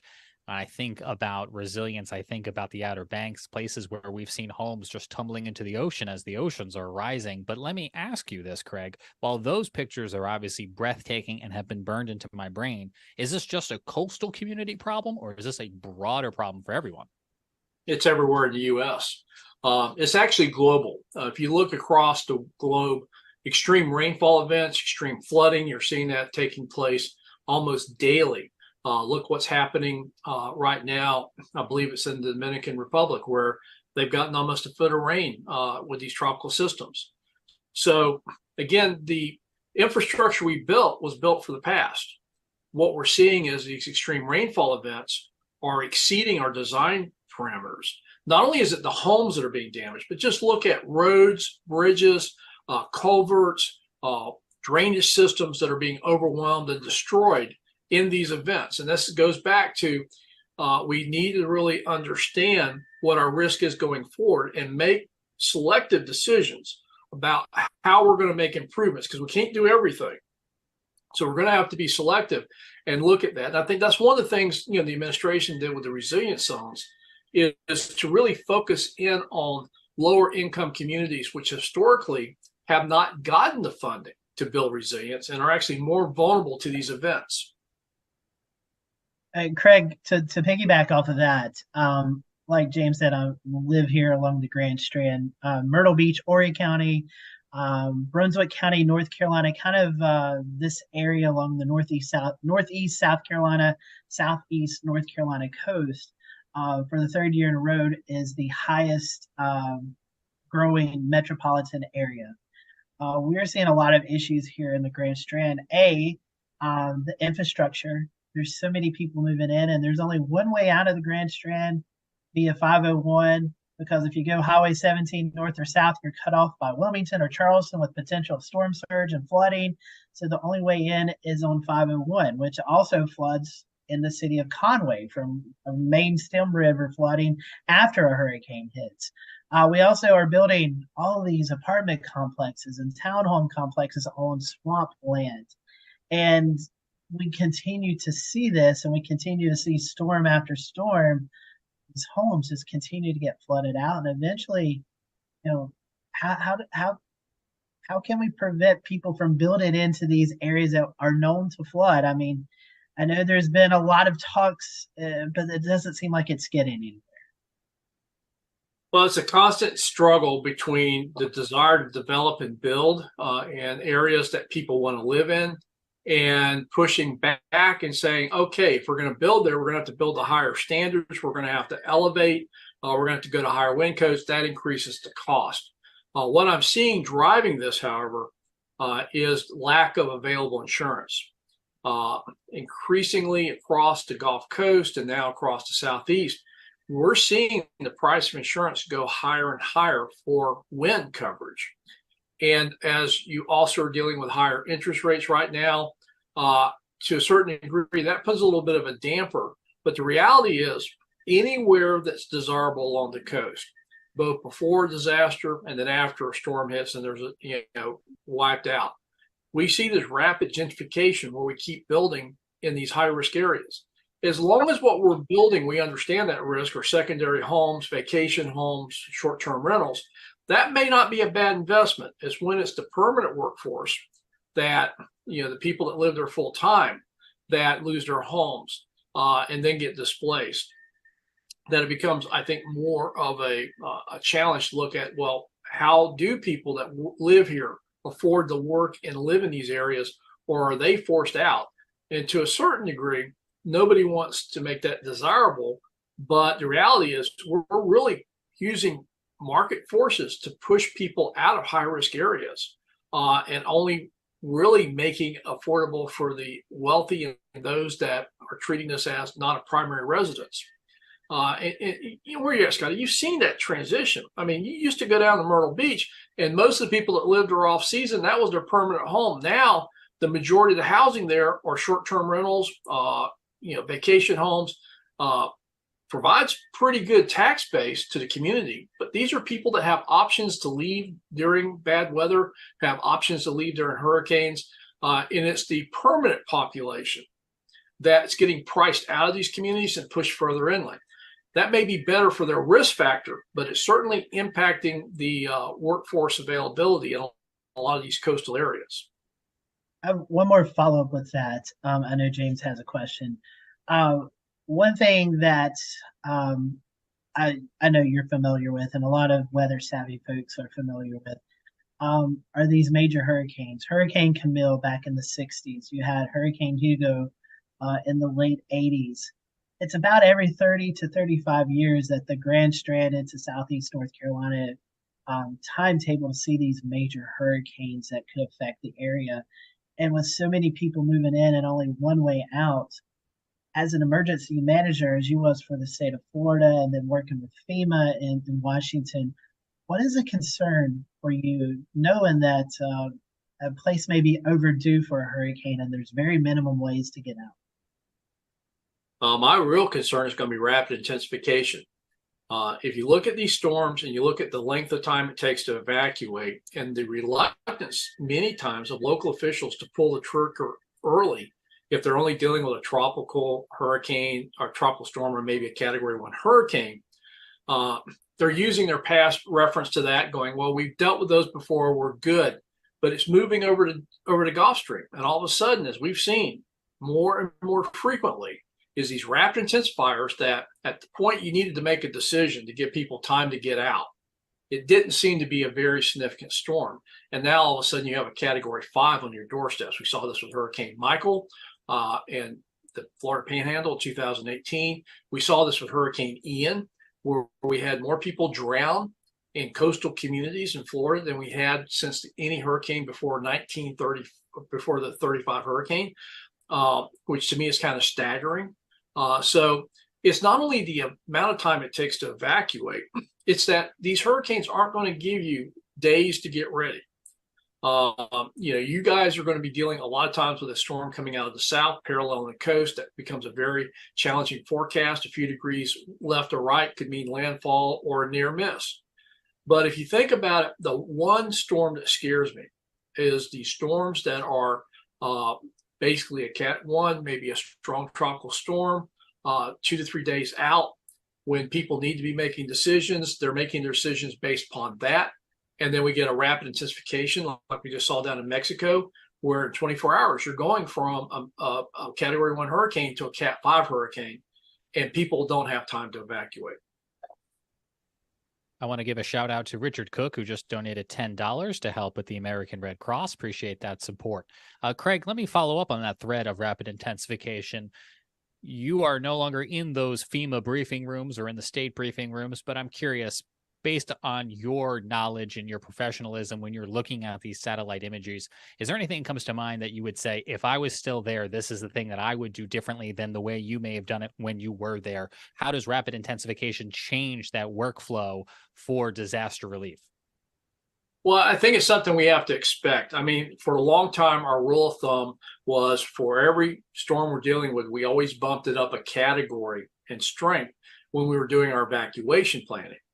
That may no longer be adequate.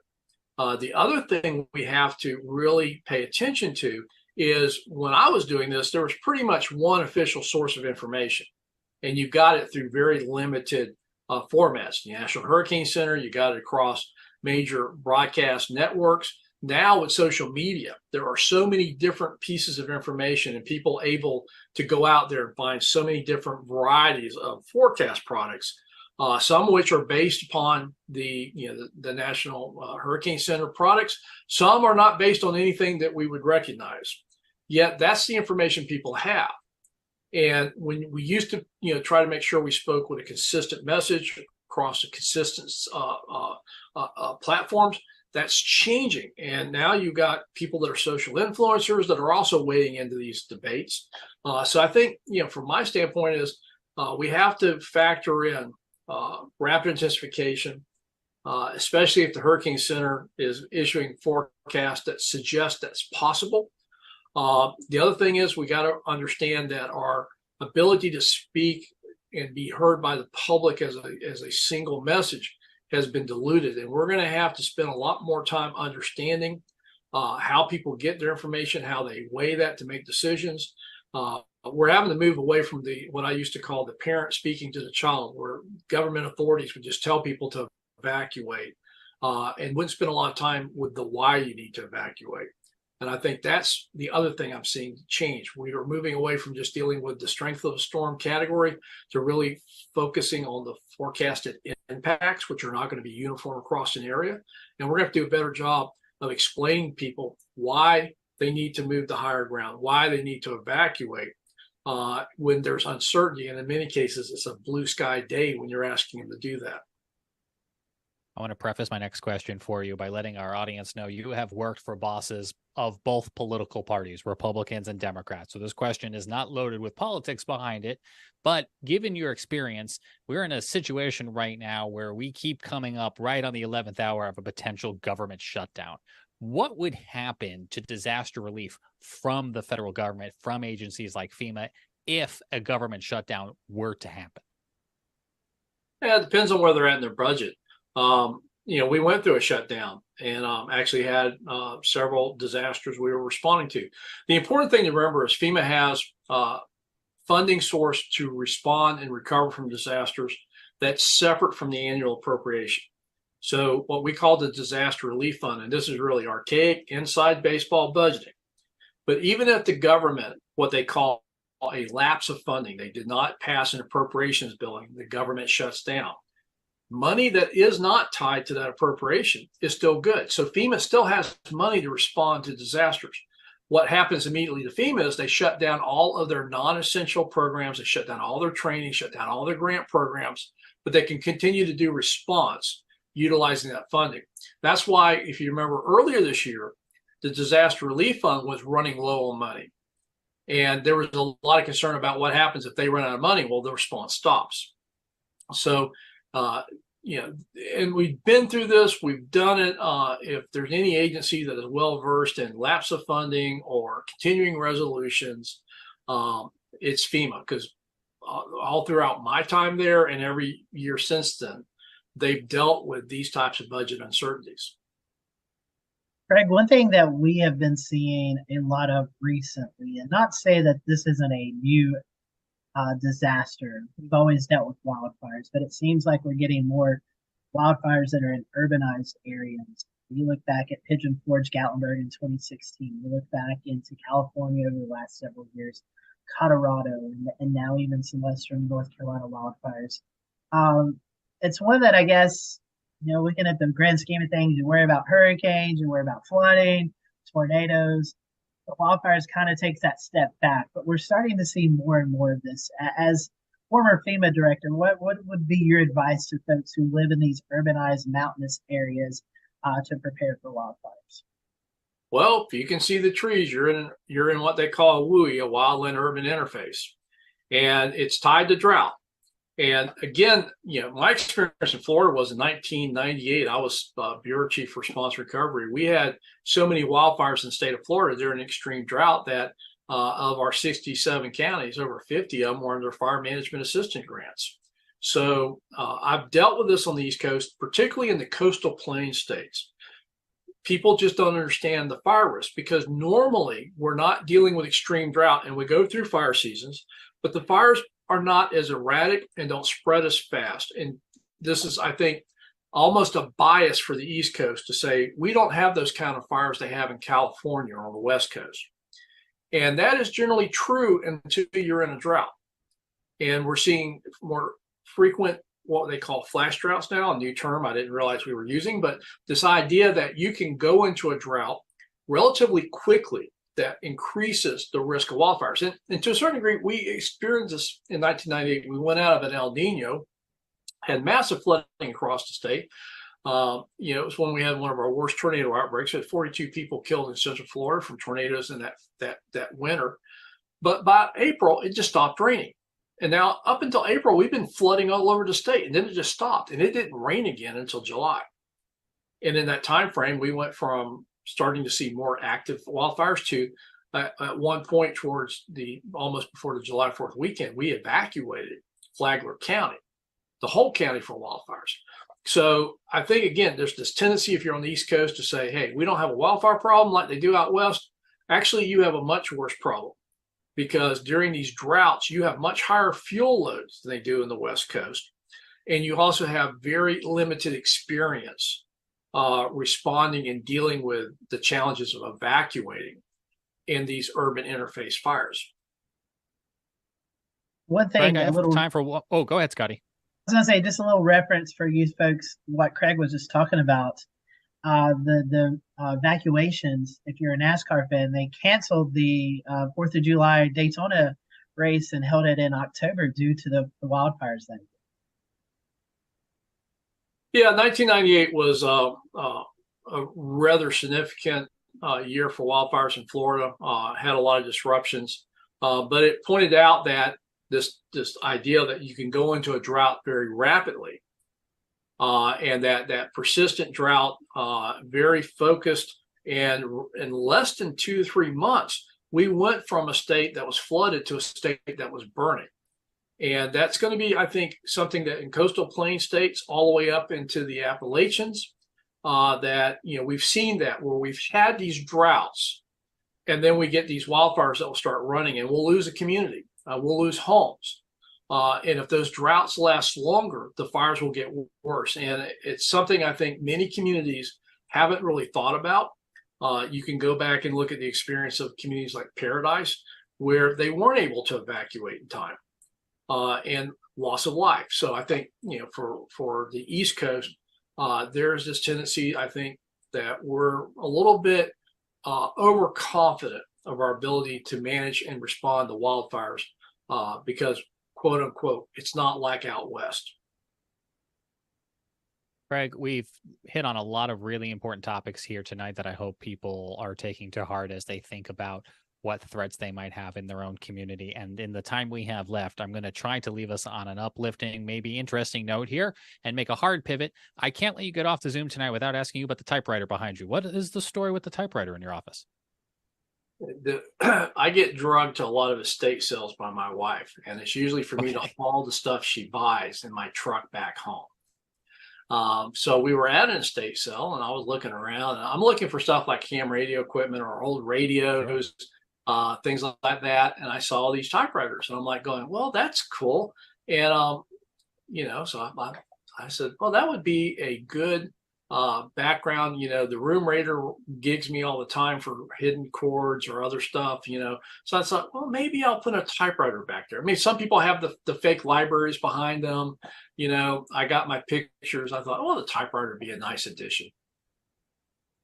I mean, I love it. And I also can relate on the ham radio equipment. We're going to be talking about ham radio on this telethon coming up in about half an hour.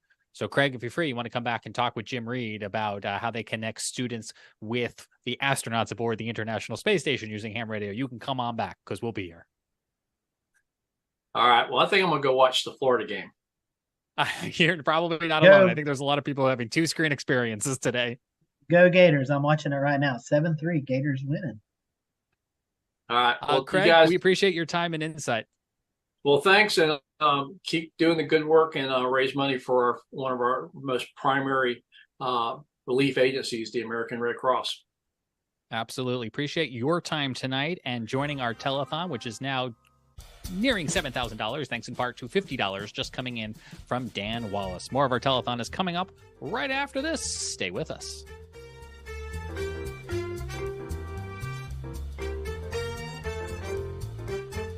That land has been in our family for over 100 years. And it's a rural community that's not within the city limits.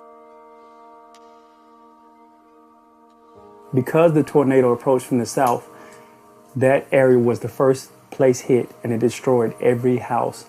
My dad met my mother when she was pregnant with me. He had an option. He could stay with a woman that was pregnant with a child that wasn't his, or he could be my dad. And one day he showed up in the hospital when my mother gave birth with my first pair of shoes. That was him, and since then, he's been with me, taught me everything I knew. He worked on a farm his entire life. When I was 13 years old, he took me to the cotton fields and made me stop chopping cotton. And I did that. Just to think that a tornado just destroyed everything that he had, absolutely everything. He's nearly blind. He's a double amputee, has prosthetics on right now, a kidney transplant recipient. And the night of the storm, I found him at 3 o'clock in the morning in the dark. For us, the Red Cross showing up in our community makes me feel like we're being seen. Today, I sat in front of a person with a Red Cross jacket on that said, okay, tell me about the medical equipment that was lost because you're a double amputee. Tell me about your medication that you didn't have access to for 4 days because you're a kidney transplant recipient. Tell me about your prosthetics. Do you have an extra pair of prosthetics? You know what? We're going to get you the resources you need. Someone with a Red Cross jacket on literally came to the area where my parents used to live and actually paid attention and felt that pain and stood in that moment with my parents. That's what the Red Cross means to me right now. And it makes me emotional because a lot of times we do get forgotten because we grew up in a poor situation and a lot of my family lives in poverty. We feel like people don't pay attention to us. Resources flow in, but you're not important enough. But the Red Cross came in and said, yes, you are important. They proved it. They sat down and they filled out the application for financial assistance for my parents. They fill out the application for housing assistance, for medical assistance. All of those things, those little things are the tangible things that make a difference.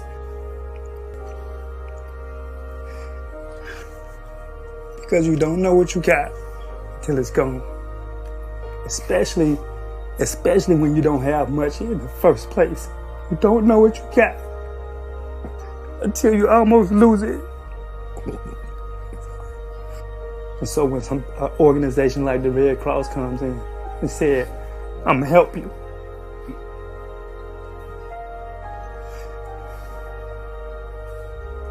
It means something.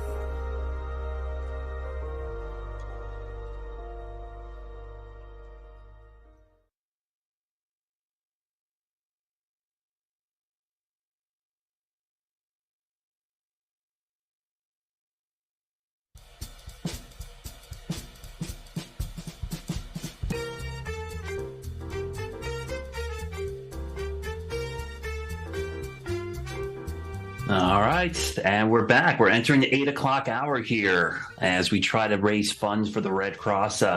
We've got the number down there in the corner, so if you see that number go up, we want to get that in our hour here, at least for this one. We want to jack that up to maybe 7, 8, 9,000. Let's go. Let's try to keep it going. We've got some ambitious goals. So everybody, let me introduce myself. My name is Brad Panovich. I am the chief meteorologist at the NBC affiliate in Charlotte, North Carolina. I think I've been on many of these podcasts at some point or another, and it's great to see everybody teaming up for this great event. Our 8 o'clock hour, we've got a great guest from the Carolinas as well. You might know him more as Hurricane Trek, but Mark Sudduth is with us. And Mark, I wanted to do a big introduction for you, but I would let you explain what you do, because you've been doing something that a lot of people have probably just started doing in the last decade. You've been doing it since the mid-90s. So tell everybody on the podcast and listening what it is that you actually do. You are a hurricane chaser, but you are doing some really cool things over the years, and we're going to show some of those videos. But can you explain to our audience what it is that you actually do? That's a great question, because it's definitely expanded in recent years, but it started with hurricanes, and the idea was to get in them and study what we could with video cameras, and that evolved into these remote cams, just like that one right back there that was used during Hurricane Michael. And so it does a few things. It lets us be in a lot of places at once, and it keeps us safe, because there's just some points of view we just can't get. Even the greatest veteran storm chasers, Mother Nature is going to get you if you're not careful. And so over the years, now coming up on 19 years, we've developed these remote camera systems using off-the-shelf technology, and it's all gotten smaller and smaller and smaller, to where now we're basically talking about the size of a lunchbox. Actually, the latest version is smaller than that GoPro box behind me there, the Pelican case. And the idea is just to stream the video live from interesting locations in hurricanes, but also now other impactful weather events. I've always wanted to do that, expand into other, severe weather, winter weather. But it's not just the video, it is also data. We collect wind data, which is very difficult. That is one of the most difficult things to do. And pressure data. Pressure is a lot easier, because the sensors, the Kestrels, they're cheaper and less prone to gremlins. But in a nutshell, observe, study, and then talk about, make documentaries about, present about, mainly hurricanes, but also other big impact weather events, especially over the last 5 to 6 years, really expanded out of just hurricanes. Yeah, and it's pretty amazing. And I think, as a science geek, you love to see the data. But one of the things that's really compelling about these cameras, these remote cameras that you have, is it really shows people who ever think about staying in a storm surge area, what actually happens. And I think it's great that we don't put people in harm's way to show it. We can have a remote camera kind of show how quickly that water rises. We have that saying, you run from the water and you hide from the wind. And I think these cameras do an amazing job of illustrating why that happens. I'm fascinated about the technology because, as you mentioned, it's gotten smaller and easier to do. Talk a little bit about the tech behind this. So how do you keep this thing powered for long periods of time? And how are you transmitting that data back when maybe cell networks are going down, or are you trying to rely on them staying up as long as they possibly can?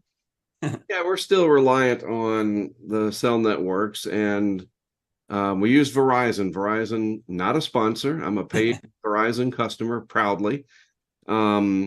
And they just seem to be robust, and nothing against the other networks, but we've used them since about 2012. And so we use a hotspot, and it's interesting, many years ago, I probably wouldn't want to talk about it, but, because you don't want somebody to steal the idea, but go ahead. It's the more the merrier. It's a big enough coast that anybody can try this. I don't have a copyright or a patent on it. And so it's a battery pack, lithium battery pack. Some of them, here's one right here, just like from Anchor as an example. This is about a 20,000 milliamp or a 20 amp hour battery. So you got to power everything. You got to power the Verizon hotspot. You got to power the Nest Cam, and then you got to keep it all protected. So we use Pelican cases, and there are some people that have started doing this in the last several years using other devices. Some are using smartphones, and some folks have had some really good success with it. Max Olson used a similar product to a GoPro during Ian, and he had learned from the work that my team and I had done over the years, and his Ian footage is absolutely incredible. Yeah. And I think that's a great testament to the idea that it's obviously worthy because other people are wanting to do it. I think that's wonderful. And we get to see things because I'm not going to be everywhere, right? I mean, we did well during Ian capturing the effects, but Max Olson's work down at Fort Myers Beach was just amazing because it does show the consequences of staying. And as we know, during Ian, people stayed, and way too many people want the number to be 0, but way too many people lost their lives during Ian.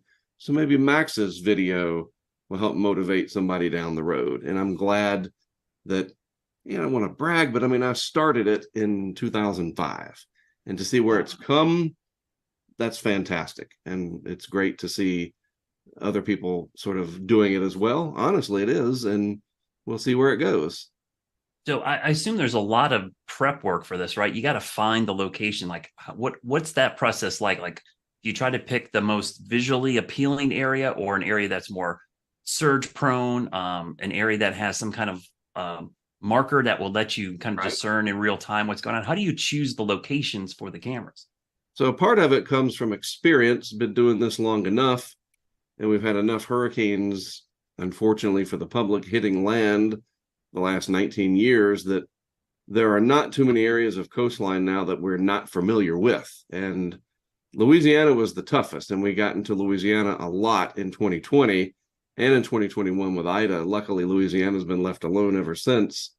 But knowing people through social media, people reach out to us. They say, hey, we've got a property somewhere, and you can put a camera on our porch, or, somebody in law enforcement or emergency management. And that's why it's important to go to these conferences, whether it's the National Hurricane Conference, one maybe the longest running hurricane conference, or the very small but just absolutely intimate and very important National Tropical Weather Conference, which is geared more towards broadcast meteorologists, that we just get these networks going of who to talk to in certain places. And it's a matter of what the impacts are going to be, even coordinating with the National Hurricane Center directly. Over the years, they've been able to embrace this because it's a responsible method. And so I've literally been texting back and forth with people about where to be. In the Michael situation in 2018, we got that partially because of somebody at the Hurricane Center on the Storm Surge group that said, you need something in Mexico Beach. And lo and behold, we got it. What would you say is the biggest hurdle that you guys have? Like, what's your biggest fail point that you've run into that you're constantly trying to battle or correct? Yeah, that's a great question. Believe it or not, it's the mystery of why a unit will just turn off, where it should have stayed on. And more often than not, it's the weird intrusion of water that still gets into these boxes. And some of them have been underwater and never got anything in there. Some of them have just had water seep in, and we think that it's from the straps. When we strap these things down, we're using ratchet straps. And when we think that we're maybe pushing them too hard, so the O-ring of the Pelican case is getting squeezed just enough that it gives a little bit. And you got to remember, the hurricane is driving that rain in there, and you only need a little bit of moisture to get in, and it can just ruin, some of that electronics. But we've started to mitigate that through, Flex Seal, just putting a little bead Flex Seal across the top. Or actually, the smaller boxes are going to work great because there's just not as much to squish, so to speak. But I think, ironically, water has been our biggest enemy, that it'll get inside. And even like the GoPro units, it's a larger area inside of there. The humidity we'll try to fog up the inside, the acrylic that's on those things, then you get this sort of foggy look to it. There's the elements. That's the simple explanation. The elements, and sometimes the network will go down. The terrestrial network from Verizon, it'll suffer, because it's a hurricane. But more often than not, it's water that's trying to beat us, and that's something. Yeah, on that same kind of vein, have you had any manufacturers of like Pelican case cameras, anybody who's really interested in trying to put their equipment through this kind of rigor and maybe approach you or contact you like, hey, we want to see if we can make something better or at least prove that our stuff works? I mean, you mentioned FlexSeal, which isn't it amazing? I mean, I use that stuff all the time, and I know it's really kind of taken all the different versions of it, but something like that where someone's like, hey, we want to see if this is hurricane proof. It's interesting. That hasn't happened. And it's more us working together, especially through our crowdfunding community at Patreon, as that's grown over the years, especially the last 5 years, getting input from other people. You should try this. You should try this. And it's the old Occam's razor, right? That this, all things being equal, the simplest solution is usually the correct one, or whatever it is, close to that. And you just have to try not to over-engineer things and overdo it. And so just working through when we have a failure and just try to determine what caused this. And like I said, usually it's water intrusion, and then how to mitigate that. And I mean, like the shot there, all that ocean water coming in from Cedar Key, that box did just fine, but you have one somewhere else where the rainwater will just kind of seep in there. And it's so frustrating because we don't know when that's going to happen. But, simple solutions, like, again, we set that box up, have some clear Flex Seal, put it around the top because we figure it's coming down, gravity's taking over. And just simple things like keeping the batteries with these things here, the inputs or whatever you call them, up inside the box. So if water does get in, they're not down like this in the water. We discovered that. We had a camera in Ian at Marco Island, and it was extraordinary. The surge was coming in. It was beating up this dock in front of it. It was a great live shot, and it just went out, and it was so frustrating. Didn't come back on. Those Nest cams will come back on if the network comes back up. That's what's nice about them. And it never came back on. It was a complete failure. Wow. A couple weeks later, when we could get down there, we approached it from a forensic perspective, took that box down very carefully, opened it up, and it had quite a bit of water inside of it. And the batteries, they were bigger batteries than these, they were all facing down. And so that water was able to wick up inside and get into those terminals. And what did they do? It shorted out, of course. So it's like, okay, you just got to remember, everything needs to be up. Get everything away. It's like in a house. You elevate your stuff, get it out of the flood. You got to do the same with our equipment, and get those the hot spots. We use Velcro and we put them up on the top of the case because the case is sitting up kind of vertical, and so just everything needs to be elevated or facing up. And if any water does get in there, but it's weird because something will get knocked off, like during Hurricane Ida, an entire case got torn off of the column of this restaurant that we had it on. And it floated around for 3 hours, and it looked like something out of the Blair Witch Project. It was absolutely haunting. It was live, and we never found the box, but like it didn't sink. It didn't get water in it, apparently, because it ran for another 3 hours until the network just finally died in that part of Louisiana. So you just never know. I mean, that's why we have a lot of them. So you ever have one stolen? Anyone ever taken one? Yeah. Sometimes nature steals them. They'll get rid of them and whatever. But not last year, it's funny. We're almost to last year. Last January, I was in California for a big atmospheric river event. And one of them was attempted to be stolen. We chained them up. There was a homeless woman on a bridge in Pajaro, and I can't remember the Pajaro River. And it had swollen up really big, and it was getting ready over the banks. It looked like, and they were evacuating Pajaro, and the live shot was out there, and you could hear this lady coming up. She had a cart and some kind of a music box thing playing this weird music, and she was trying to get the camera down. She undid the straps but it was chained on, and she was desperately trying to take it. But stolen, like where we know they were stolen, no. I mean, we've lost them where, like I said, we'll blame it on Mother Nature. We've had power poles that snapped, and Laura was the worst.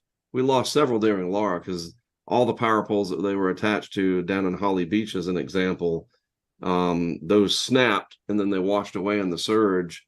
We searched for 2 days, drone, did a grid, the whole bit, and you think that yellow box would pop out, but it's a needle in a haystack, and we lost those.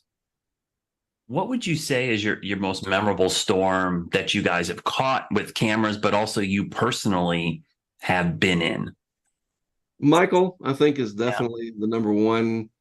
It was because we were in Panama City for the landfall, so we were on the western core, and it was very violent, and we were at a Hampton Inn, and it got torn up pretty bad. But then we were able to make our way through that day and into the evening. I don't know how, but we did. We got to Mexico Beach, and then we walked about a mile and some change to where that box was, and got it that night. And it was still running. 17 hours it ran until we turned it off. And I thought, because Katrina, 13 years earlier, it was a huge defeat. That was the very first time we had done this, and we lost all 3 boxes. And one of them I found, but I had hit, long story short, I recorded blue screen for 9 hours. It was my fault. I screwed up. User error. So I thought, okay, we know that GoPro was flashing, still recording.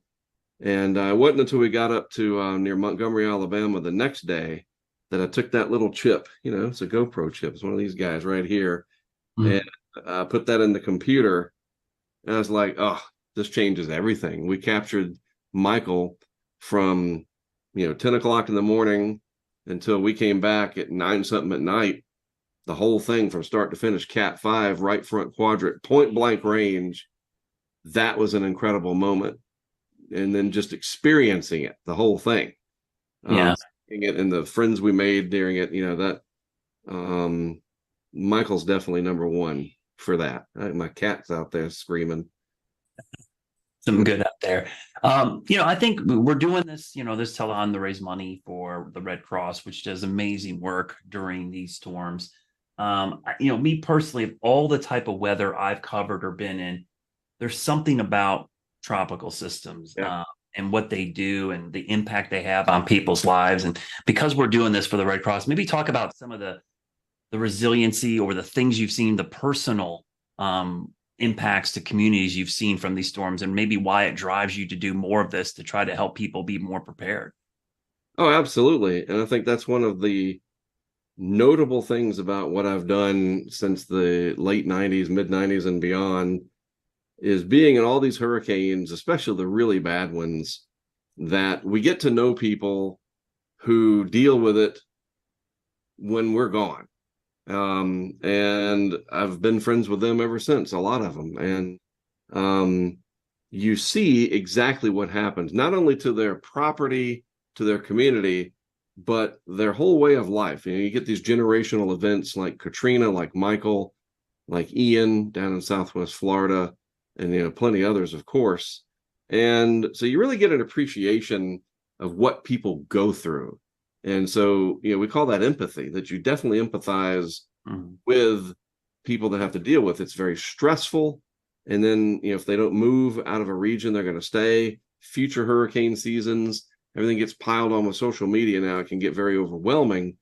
That sensitivity to the fact that people are going to have to go through it again, or, they don't want to hear about it. I mean, you just have to be open to that. You can't do this and then just block all of that out and say, oh, it's a job. I earn an income from it. Sorry, what happened to your community? It absolutely affects me. And that's why I do these documentaries that I do that, show that and, tell the story more than just the exciting, you can make a 5-minute whatever and put it on YouTube of just all the highlights.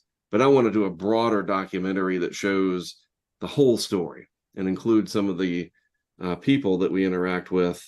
And then I just think about stories like when we've worked with, like it was Gustav. Members of the National Guard were helping us in New Orleans, because we had our Chevy Tahoe back then, so it was very obvious when we were there. It looked like something. The old Tahoe looked like something out of a movie, right? Now we don't need anything like that. It's a whole different story. But anyway, these young men came over after getting permission from their higher ups to help us move these big cases that were very heavy back then up into position and whatnot. Seeing the Red Cross, working with the Red Cross back during my days working with Lowe's. I remember I did a whole thing. The whole Project Impact thing started, and we had a kickoff at Lowe's there in Charlotte with WCNC back in 1999, I think it was, July of 99. And look what happened in August and September. We had Dennis and Floyd that severely impacted North Carolina. So those tie-ins, working with companies and the Red Cross, and you never know who you're going to meet out there. And then the people, we meet these people, and that impact that they went through stays with me, and it helps to motivate me future endeavors. It does. Yeah, that's great. I mean, so for people watching out here that maybe have been in tropical systems or haven't, or even for the seasoned veteran who's been to the coast, what do you think is the biggest thing that people underestimate about tropical systems and hurricanes? What's the one thing they feel like they're prepared for everything, but there's that one thing that always surprises people? Rain. And I'm doing t-shirts next year. I'm going to have them. I said it the other day, but we're going to have a t-shirt that says rain is an impact. And I saw a video today on Twitter in the Dominican Republic of flooding. I think people really underestimate the power of rain. And in a warming atmosphere, we're getting higher rain amounts because a warmer atmosphere holds more moisture. And that, I think, is what people underestimate the most. And look at what happened with this no-named mesoscale convective vortex. Oh, wasn't that crazy? I mean, that actually had wind damage with it too. Right. And then I just think generally people not understanding, and I can't blame them because not everybody is a weather geek. A lot of people might be into the weather, but to really get invested where you fully understand how to read a radar image, what that hurricane structure is like, or this tropical storm is very slow moving, you're probably going to get 30 inches of rain. There's a lot to digest from the public side, but I think that mostly people just underestimate the rain. I give you one quick story how I saw it right in front of my eyes. Like, I've driven hundreds of thousands of miles, literally chasing storms, for the lack of a better way to put it, and find some wood around here. And I've never had an accident. Never. All right. And here I am leaving Corpus Christi after Harold. I'm driving up the road, and somebody's going past me in a very small, it's on Twitter somewhere. I put it, the dash cam caught it, and they spun out and bammed into the Jersey wall and ruined their day. And I'm like, rain is an impact. I don't think they were injured or whatever, but I think that's the biggest thing. And then rain can lead to these epic floods. Yeah. We see, and people hear wind 150 miles per hour or whatever category. It's like the rain. That's the one that's really sneaking up on us, I think, from a damage perspective in the last 5 to 10 years, maybe longer. Yeah. I mean, obviously in the Western Carolinas, we deal with that quite a bit. And it is hard sometimes because there's so much focus on the coast before the build up to these systems. And people think, well, all these live shots and here's Cantore at the beach, right? And here I am in the mountains or some valley in the western part of the state. What am I worried about? And then that's where we end up having the biggest loss of life, or these flash floods. So it is one of those things that I think we still have struggle with. And then when you get into the amounts, I mean, I know during Harvey, that was the way it was like 30, 40. The public doesn't even grasp what that means. What's 40 inches of rain? What does that look like? They think 40 inches of snow, it's going to be like this 40-inch depth, and that's not what it is. Right. So the visualization is really hard for people to grasp as well. So yeah, I totally agree. I think the rain is a big issue. We're almost done with your half hour here, but before you go, what's the future? Like, what is the next thing that you guys want to do, or your aspirations for what's down the line for the next seasons or the coming seasons? So in the hurricane world, just more equipment and continuing to work towards getting it in the right places. We think, looking at the patterns for next year, it should be a very active season. We can see that kind of stuff pretty far out in time, the big puzzle pieces, as we call it. And then in the severe weather world, we're actually going to start working on studying hail, a project that I'll be announcing more officially, I guess you could say, in January. I just don't think there's enough emphasis on hail. And for that, we're actually going to go right into it. It's a whole thing we're working on, but really studying and emphasizing and shining a light on hail, because it's causing more and more damage. And in fact, this year over last year was, if I'm not mistaken, 200 and something% increase in large hail reports. I saw some tweet about it several months ago. I was like, really? And so hail research and observation, and just, when they say DVD size hail, like what do we do about that? And I know it doesn't occur in the Carolinas as much, but hail, like heavy rain in a warming environment, is getting to be more prolific. So we're going to, sort of my midlife crisis, I'm going to move to hailstones and throw that into my portfolio along with the hurricanes. Yeah, my days of chasing, that was the worst thing, of being in a hail shaft, and there's nothing more helpless than being in a car just getting obliterated by baseball size hail. And it's worse. Yeah, I know the Insurance Business Institute down in Chester, South Carolina, that's a big thing they work on, because it is a big driver of insurance claims. I mean, it is so much roof and vehicle damage. Yes. It is. So it's that's great to hear. So tell everybody where they can find you, and if they want to follow along, or maybe they're interested in your work, where can they find you online or on social media, so that they can maybe follow around in the future and see some of these videos. Fortunately, since the late 90s, Hurricane Track, just Hurricane TRACK, the .com. We really don't do much with the website anymore. I mean, who does? It's usually that's sort of a billboard or a front door, I guess you could say. But I call it Twitter. Anybody else can call it whatever they want. I'm with you, Mark. It's still Twitter to me. So we're on Twitter at Hurricane Track, and we do a lot on YouTube at Hurricane Track as well. And then our Patreon, it's all Hurricane Track. Yeah. And coming up on, it's like 25 years or something like that. I'm very, very blessed to be able to do this and do what I love. Yeah, well, that's awesome. We really appreciate you coming on, and I'm a big fan of your work. Obviously, been following you for a long time, man. Yeah, like I remember you coming to Charlotte to do your little Lowe's store tours and stuff with the Tahoe. That was a great time, and it's really cool, because I think it is a great illustration. Your storm surge cameras are amazing. They just really illustrate to what's happening, and I'm a big fan of getting people out of there and letting the cameras do the work. There's no reason to put all these news people out there and have them stand in the middle of this stuff. What are you proving, right? It's right. Better that the cameras can do it for us. It is a great thing that you're doing. So, Mark, thanks again. I appreciate you coming on. This has been great. And if you enjoyed Mark's work and you enjoyed hearing that, what Mark does is an amazing thing, and it helps illustrate some of the dangers of tropical systems, hurricanes, and now looking at other severe weather. But the Red Cross is there after to help, as you heard from him, help people get back to their normal life after they get devastated by one of these events. So we're going to show you a little PSA about how you can help and where your money's going to go if you can donate to the Red Cross and get those numbers up on the bottom of your screen. Here's more on what the Red Cross does.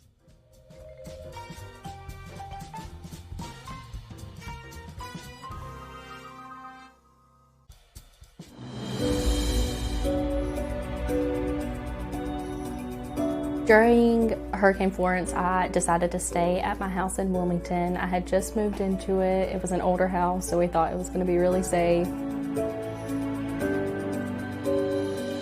Just like a normal night, I got in my bed and the tree literally fell on top of where I was sleeping in my bed.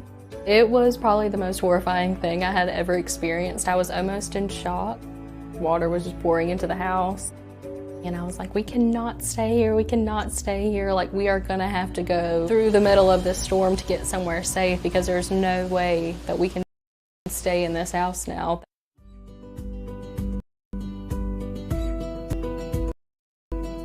I called my mom crying. I was like, you're never gonna believe what just happened. Big struggle after the hurricane. I had just lost all of my furniture. Literally everything that I had got ruined. It blew my mind to think that so many people got affected by it and that they could help me so much. Jessica, I'm Cece with the American Red Cross, and this is my husband, Dwayne. I used the money from the American Red Cross to get into my house. It helped me with my deposit, with getting my power cut on, really with everything, because I also lost my job during Hurricane Florence. So it just helped me be able to pay my car payment, get myself groceries. It literally helped me with everything. I had never been more thankful for the American Red Cross and all of the help, because I had never needed the help before Hurricane Florence, and then afterwards I really needed help and I didn't know where I was going to get it from. It was honestly very humbling. I'm not one to ask for a lot of help, so whenever somebody reached out to me to help me, it was awesome. It was really great to know that there are people out there that can help you and that do want to help you. So I just want to say thank you to the American Red Cross.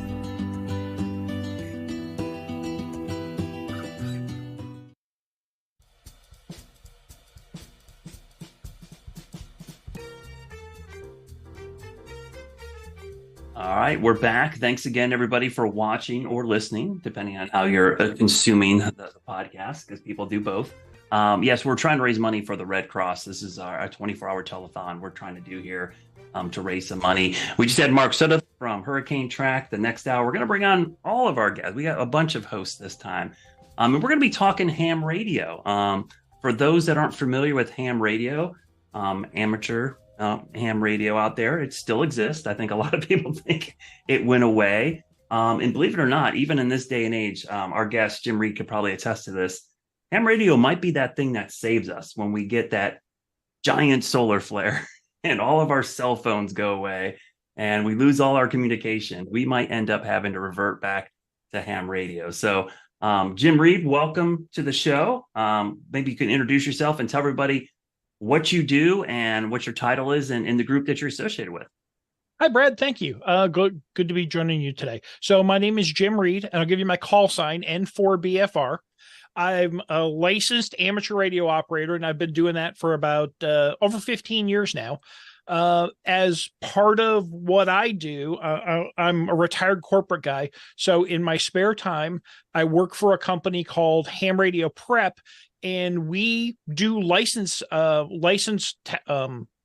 education for people who want to get their ham radio license. There are 3 levels of license. We have courses for all 3, so people can go and watch and learn and get on the air quickly. Yeah. I also work for a group called Amateur Radio on the International Space Station, or ARIS, is because everything in space has to have an abbreviation. Oh, so, we know in weather, trust me. Oh yeah. So we're ARIS, and we've been going almost 23 years. Last week was the first contact from the space station. The ARIS radios, the ham radios on the space station, were put on there one of the very first things during Expedition 1. And part of that is because it is a, if all else fails, way for astronauts to talk to somebody on the ground, and that is still used today. So that's a really cool thing. Now, what we mostly use it for is teaching kids science. So ARIS pairs up kids and schools with astronauts, and about 40 times or so a year, kids get to talk to astronauts from their school as the space station is flying overhead and ask them science questions and get inspired by science. And that all dates back to, even before that, there was the shuttle amateur radio experiment. And a guy named, I'm rambling on, sorry, a guy named Owen Garriott, an astronaut, took a ham radio up with him on an early shuttle mission. And in December, we're going to celebrate the 40th anniversary of that first contact that Owen made from space to ground. So it's really cool because it's opened up not only the emergency contact side, but it lets kids get inspired. And it's a way for astronauts to talk to their family. I mean, back in the day, there was no pick up Skype and call my family down on the ground. They used ham radio to keep up with their kids and what they were doing while they were in space, either on the shuttle or on the space station. That's amazing. Yeah, you're making me feel old because I remember that, and my birthday's tomorrow. So it's like, it's crazy. But let's start with the first part of that, because I'm going into this. I was telling you how when I was in high school, I got my novice license, and I had to go through, you had to get so many characters of Morse code correct to pass the test. What is the process now? What is the level of licenses, and what is the process to get an ham radio license now versus when I did back in the late 80s or early 90s?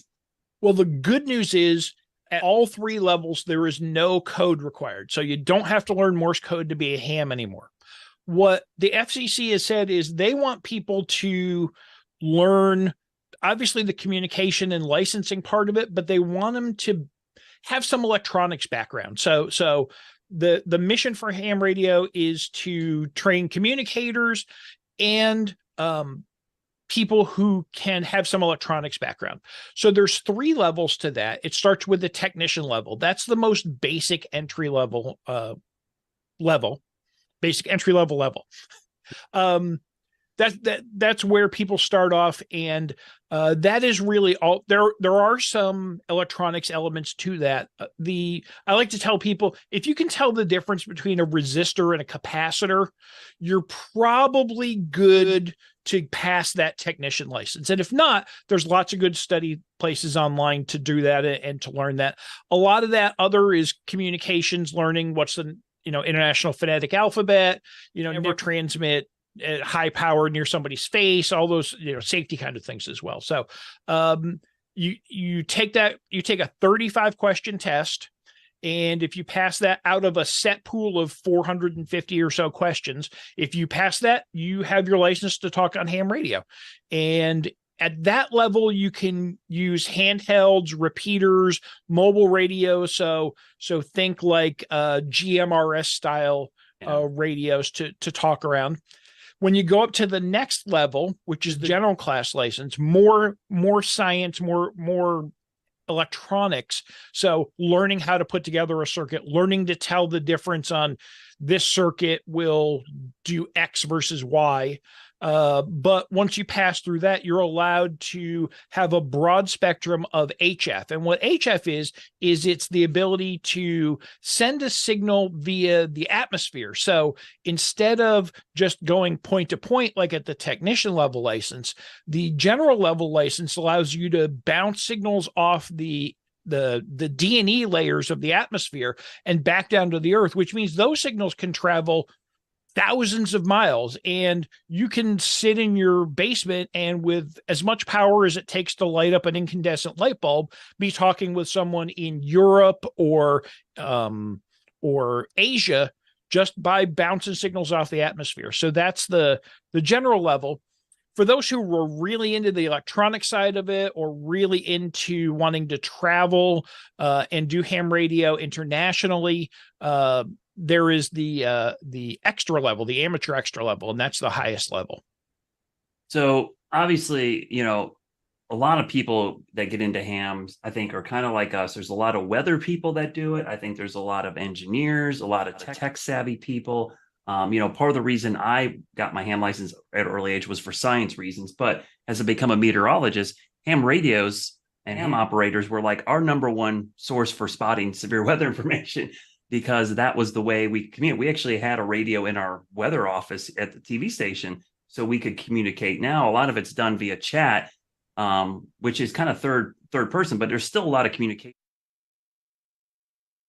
I know James wants to ask you a little bit about the weather nets and how weather's been tied into radio operators and how important it's been to severe weather safety. James. We can't hear you, James. Wow, at least I made it 10 hours before I pulled that. We call that a Scotty forgetting to unmute.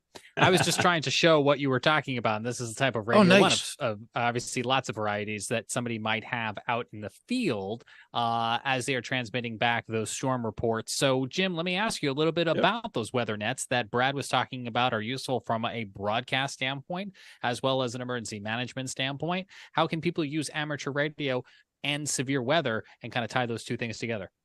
So the good part, and Brad alluded to this before, the good part about amateur radio is you can grab a radio like that and it runs off a battery, or you can run a bigger radio off a car battery, and you can make those contacts 30, 50 miles line of sight and be able to share information around a particular region. That's great for getting into places where you can't get into because power lines might be down, or other issues may impact people from getting communications out from there. So ham radio has that benefit. There's groups that in so ham radio is really kind of, you can go an inch deep and a mile wide in ham radio, or vice versa.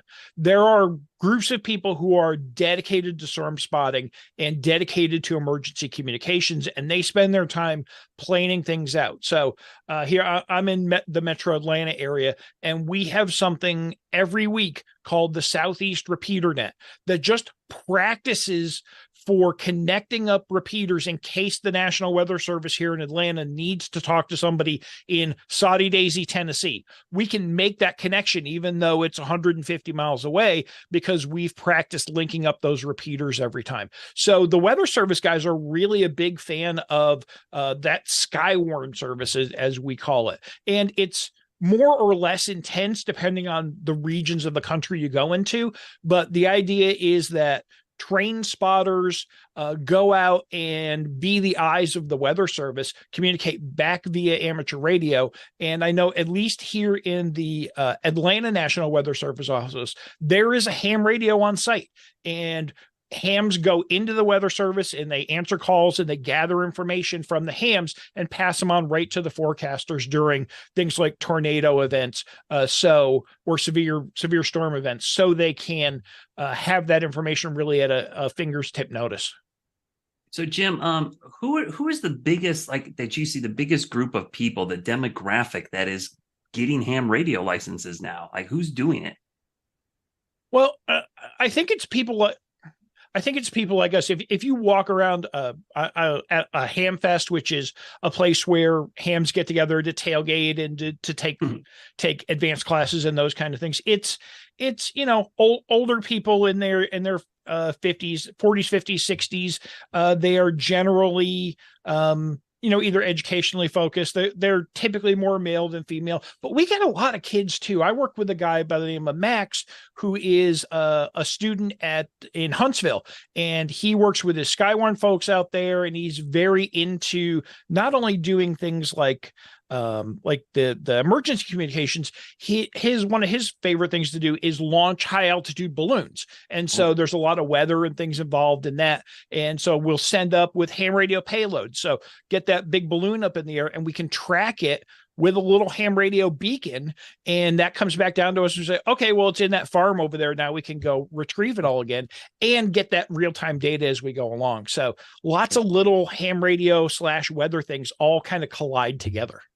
Yeah, that's cool. So let's pivot to the era stuff, the space stuff, because that's I think kind of excites me, because I'm a weather geek, but I'm a science and space geek as well.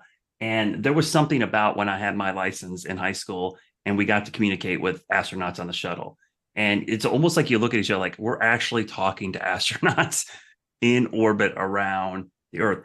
I mean, talk about that and how kids getting that experience has opened up their eyes. I always call those light bulb moments for kids. If you can get a gateway science like that gets a kid interested, it could open up this whole, spectrum of stuff.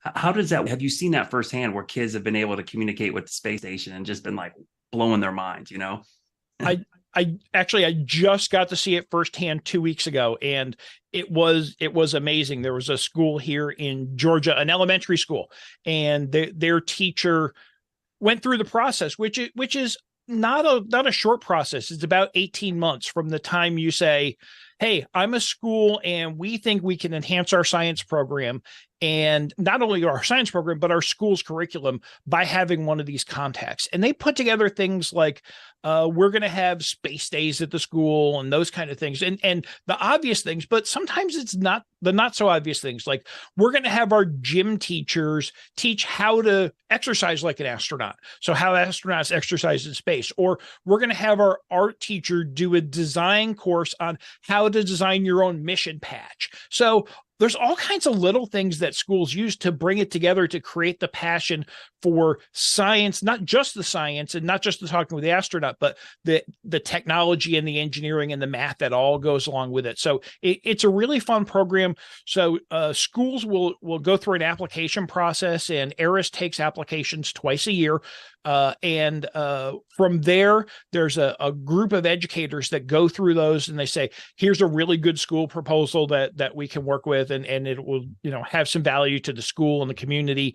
And those go on. Then there's they're selected a date. So we just got applications now. Those will go into the schedule for the second half of 2024. So they're about 15 to 18 months out.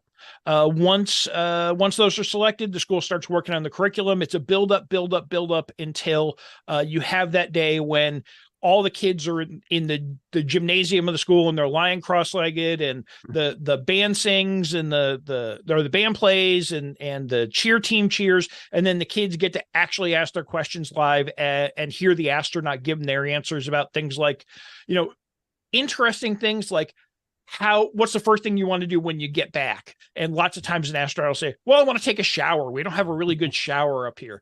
Or how do you celebrate Thanksgiving? Well, we all get together and we share our food. So there's 9 of us up here and we do those kinds of, but to hear that, they can read it in a book, but to hear it from an astronaut who's going through it right now and can add that little flavor is always something awesome. And these are done around the world too. So last week there was one in Calgary. Like I said, there was one here in Marietta, Georgia earlier. I think there's one in North Carolina coming up early next year. And it's just so much fun to see the kids get involved. So it's really super rewarding to just be a little part of that group that allows them to do it. But to summarize, schools apply, many get accepted. They'll go on 15, 18 months later and have that big event at the school. That's the capstone of this curriculum that the school puts together. So, Jim, I have a question for you to ask more about getting started in ham radio from someone who's kind of interested in it on his own. What kind of investment are you looking at, both in terms of time to pass the test that you need to pass, but also in terms of money? What was the ballpark figure for a starter type setup to explore ham radio? I would say you could probably do it all for about $250, and that includes and maybe a month. So first thing you're going to do is you're going to find a way to study for the course.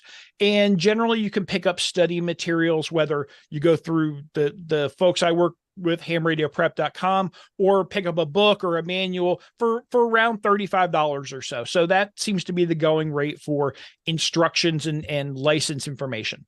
Once the next thing you have to do is actually go and take the test. Some places offer the test free. At the most, you're going to pay $15 to take the exam. So now we're up to $50 so far. Then you want to go off and buy a radio, right? And what radio you buy once you pass is, there's also $35 to the FCC that says, hey, congratulations, you passed. Please give us $35, and now we'll tell you what your call sign is. So they So we're up to about $75 now. Now you've got another $200 or so to go off and buy a radio. James showed a great handheld there a minute ago. That's a moderately priced handheld that you can get into that allow you to talk to repeaters around around your city or your county. If you want to get further distance, you may pick up a mobile radio for a couple $100 to go into your car. But once you have that, you're ready to go. Those things work and you're ready to have a good time with them. So I think if money's an object, you can save money on a radio by buying one used, buying a lower end radio. So there are some radios out there for $35. If you want to just kind of, am I going to like it? Spend $35 on it. You can do that. If you even want to think about, well, am I going to like it and what I want to listen to? You can go out and buy it's called a software defined radio dongle for your computer. And for, again, about $35, you can plug that in, scan around and listen to some of the things you can hear on radio before you even get into it as well. So that's another way to listen and learn before you go. And Morse code's no longer required, right? No longer required, has not been required for more than 20 years. I was in that case. I wanted to get my ham radio license for a long time and didn't want to spend the time to learn Morse code. And all of a sudden I started coming across a site that said, hey, get your ham radio license, no code requirement. I'm like, yep, this is for me. Now, doesn't mean you can't learn it. Doesn't mean there aren't a lot of hams still doing it. It's very popular because of its efficiency. So you're only sending a little tiny bit of a sound, which is very narrow, so you can send it very effectively in Morse code versus trying to send your voice, which takes a lot more spectrum. So a lot of people like it for its efficiency still, and it still gets used today. But you don't really need to get it to do ham radio. One thing I will tell you though, and I was just in Carolina this week, and I went to the Carolina Hurricanes game, and I was looking at center ice, and I'm like, something's not right here. If you look at the red line at the Carolina Hurricanes game, it has a pattern of dot dash dot. That is the Morse code letter R, and I gotta assume that's for Raleigh. So there's hidden Morse code everywhere if you're looking for it. Yeah, that's really interesting. I never thought to look around to see where you might find Morse code hidden in logos or elsewhere for that matter. Yeah, it's out there. Well, before we go, I just want to explain how Jim and I got to know each other. And this Absolutely. is also the first time I've ever seen Jim in his home office, which I'm super jealous about, because the last time I saw Jim in person, we were standing out at Kennedy Space Center waiting for the launch of Crew 6. And I had to go home after the launch attempt was scrubbed. But Jim, you stayed for it, right? You got to see that one go up? I had to go home too, because I had to go to another meeting. I didn't get to see it either. Okay. Makes me feel a little bit better that I have didn't seen completely launches, miss it. but I didn't see that launch. So I got to was finally unfortunate. see one later that summer. Along the coast, a uncrewed cargo mission, and it was everything they told us it was going to be. But Jim, lots of great information you shared here tonight, and I also want to thank you for the $25 donation you made to the American Red Cross, bringing our total very close to $7,000. So we're going to be drawing into our final hour here in a few minutes, Brad, and we are closing in on that $7,000 number. Yeah, we're getting close. So for everybody who's been watching, or maybe you are watching earlier in the day and you thought about donating, this is your chance to donate. I mean, the whole point of this telethon is to raise money for the American Red Cross to help. I mean, all of us are heavily invested in the weather enterprise. We know the destruction that weather has on people's lives, and the Red Cross does an amazing job. Oftentimes many of us in this room are meteorologists. We're there on the front end. We're there during. The Red Cross is there after. So they are a vital key to help people recover from these storms. So if you get a chance, if you can, I know we're going into the holiday season, there's always a lot of charitable entities out there. The Red Cross is definitely one up there that we hope you can contribute to. Jim, I want to thank you for coming on. Is there anything you want to tell the audience before we let you go that coming up? Like I'm fascinated by this School Heirs program thing. And you mentioned that they get a couple applicants. If we do find a teacher out there who's interested, what is the best way for them to start that application process? Yeah, so they should go to ARISS, ARISS-USA.org. That will give them the information. There's a link there that says educational context, and that we have a proposal guide and all the information they're going to need to submit their proposal. The next window we'll take for proposals will be early in 2024. So they have plenty of time to build up and get engagement from their leaders at school, find a local ham radio club, and be able to put together a real winning proposal.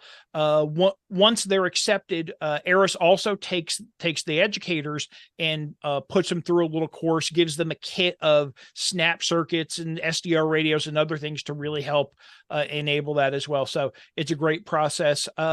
We at ARISS are really proud to be celebrating the 40th anniversary of amateur radio and human spaceflight. That's coming up in December, as I mentioned, and we're doing a big event down in February down at KSC. So if folks want to support that, I'm sure that would be wonderful as well. And they can find all that information at ariss.org.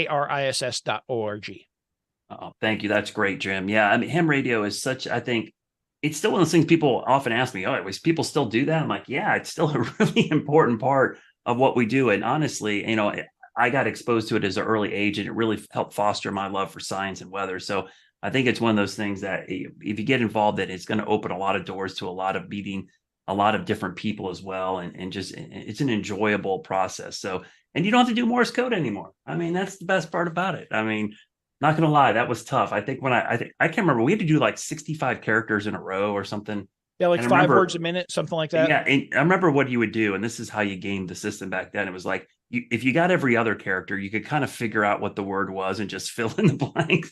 But it was hard. I mean, I remember studying for that and thinking, when I got it, that's why I thought it was such a major accomplishment when I got it. So I'm glad we don't have to do that anymore. I do that today, even when I'm listening. I'm like, oh, that's a C, that's an R. Okay, so he must be trying to say this. Yeah, I'm totally with you. Thank you very much for having me on thank tonight. You so much, Jim. We really, really appreciate it. And we just got another $50 coming in. So James just let me know about that. Awesome. Thank you, everybody, for this hour. We're going to keep going. We're not done yet. We're heading into the 9 o'clock hour. That was actually a fast hour, guys. I don't know about you. That was they go quick when you have some good guests, and we've had some great people. Phil and James are like, yeah, this is going fast. You guys have been doing this for a while. We've been saying the same thing all day. The day is long, but the hours are fast. Yeah, that's true. You look up like, oh, we're still doing it, right? No, it's been great. I've been following along on social media, so it was kind of cool to get involved here at 8 o'clock and kind of see, firsthand. And I loved how all the guests and different people have been tweeting and posting stuff about it. But again, the whole reason we're doing this is for the American Red Cross, and we're going to show you a little bit about what they do as we show you again how important the Red Cross is to us and to people in the United States recovering from these weather disasters.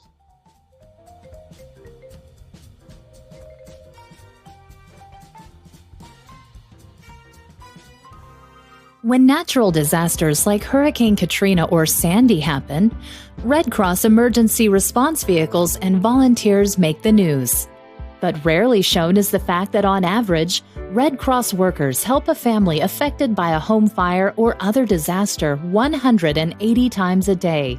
The Red Cross is there for nearly 64,000 disasters per year throughout the U.S., helping people like Gene Welsh of Sioux Falls, South Dakota. A smoke alarm installed by the Red Cross saved Gene's life, going off just in time for him to escape only moments before flames engulfed his house. The Red Cross helps people like Gene and communities all across the U.S., maybe even people you know. Generous donors make this work possible. Donor gifts enable the American Red Cross to sustain a strong nationwide infrastructure comprised of local offices, robust training, integrated IT and communication systems, a fleet of response vehicles, warehouses stocked with shelter and relief supplies, and partners to help mobilize to support one family or 100,000 families. The Red Cross also relies on a network of 330,000 volunteers in communities throughout the country who respond night and day, answering the call for help. So when you hear stories about people like Gene Welsh, you may realize that the Red Cross is your Red Cross too, a local charity staffed and supported by your neighbors, making a difference every day in your own community. You can make a difference in your community too. To join the mission to help people affected by disasters, big and small, visit redcross.org/give. On the next Stormfront Freaks. But it's our job to tell the story. People expect me to be out there and tell the story. So that's what I'm going to do. I'm going to get our team in the best position to do that. Through the day, when the roller coaster hits, because it's inevitable, I do this question to myself every time. Something will really piss me off in the show, inevitably, 3 out of the 5 days a week. So when people see the tornado when you're up close, you know, a big factor is how close you're going to get is what's going on over your head. You know, like I try not to ask too many questions that are all sciencey and inside baseball, but you know, what would my kids ask? Honestly, that's what I think most of the time. That was a lot of fun with Phil and the gang. They do a great job over there. Him laughing is funnier than anything. I don't understand what happened. I really don't.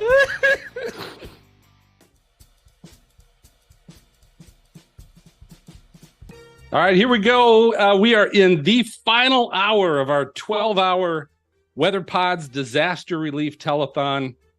We just got done talking about how fast these hours go.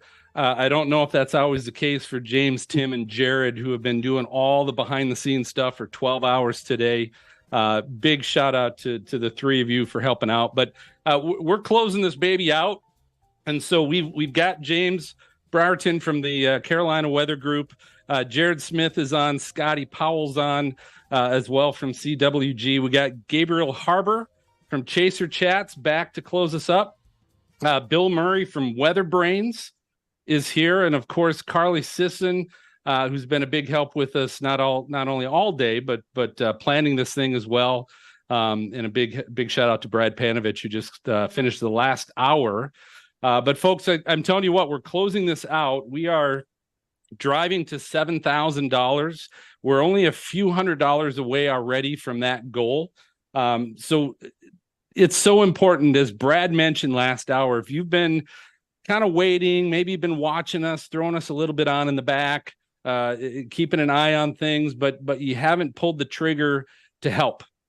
Whether that's as little as $5 or $500, it obviously depends on what you're able to do. But to this Thanksgiving season, make a difference and make an impact to the Red Cross, and say that from the weather community, by donating whatever you can. That's the key. You can see the QR code in the upper left-hand corner of our broadcast, or you can go to bit.ly/WX Pods Telethon. Either one of those, you're going to hit our Red Cross page and have an opportunity to donate. And we're going to be keeping an eye on this last hour as we drive to 7,000 and beyond. And I know Carly's going to interrupt us if needed as those donations come in. But I want to introduce one of the guests that we're bringing in tonight, Storm Chaser Jeff Petrowski. Jeff, welcome to the show. Welcome to the podcast. Hey, thanks, Phil. This is a great cause, and I'm glad to join everybody in this last final hour, man. Let's make it happen, right? Yeah, this is it. Get to 7,000. Let's make it happen. I'm thinking 8 or 9. I want to push it. Let's just go all the way. Let's push it on up, right? I think we can. We keep increasing our goal as we go because this weather community has been outstanding. But here's how we're going to roll here. I have a question to ask you, and then I'm backing up and letting all our great podcast collaborators jump in. But I want to mention the National Storm Chaser Summit, because the last couple of years, one year you talked about electric vehicles and the use of those in chasing with an electric vehicle. And this past year, you talked about Starlink and how that can be used in chasing as well. What's the next big thing? Well, I mean, both those things are still really important, right? So the Cybertruck's about to roll out here on the November 30th on unveiling. So down in Austin. So we'll find out all the final details of the final configuration, the 300, 400, 500 mile vehicle, the pricing, timeline when that's going to be to start rolling out as we get into end of November, December. We've got 1.5 million, almost 2 million people on Cybertruck waiting for that thing to come on out. And I've got my order in first night, and I'm waiting to see when it's going to roll out. So that's important. Second thing is Starlink just this week unveiled a brand new dish. It's about 12 inches wide, about 24 inches long. And instead of having the pole on it, motorized, this one you can kind of aim it where you need to. So it's great for if you're out in the car, you need a temporary setup or emergency communications like the Red Cross, right? In the disaster scenes. We've seen so many times over the years in the hurricanes and the flooding that a lot of times utilities and the cell service goes out, but you got to have a way to communicate, right? And actually just right before the conference last year and after the conference, I actually used Starlink on 3 or 4 of the tornado events this year where I was able to get communications out where the cell service was not existent in those damage areas, right? So it's really important to have that instant communication to help people, is also how bad the situation is. So yeah, I'm a big believer in EVs. I'm a big believer in Starlink, and those things are continuing to accelerate globally. First of all, I just want to say I love Jeff's energy, because as somebody who's been sitting here since 10 a.m. this morning, I need this. I'm going to drive off of this here. Yeah, I got you. Thank you. Talking about tech, yeah, I agree. I think the satellite internet, making that affordable for people, is going to help emergency responders, storm chasers, broadcast meteorologists. It's going to kind of help a lot of people. And of course, rural communities who maybe aren't connected to the infrastructure right now. Exactly. I mean, I've seen broadcasts from Antarctica this summer. They've now got it for airlines, so you can be on airlines. You got it for boats, and most of the islands in the Caribbean, as well as globally around the world now, in South America, North America, Canada, Alaska. You've got virtually almost global coverage now worldwide. So you can take a dish. Think about this. We can take a dish. We've got Starlink sitting over in the corner right there, and take a Starlink and put it almost in a briefcase or in a suitcase, right? Roll-on bag on a plane, and go anywhere in the world and be live anywhere in the world. It doesn't matter. And then, by the way, they just launched the V2 satellites the last 6 months, in which another Starlink was launched this morning, last night at midnight out of Florida. In the coming 6-12 months, you're going to have Starlink on your cell phone to be able to text and communicate, talk, and then about 6 to 12 months anywhere in the world. So there's no more dead spots. I want you to think about that. Anywhere in the world, you take your phone and you can talk on Starlink for emergency communications, right? That's another massive game changer. So those kind of things are just, the whole industry tech-wise is rapidly moving forward, and you got to really be prepared, because it's a whole new door for everybody right there, in communications and weather messages on a global scale. It's a new world. Bill Murray, you strike me as a guy who likes technology. We've been getting to know each other better this week over there from the Weather Brains HQ. What do you think you could do with all of that Starlink technology? Well, that's just what Jeff's talking about is just a total game changer. Jeff, I remember a game-changing piece of technology in 2003 at the National Storm Chaser Convention. I won the XM delivered, Barron radar. Yep. And you talk about a game changer, because, I mean, we were spending our times chasing down, days ends with stray internet, pull up in the parking lot, and taking down on some internet when the manager would look out and all of a sudden you'd go dark.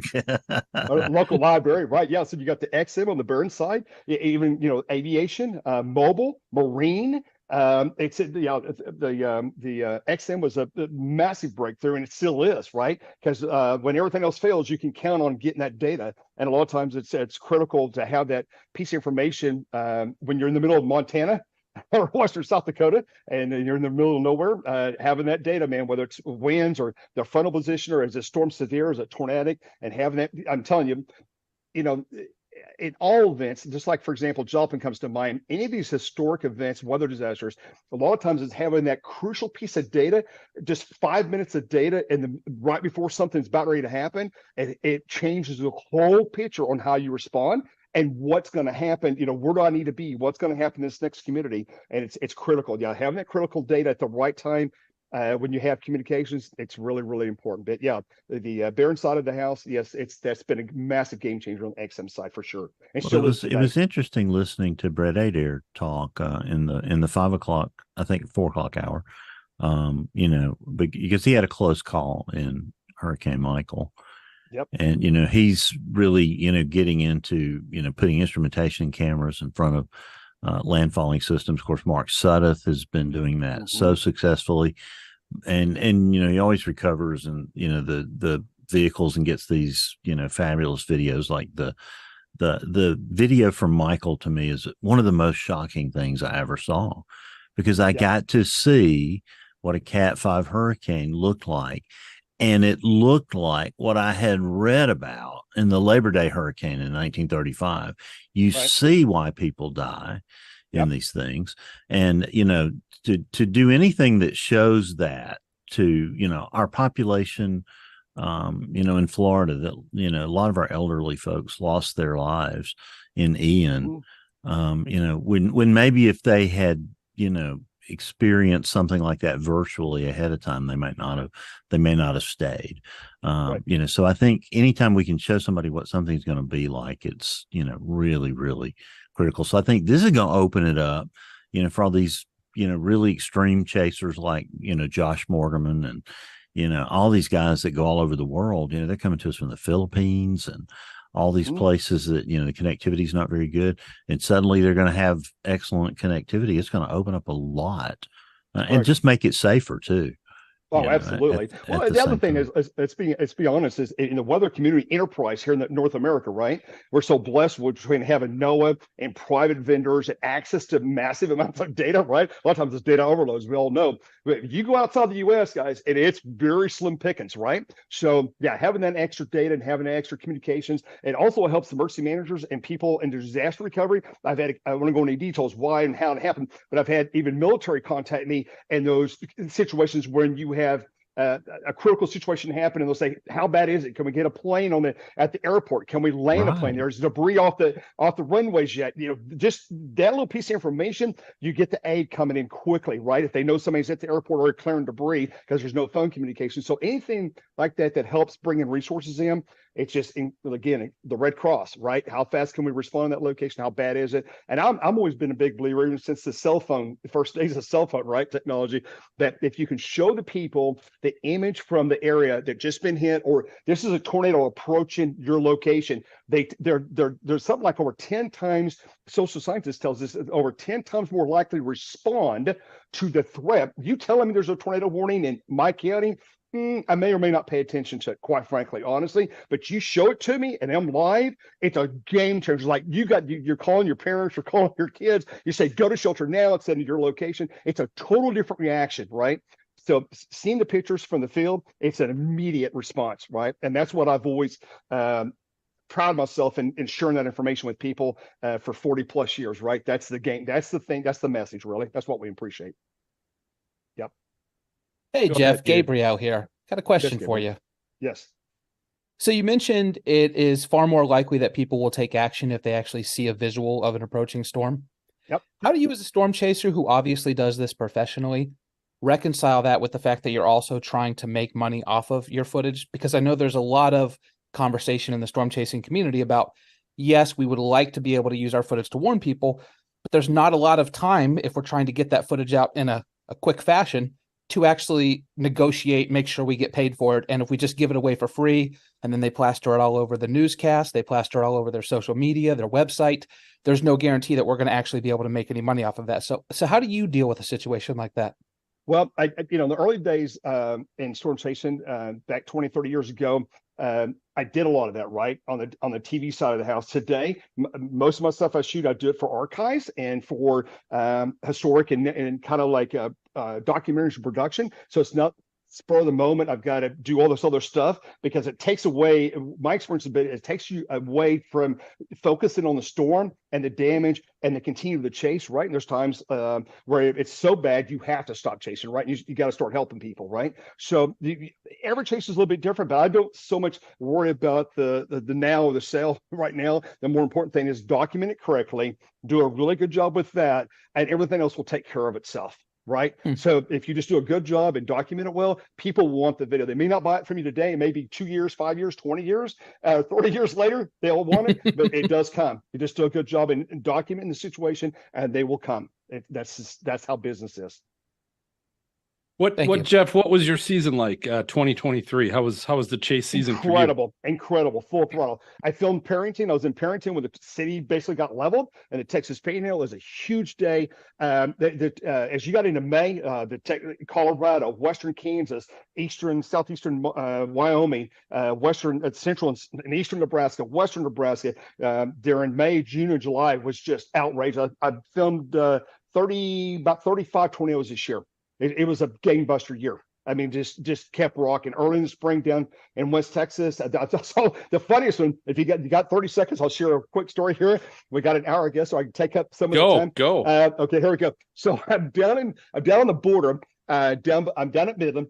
See a tornado southeast of Midland. Very photogenic, out in the country, nothing happens. It moves southeast, and it goes way southeast, and now I'm like just north of the U.S.-Mexican border, right? And there's this big supercell, and I got Border Patrol down there, just in the U.S., about 20 miles north of the border, and they're doing their kind of road checks or watching things, right, like they're supposed to do. And so I pulled inside of them, and there's this big wall out west of them rotating just west of their checkpoint. And I told them, I said, hey, just keep watching. There's going to tornado. And one spoke English, one did not. And I said, don't move, just keep watching. I went down the road, and about 3 minutes later, we had a big fat cone on the tornado, and it lasted for the next 30, 40 minutes, and it moved south past their position, past mine. I come back south, and they're holding up their phones that they got the video of it as I passed them, and they were talking. You think I talk fast? They were really talking fast, and because they were so excited about this tornado. And I actually watched it go all the way to the border. They moved southeast down toward just northwest of Del Rio, and the storm, the supercell, the tornado died just before it crossed the border into Mexico, just northwest of Del Rio. That was an incredible day, right? That's online. So things like that, experience the Border Patrol chase a tornado from the U.S. back to Mexico. I mean, how often does that happen? Come on, that just, with the politics today, coming north, this one was going southeast. I mean, you just can't make this stuff up, but it happened, right? And be able to see it, be out there and witness that, it's just one of those things that's just phenomenal, right? It's just crazy. But that's that short little story that happened on that day. So that's just one of my adventures this year. We documented everything. It was just amazing chase, right? A lot of great chases this year. Who else has a question for Jeff? Jeff, I got to ask you, what's your favorite spot to chase? If you could choose one spot in the United States, what would that be? Gosh, sir, Scott, I've thought about that a million times, and I've been asked, and me and Kathy just had a discussion in the last couple of weeks. Hey, Dave, I go to retire here in 4 or 5 years. Where do we want to live? Do we want to live in Texas? Do we want to live in Western Oklahoma?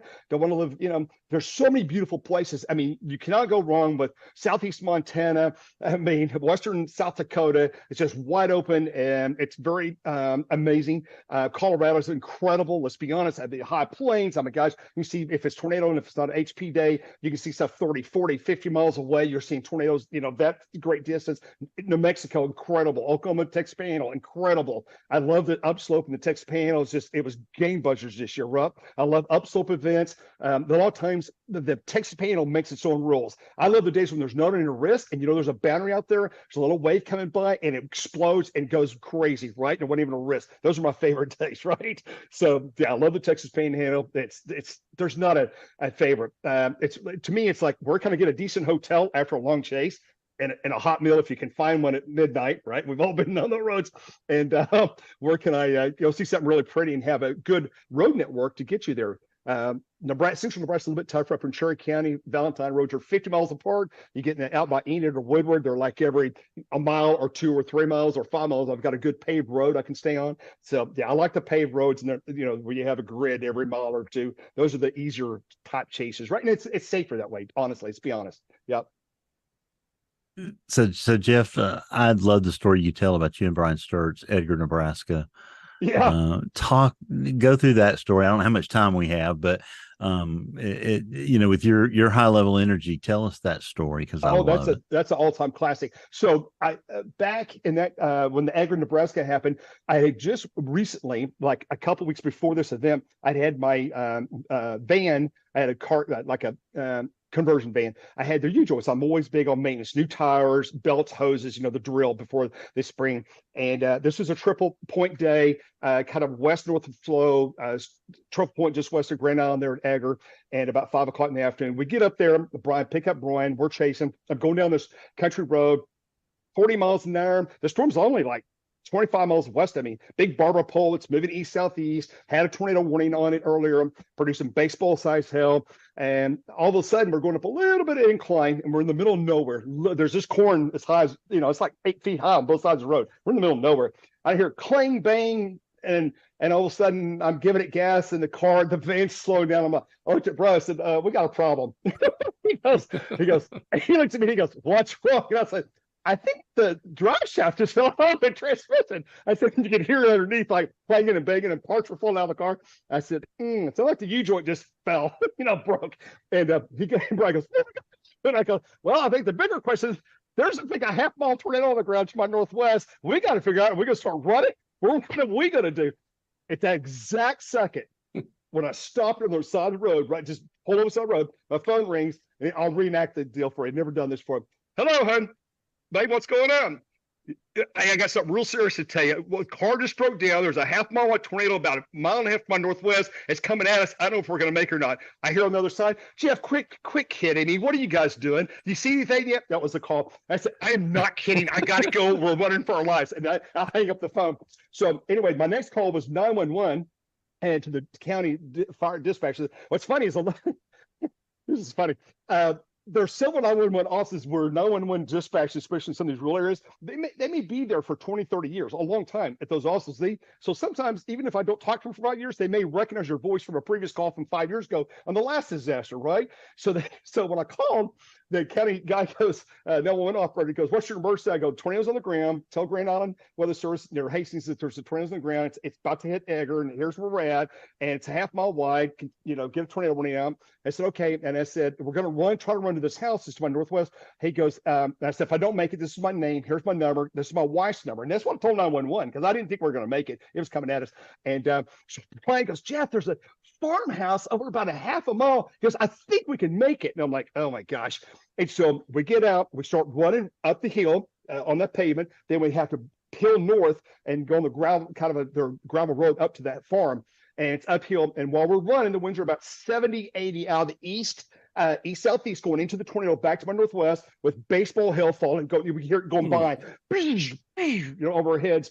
And I think me and Brian may have broke the all-time fastest half-mile run in history, that event, because I was hoofing it. I mean, Brian was carrying the camera, and I remember passing Brian about halfway up the drive. I'm like, uh-oh, because you can hear the roar coming. I mean, when you hear the roar coming, you're in the suck zone. It was pretty bad. So we get to the front porch.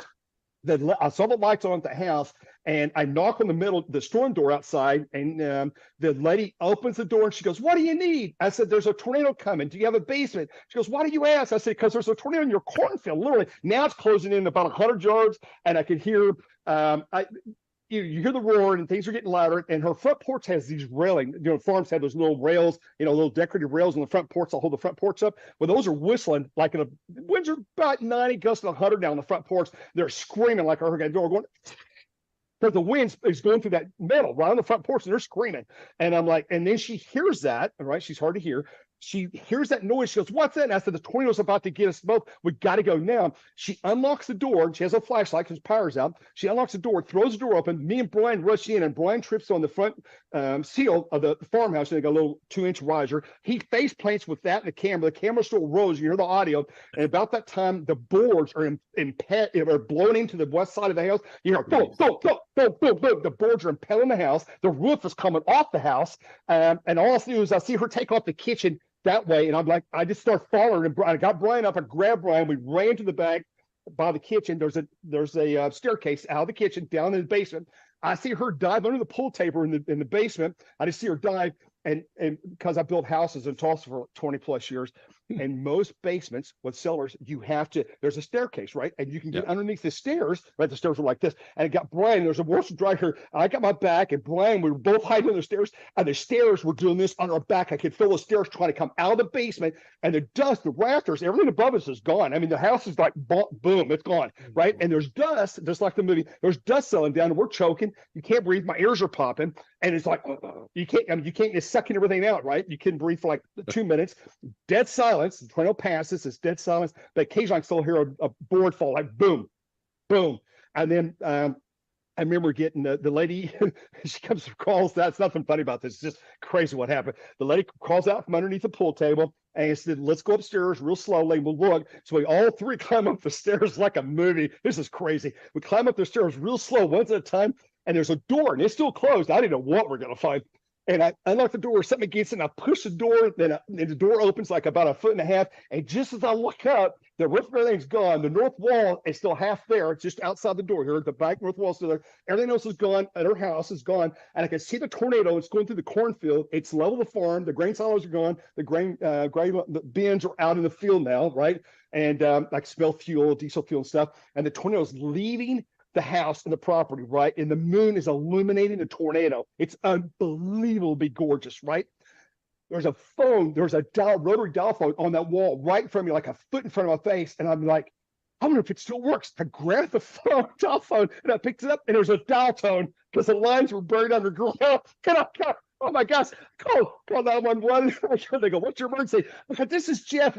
We survived, but the house is gone. And they go, I said, what's your name? She tells me her name. And I said, I'm a route so-and-so. And they go, we got the county, because now it's totally dark. They got the cavalry coming. Okay, so every county sheriff, fire department in that whole county is coming. It's like it's smoking the bandits type moment. I'm looking out and I can see 10 miles out in the distance. I see flashing lights coming from every direction you can imagine, right? They're just sitting on that location. So they get there. There's nothing funny about it. It's just crazy what happened. They get there, and they already called the county dealership for I think it's a Chevrolet dealership to come and help get my vehicle. And when the guy gets there, he goes, "Here's a set of keys to a Suburban." They brought me a Suburban. They just brought it, right? I didn't even ask for nothing.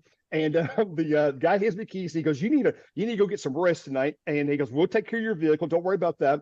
And so me and Brian unloaded my stuff in the van. Good thing we got out of the van, because one of the grain silos had imploded and like it lodged itself into the front of my van, broke out the window, and impelled the van, right? Yeah, the farm equipment, right, to the southeast south, because the RP wraparound. I think it was an F3, F4 on Egger. Don't remember off the top of my head, but it was a serious tornado. The funny thing is, when we got to the hotel, taking a shower, I got corn, because corn in the field. I had corn stubbles coming out of my head because I'm washing. I just corn in the shower. That's because all the fire debris, right? I mean, it's just crazy. So we survived. I'm glad the lady's house was there. I'm glad me and Brian was able to run and make it to the house to get down in the basement, or it had been a more serious situation, right? So that's that story of Egger, Nebraska situation. But it was an incredible chase, and luckily we survived. And luckily Brian saw the farmhouse, and we took off and was able to make it. So that's the Egger, Nebraska story. That was pretty crazy. Wow, I think I'm ready to go another few hours here. I do too, Bill. After that, I got plenty of stories. You can ask me anything. I'll tell you whatever you want to know. Well, Jeff, I'll tell you what, hopefully you can stick around with us here for a little bit. We're going to take a little bit of a break. We're going to bring in Eric Fox, who's also a storm chaser and police officer, and he coordinates the National Storm Chaser Summit, but he's going to be coming on. But before we go to break, Carly, can you give us a little update on our donations? Yes. So from what I'm seeing, we are closing in on $7,000. So we've had an absolutely incredible day. And I just wanted to shout out a few of the recent ones. So we had Jim, the ham radio guy, with 25. Thank you so much, Jim. We had a couple of anonymous 50, 25 donations. So thank you to you too as well. Bob Hess with $50, who says this podcast was terrific. You folks are great. Thank you. We had the Toomey family with $25. Thank you so much. Tristan Hall with a 10 and Adrian with 25. So that catches us up. And again, we're closing in on $7,000. So an absolutely amazing, amazing day so far. All right, we got 30 minutes to go, folks. We need everybody to pitch in and dig in your couch cushion, see what you can find to donate to the Red Cross. But we're going to take a little break, and we'll be right back with Eric.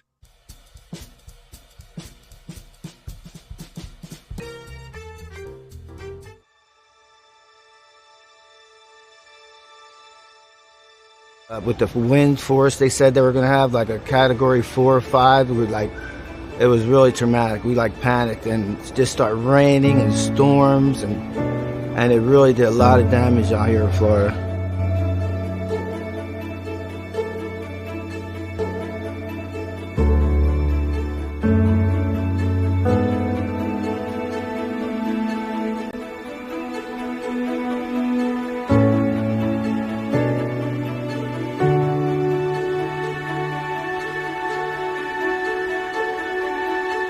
When the only thing you have to look forward to in your day is a hot meal, it makes a huge difference.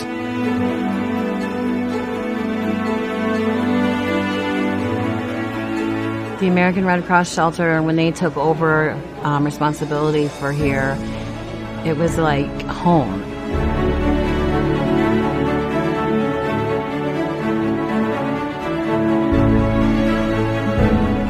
And I'm just blessed. Very blessed for American Red Cross to be here. Thank you so much.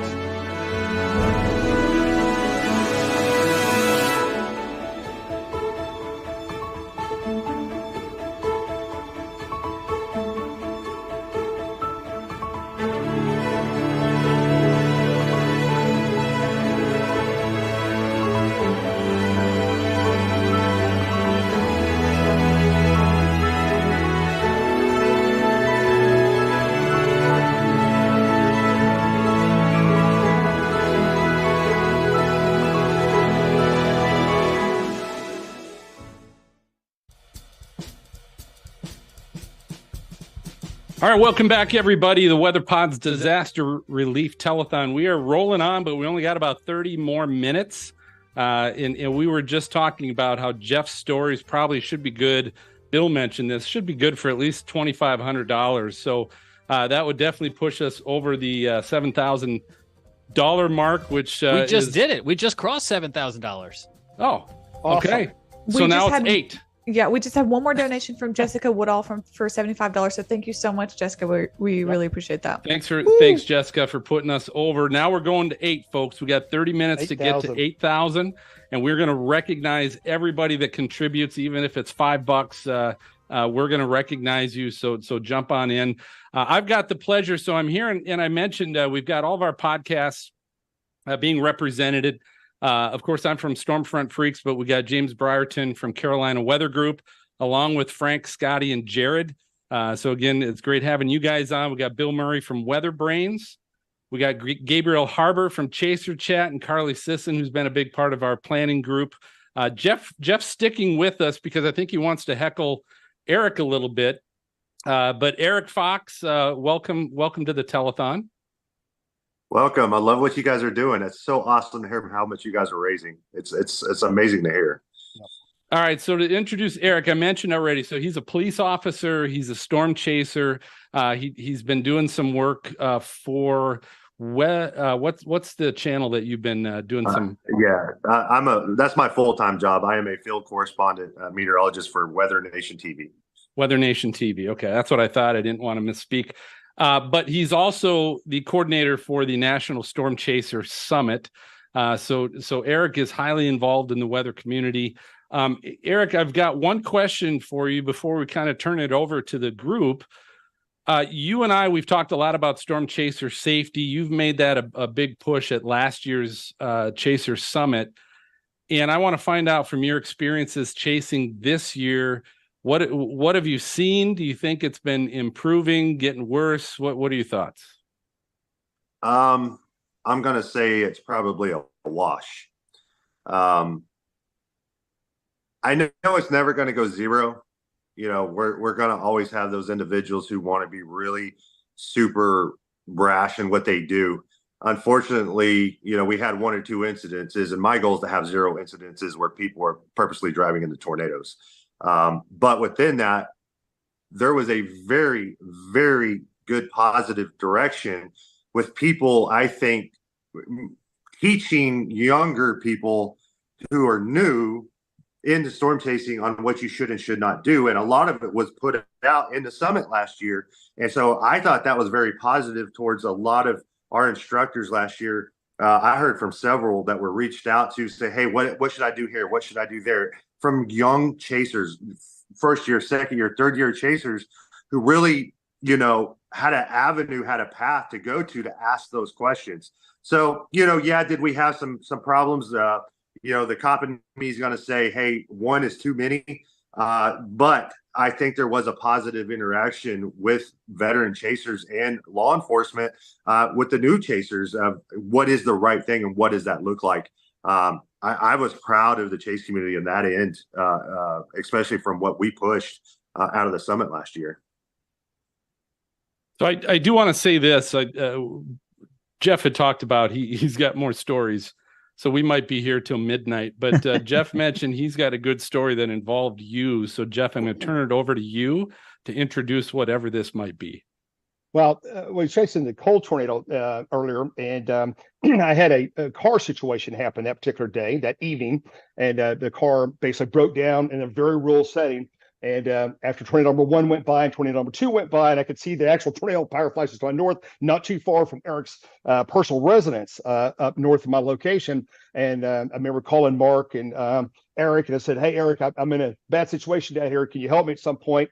Come down and grab me and take me back to the city or get me to a hotel or something. And he graciously, him and Mark Hill graciously drove to my location and came and got me. And then we all went up to Seminole and looked at the, you know, major damage up there. And but anyway, Eric's just a great guy, great mentor, and he lives what he preaches, he lives by, and that's he helps other chasers, he helps other people, and he's always done that, right? So I want to give a shout out to Eric because he's the kind of the gold standard when you say somebody goes out and chases, but also as a police officer, cares about people's safety. And if you call and need help, you can count that Eric or Mark's going to come and help. If they're nearby, they're going to come and grab you. They're going to come and help you. And they did that night. And I really appreciate Eric. Just awesome guy. And it was a fun, but that's a true story. Most people don't know that story at all until I told it tonight, but Eric's he's a wonderful human being. He really is. And I gotta reciprocate this towards Jeff. I added Jeff this year to our board of directors for the summit. Mainly because I needed his, expertise to keep me calm, especially this time of year as we're just a couple of months from the summit. And as Jeff could attest, my stress level is beyond anything right now that you can imagine towards getting this thing going. Midnight text on the group chat, like, oh my God, this is happening. And then Jeff is just absolutely like, Eric, take a deep breath. Which is funny because it's coming from Jeff. He's like, Eric, take a deep breath. Everything will be okay. It's gonna happen. It's gotta work out. But yeah, no, I gotta really, Jeff has been a wonderful addition to the board of directors this year. Just really good insights and some stuff we're going to be doing this year even different has come from the mind of Jeff. So, especially, something that Jeff brought up 2 years ago that we should do is kind of what happens at AMS, which is you have individual meteorologists present. Well, that's where Chaser Present started, and that was from the mind of Jeff talking to me about it. It's like, hey, let's have some chasers present their own material, and that was all Jeff. So I can't thank him enough for what he does for the summit, especially over the last year. Oh, thanks, Eric. It's a lot of fun. And this year, the summit in Dallas, I don't know, Eric can share the numbers, but we're going to break all records on attendees and the golf ahead of time. It's going to be a really incredible summit. So if anybody's in Texas, you've never been to the Chaser Summit, I highly advise you to come this year. It is in January. It's end of January, 1st February. It's going to be a gangbuster event. It is a really, really great line of speakers, and it's just going to be well attended. I think we're going to break records as far as attendance. Yeah. Yep. So Eric and Jeff, is this the same event that's evolved over the years from the National Storm Chaser Convention that I went to in 2002 and 2003? No. Yes and no. Let me go back to this. I'm just going to give a quick history of what happened here. I went to the same, ChaserCon, right? The Hills and Tim Samaras put that on forever, right? 20 plus years. Roger and I had a conversation at one of their last years of doing it. He was ready to give it up. And myself and James Menzies had talked about like, hey, I can tell you that where I am at professionally, and my best friends in the world are because of ChaserCon. I did not want that to end, but I wanted it more because I got tired of seeing my friends killed, hurt, people not knowing what to do in natural disasters. I wanted to make it a more positive experience versus what the original ChaserCon was, which was pizza and beer in a basement, right? That's where the original ChaserCon started, in Tim's basement, which is great. That's part of what we do.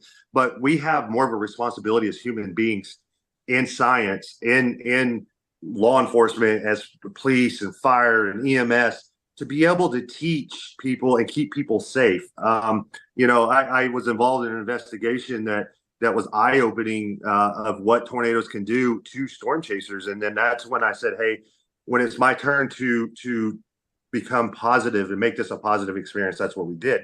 But one thing that we are doing with this is more educational. This is not just a bunch of guys showing up and getting drunk and sharing stories. Now, don't get me wrong, that's like half of what we do, and that's what we're always going to do. But there's going to be an aspect of learning and making things correct, and towards the aspect of scientific research. If there's people out there doing research, well, you know what? I want everybody to come together to make sure that's done correctly. It's done safely. It's done with the proper etiquette. And within that, I'm bringing in the National Weather Service and people from the National Weather Service who have taught in the National Test Bed, so they know what these warnings and what these reports need to say to our warning coordinating meteorologists and people on the desk at the offices, so that way we can push those warnings out properly. Well, if I can teach that to the basic person, is everybody going to go to a basic Sparta class? No. Are they going to go to maybe to the summit where all their friends are and can have a good time and still learn. Yeah, that's kind of my goal here is to have that one push as the community to make sure we're doing the right thing and make sure that we can do this. And I wish I could do this for free, right? I wish I could put this on for free. Well, I can't even rent a room in any building for less than $17,000 to put more than 50 people in. And it's just because of the nature of business. And so I would love to do this for free, but you just can't. And so within that, what can you do to add on to it, right? Which is we've got some different stuff going on this year to try to raise money, which Phil, I want to break this here to you right now.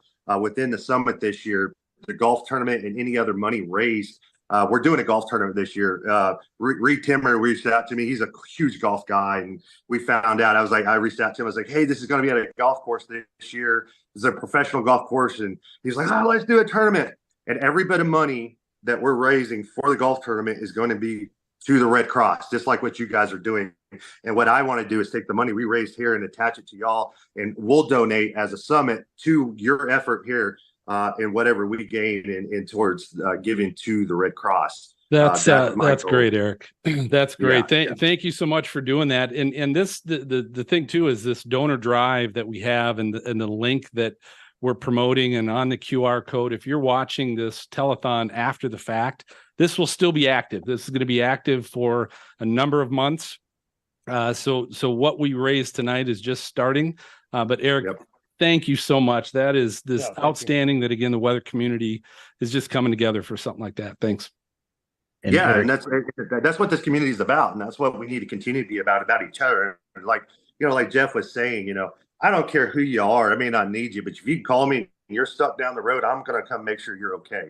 And that's what we need to continue to drive and strive towards through the community. You're always going to have negatives, but if you put the positive ahead of any negative and do for others, it usually works out for you. Eric, this is Bill Murray. I just wanted to say, that I wanted to learn how to chase, and I knew that was the place to go. So I'm glad you're continuing that tradition. And, Tim Samaras, I met him. I met Tim. I met Jeff. These were amazing folks. These were my idols. Gene Roden. And I had such a great time. And we wake up on Saturday morning in 2003, and the Space Shuttle Columbia explodes. And oh wow. We were just all heartbroken, and I'll never forget that morning because I was like, how can we even go on after that?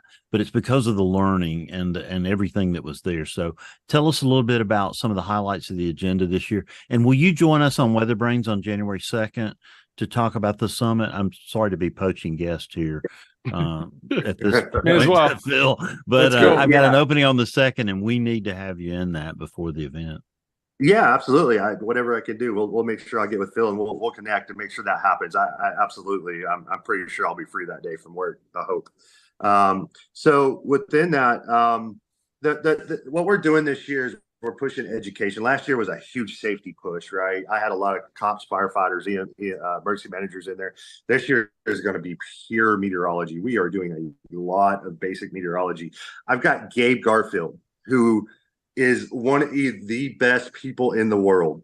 He is coming in and teaching the advanced and basic meteorology with Mark Austin. They're coming in. Mark Austin, I believe. Mark is not confirmed 100% with me. He is the main guy in charge, the meteorologist in charge in Las Vegas, and they have this week from the summit. So that he's trying to see if he can get off to come help. But right now he's tentatively going to help us. Also, we have Jeff, are you still on? Help me with this. Who are we doing radar? Who do we have doing radar? Oh my gosh, you got so many all stars. I should have grabbed them all. Yeah. Geez, Ed's gonna kill me. Karen Kashiba, sorry. Dr. Karen Kashiba is going to be teaching both advanced and basic radar for chasing. Nice. So think about that right there, the education that you're getting just in radar, right? That is going to be on Friday. That is the main thing we're doing Friday. I've got some ham radio stuff going to be doing. I've got some basic ham radio. How do you get into ham radio? What's the legalities, the classes you got to take, stuff like that. Mark Hill is going to be teaching that. That's going to be Friday. That's going to be early, but Chaser Presents is going to be early on. We have the golf tournament Friday morning. And then Friday night, I got to talk about Friday night. Everybody wants to hear about something we continued on from ChaserCon was the video night. Mm-hmm. Well, we're going to do it again.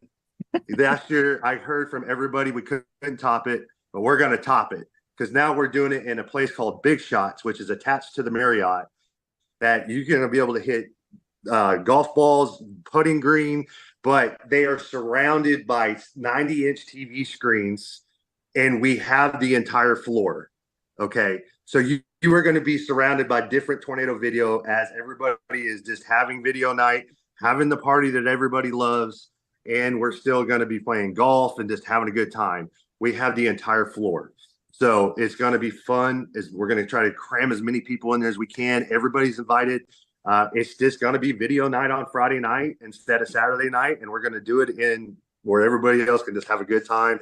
Plenty of drinks. It's all going to be taken care of towards purchase and all that. You know, it's all going to be in-house. You don't have to go put it on your hotel room. It's going to be really cool. What's cool is you can just walk right across the street back to your hotel room. So, and you're within probably 40 yards from Buc-ee's.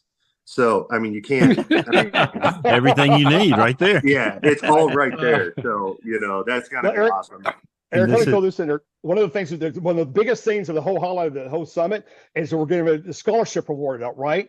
And so I don't know if that's been released yet, but anyway, being on that committee, and I can, I won't give away nothing, but I can be on that committee and seeing all the entries this year. I'm telling you guys, the answers were absolutely all-star lineup like I have never seen before, right? Guys, I'm telling you, it was mega tough to pick a winner this year. Each one of them that submitted could absolutely be a winner, and they are winners. I mean, their resumes were just, page after page after page. They were absolutely incredible, and every one of them deserves to have a full scholarship paid, right? And these were really outstanding. People that submitted were phenomenal. They really were. It was very tough this year. And to piggyback on the reason Jeff is saying this is because not everybody knows this. This is a nonprofit organization. We take $0, right? So anything that's left over is for this scholarship, right? So it goes towards a scholarship in STEM. That's all. Any money made, we literally in our bylaw says X amount of dollars goes towards scholarships. Our goal is this year we have so many people come to the summit because we have so many. Jeff and I are talking how are we going to pick? And we're down from 17 people to 3, and now we're having arguments about somebody placed a period in the wrong sentence to try to pick somebody because they're so good, And so this is what the summit's about. Saturday is the traditional format. We've got tons of speakers. Head to the website, chasersummit.com. That'll give you kind of more of a speaker list. We are going to release the preliminary schedule with right after Thanksgiving before the 1st. Make sure you try to purchase your tickets before the 1st. We're going to have a bump up. It's just because I have to pay for food December 1st. And so anything I add after has a little more money for the food for Saturday night's banquet. So that's the only reason for the uptick on that is because, people, these banquet halls, they don't care. They want their money. So, and Eric, I thought that was a misprint on the website. $106. That's amazing. Yeah, it really is. Like I said, and we don't make money on this. This pays for what it costs to put on, and then on average, you're paying maybe $5 to $6 towards the scholarship, and that goes towards the scholarship at the end of the day. And then on Saturday night, we're going to have the award ceremony hosted by Tim Marshall once again, the Vortex Awards, and as everybody knows, nobody knows what's going to happen in the Vortex Awards. So yeah, it's awesome. Yeah. We already talked to Tim a little bit today. He didn't really give much of a sneak peek to much. So, I know what's coming, and trust me, it's going to be anybody who went to Clovis this year should have an idea. Oh, good. Okay. All right. Hey, Gabriel, you had a question. I want to turn it over to you here as we head down the stretch. Yeah, Eric, how's it going? Gabriel here. Good. How are you, Gabe? I'm doing all right. Thanks for joining us, buddy. Yeah, no, I'm glad to be here. So I just wanted to know if a person is looking at their chasing budget Because obviously this is a hobby where people have to usually set aside a specific amount of money because it's so expensive. What would be your pitch to them for why they might want to consider putting aside some of that money for the Chaser Summit instead? Maybe list off some of the speakers that you've had before in the past, and also some of the specific skills they might be looking to gain.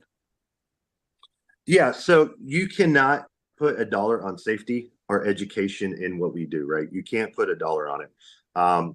If you literally remember one thing that Karen Kashiba puts out, Dr. Karen Kashiba, who's, if you know anything about Josh Gorman and the radars and all that stuff, she, that's hard too. If you can learn one thing that saves your life by looking at something on radar and learning the motion on radar versus what you're seeing in real life, like, and or basic meteorology of how it all comes together and you're chasing and you remember that and it saves your life, and you can't put a price on it. And so that's what we're pushing. And that's what like Friday's about, specifically, is just teaching that safety of, hey, we're not going to get into, some of it will be like, hey, this is a wall cloud, this is a tail cloud, this is an updraft. No, this is going to be more driven towards, hey, you have a storm motion one direction and then you have deviant motion in the hydrograph. Well, yeah, they're going to teach you what they're talking about. They're going to teach the terminology. They're going to teach you like, you probably don't want to be in the middle of that core on a north moving storm, stuff like that. And they're going to teach the basics. So like, if you know that and you can go out and be safe and storm chase, your family's going to care. Your family's going to be like, hey, you spent that extra dollars and learned and it saved you. That's one thing I could say towards saving that little bit of money or coming up with that money for the summit. Right on. Thank you. Yeah. Anybody else? All right, Jared, I was leaving it open. I think you had a question. Yeah, I was going to hit push. I was going to hit space to unmute, and then I realized that I had my cursor in the type message here, and it just started typing spaces. So yeah, it's been a long day, but a great day.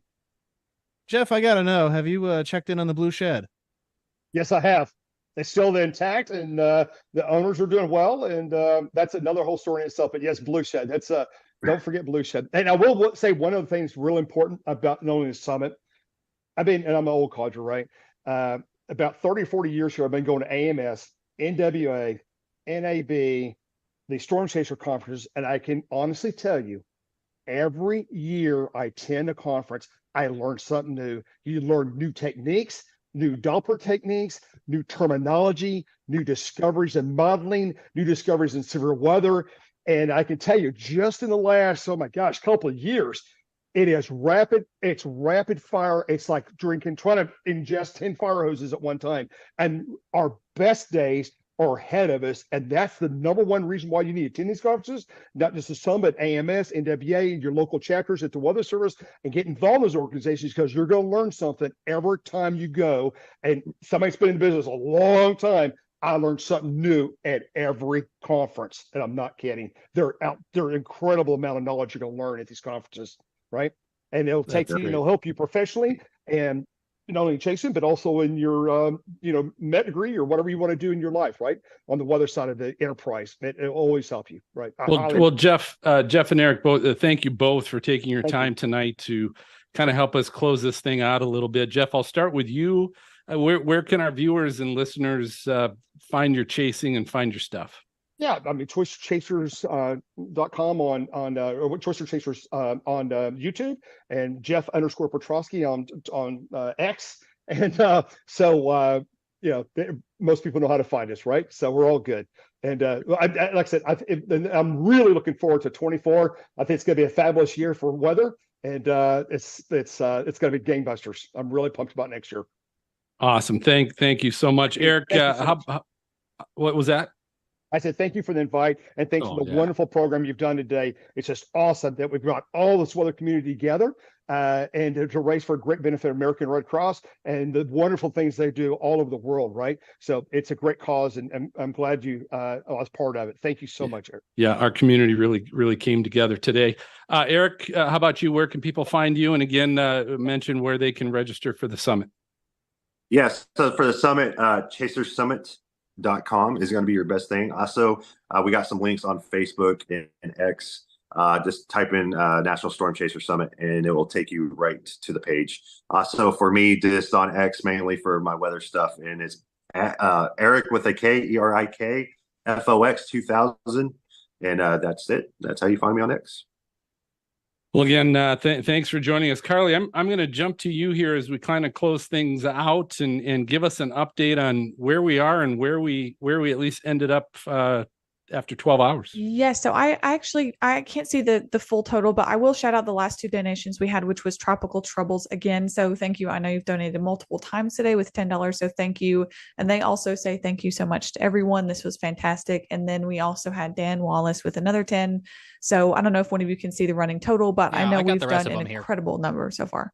Yeah, Jessica with that $75 during this past hour, along with Adrian, $25, Tristan, Tommy, and an anonymous $50. We started off the 9 o'clock hour real strong too, with several donations, one from Bob for $50, and that really helped put us over the $7,000 mark and counting. We've got T-minus 2.5 minutes if you want to be a part of the grand total coming your way in just 2.5 minutes. Or as Phil has been saying, this link will be active. So if you're watching this telethon later, there is still time to give. Phil? And I see Megan Phillips at $50 just donated. Jared Smith, Jared, thank you. Got that in at the last minute, 75 from Jared. So thank you.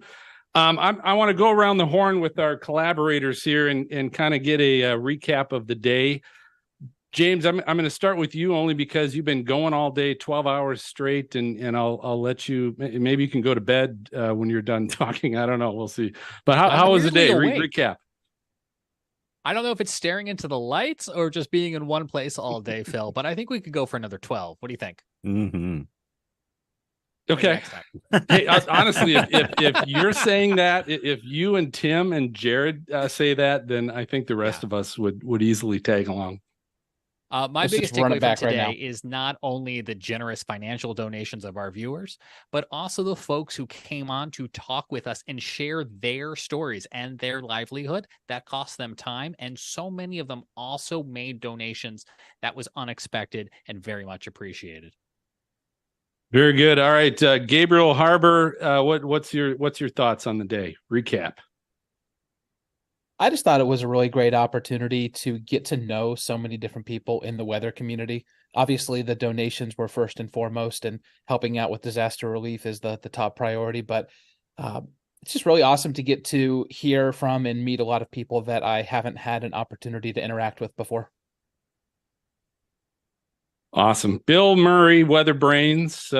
Give us your thoughts, sir. Bill, I knew when we showed up for the pre-show this morning and you had on a jacket, we were in some pretty tall cotton, and it was just such a slickly produced program. I don't know that we appreciate, I know we do, but the viewers love the way it looked, and that's thanks to everyone and all the great planning and all the behind the scenes, to Tim and Carly and James and Jared and everybody, and Phil, you for thinking it up.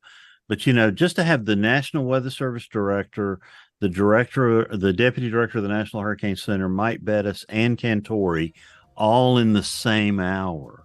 It shifted time. I think all minutes shrunk to like 20 seconds long because it went by way too quickly, and I've loved every minute of it. And I want to thank each and every one of you for including us and letting us be a part of it today, because it was a blast. Thanks, Bill. Carly, what'd you think of this 12-hour? Yeah, everyone's sentiment is my sentiment as well. It went by so fast, so many powerful stories from people. But I just wanted to say, my favorite part of this community is not only how diverse it is, but how willing people are to give back to the community no matter what. As soon as something happens, people are always willing to be so generous. And that's just one of my absolute favorite parts about the weather community that we're in. Okay. And it looks like, I'm just getting word, we're now at 7,160. We got Brandon Jarvis also threw in $10. So thank you, Brandon.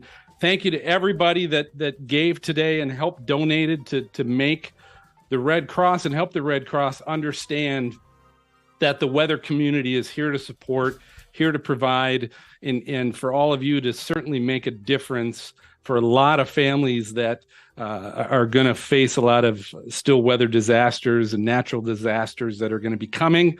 So thank you for showing up and making a big deal out of this.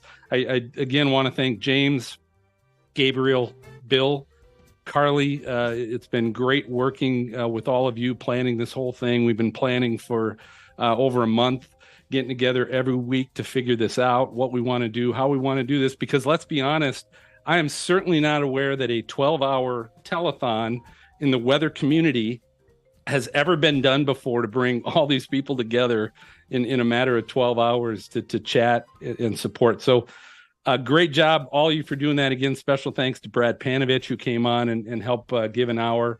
And of course, I'll say it again, but James, Tim, and Jared, what you guys have been doing behind the scenes that most everybody else watching and listening will never realize, the kind of work you put in today for 12 hours so that we could chat with these guests. Thank you. Thank you guys very much for doing that. I'll finish this by saying we were, you know what, I'll double check where we stand. We were with the Red Cross. Before we started this hour, we were 7th out of 220 current donor drives going on right now with the American Red Cross. With the money we raised, we were 7th. We now stand at 6. Woo! And as I mentioned before, everybody, this will stay open. This will stay open for months. So if you are watching this after the fact, maybe you're listening to this on one of the audio podcasts that I know we're going to be pushing down the road, you can still donate and you can still make a difference and you can still show up for the weather community. So before we head out, any last thoughts from anybody?